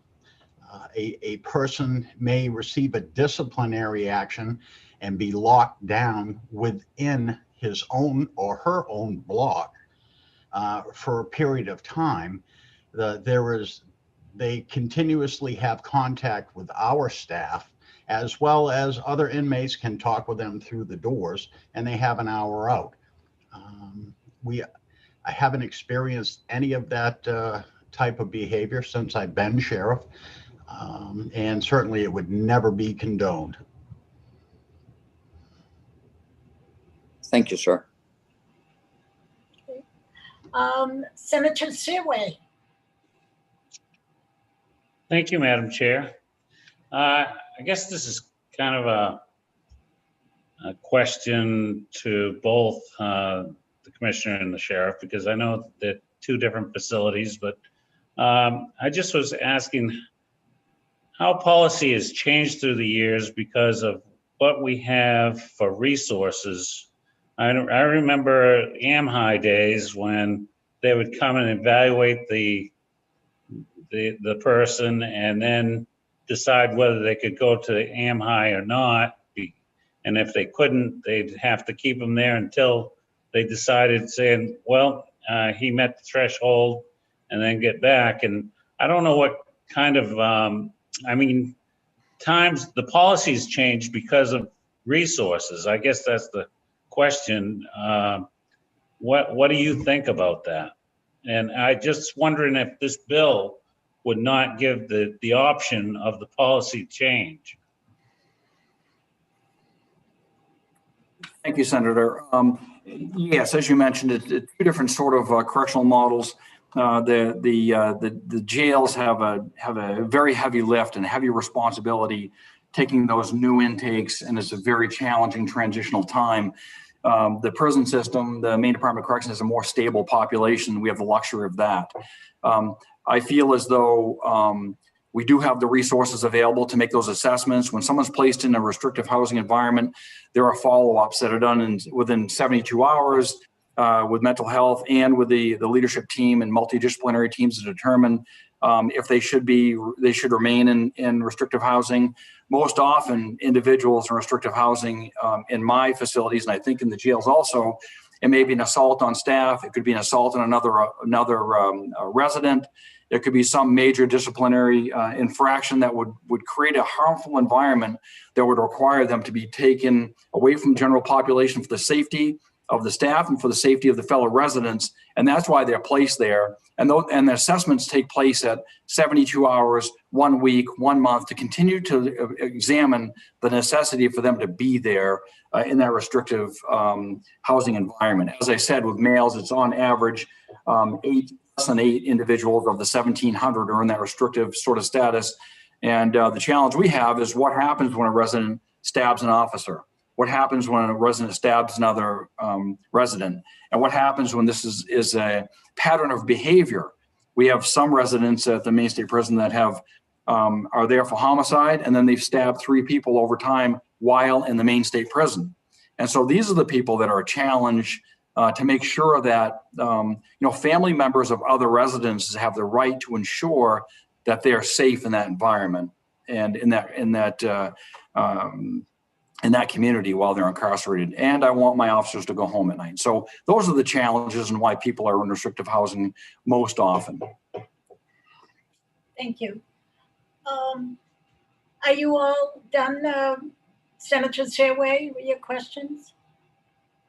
Well, I'd like to give the opportunity for the Sheriff Mason to answer that as well, because I know he was around during the AmHigh days and what he feels on resources. Well, thank you for dating me, Senator. It's just really a different time in corrections right now because, we have a lot of people in our intake that do suffer from severe mental illness, and they're down there because we can keep an eye on them constantly with checks, making sure they're not harming themselves, making sure that we try to get to their needs, little things. And yes, we can have our own mental health workers say, yes, this person needs to be seen by a state mental health worker in regards to going to Riverview. And that can occur, and it does occur. The problem is that the number of beds, it could be months before anybody gets there. So, you know, we're responsible for taking care of them. We take that responsibility seriously because we do understand, myself and my staff included, you know, because there are times when it's a revolving door and the people are coming in that have been in there before and they've been found NCR, not criminally responsible, and which we understand. And like the commissioner said, you know, I want myself and my staff, everybody to do their jobs the right way, but go home. Thank you. I will then ask Mr. Pelletier, you joined us. I don't know if we skipped over you. If you wanted to testify, I'll give you the opportunity. Well, my understanding is we're on neither for nor against, and that's where we are. We really didn't take a position on the bill. I'm sorry, John Pelletier, Chair of the Criminal Advisory Commission, and thank you for the opportunity. But we did want to point out that the definition of solitary confinement needs work because to our reading, it didn't really ban solitary confinement. You know, it says less than 3 contacts a day. Well, if contact includes walking by the cell door, calling out the prisoner's name and putting a meal tray through the door, that happens 3 times a day, and the person is not in solitary even if they don't get out of the cell. So we need to work on the definition. And the also just, you know, it's just technical stuff on the way the bill is drafted. It has a definition in the prison statute 34A, and in the jail statute 30A, it has a reference to the prison statute, you know. But really what you want to do is you want to put the entire definition in the jail statute as well, so that the jail officials, when they're looking at the law that governs them, they don't have to do a side trip to Title 34A to see. You want all of the law there. And then the last technicality that was pointed out, I wasn't familiar with this, but someone chimed in that 30A calls the residents inmates and 34A calls them prisoners. So you want to, when you amend those statutes, you want to conform to that convention. With that, I'll answer any questions.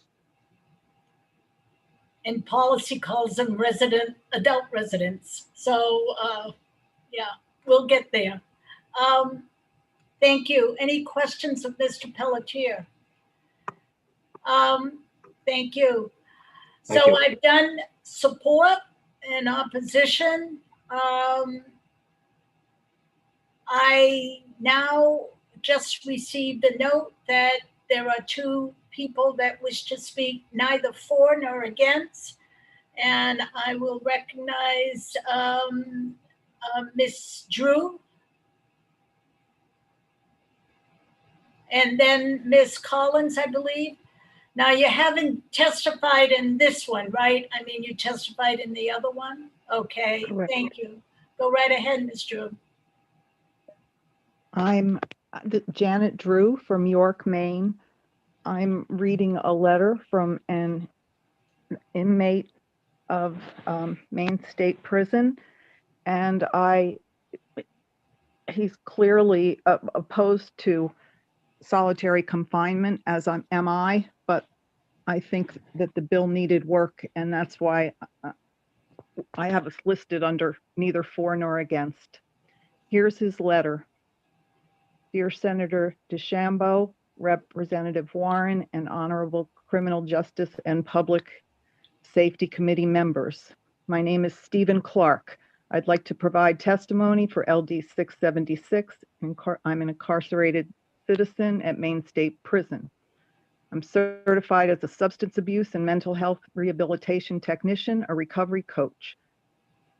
I'm currently in my 3rd semester of graduate school studying psychology, spent my 1st semester researching mental health, peer support, and the harmful effects of imprisonment and segregation. Over the past 9 years, the prison has allowed me to mentor, facilitate, and coach men at the prison, including men in segregation. None of the men I met were violent monsters or unredeemable. None were so out of control or violent that they should be locked up in a small 6x8 room for 23 or 24 hours a day. Each of these men were looking for the same thing: connection and healing. All had experienced significant trauma in their lives, and they needed love, human connection, and support. In solitary confinement, men became paranoid. They were overwhelmed with stress, lost self-esteem, and participated in self-harm or became suicidal. They're placed in small cells, often with nothing, not even a book. In some cases, the cells are unsanitary, covered with blood and bodily fluids. An older gentleman who I lived with in the honor pod returned to the prison following a medical procedure and was required to quarantine in the segregation unit due to COVID protocol.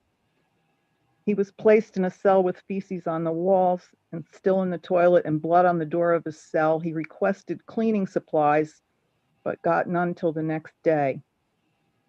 The conditions of segregation would put an animal shelter out of business. Men are stressed and asking for help, but services in segregation are lacking. It's common for mental health professionals to miss appointments. A man sits all week waiting to see someone who doesn't show.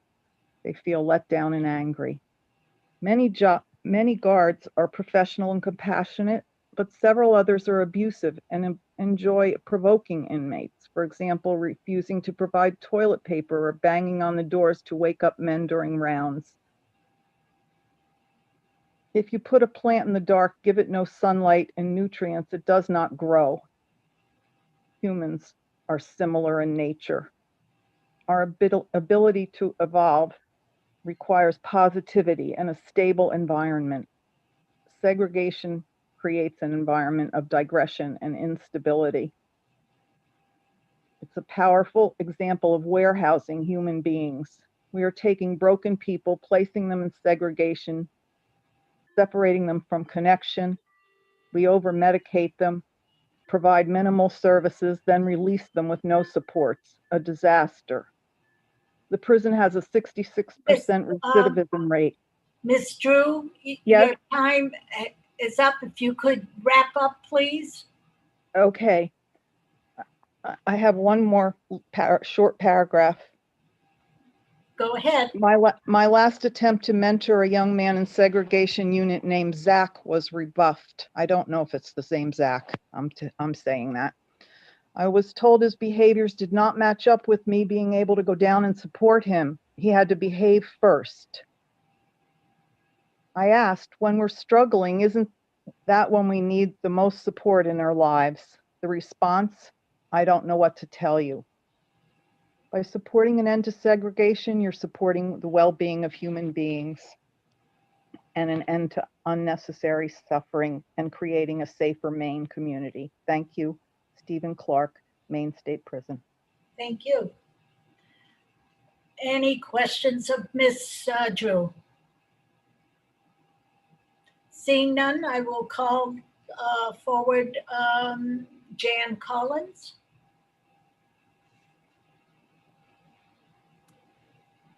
Senator DeChambeau, Representative Warren, and honorable members of the Criminal Justice and Public Safety Committee. My name is Jan Collins, and I am Assistant Director for Maine Prisoner Advocacy Coalition. I'm here to speak neither for nor against LD 696. MPAC is fully in favor of prohibiting solitary confinement, but believe that this bill needs additional safeguards.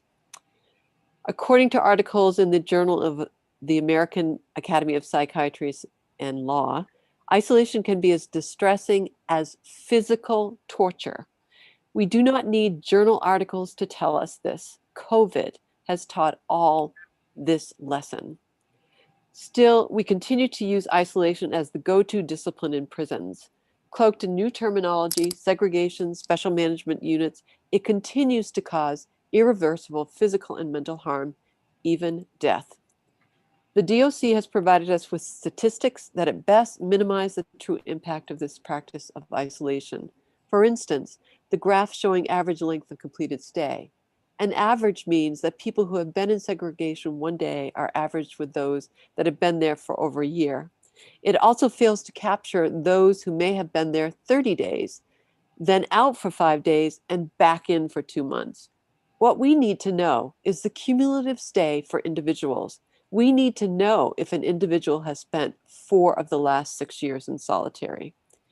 We need to have data on self-harm. How many attempted suicides? How many episodes of cutting? How many ended in blood transfusions? How many self-mutilated?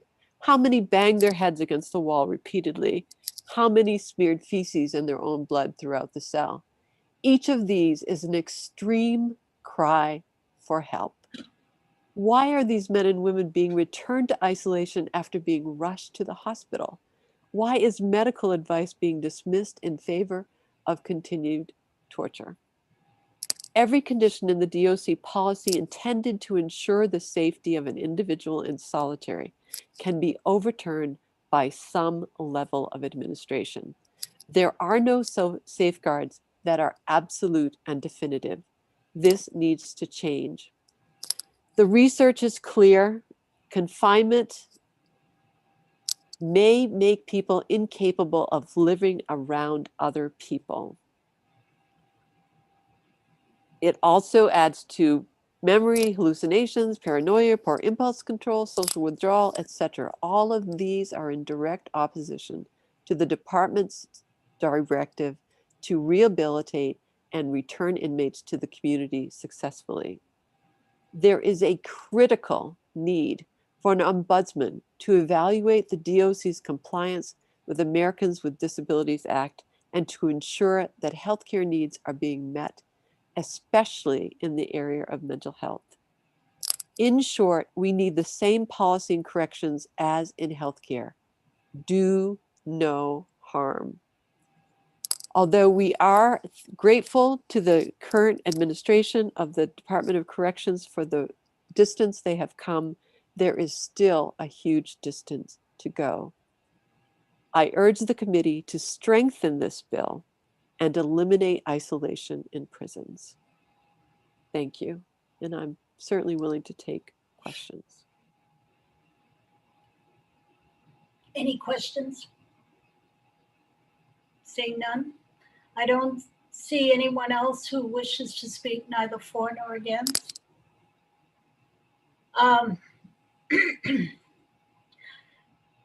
You all know where I come from. I'm going to take a moment that this is not easy to listen. I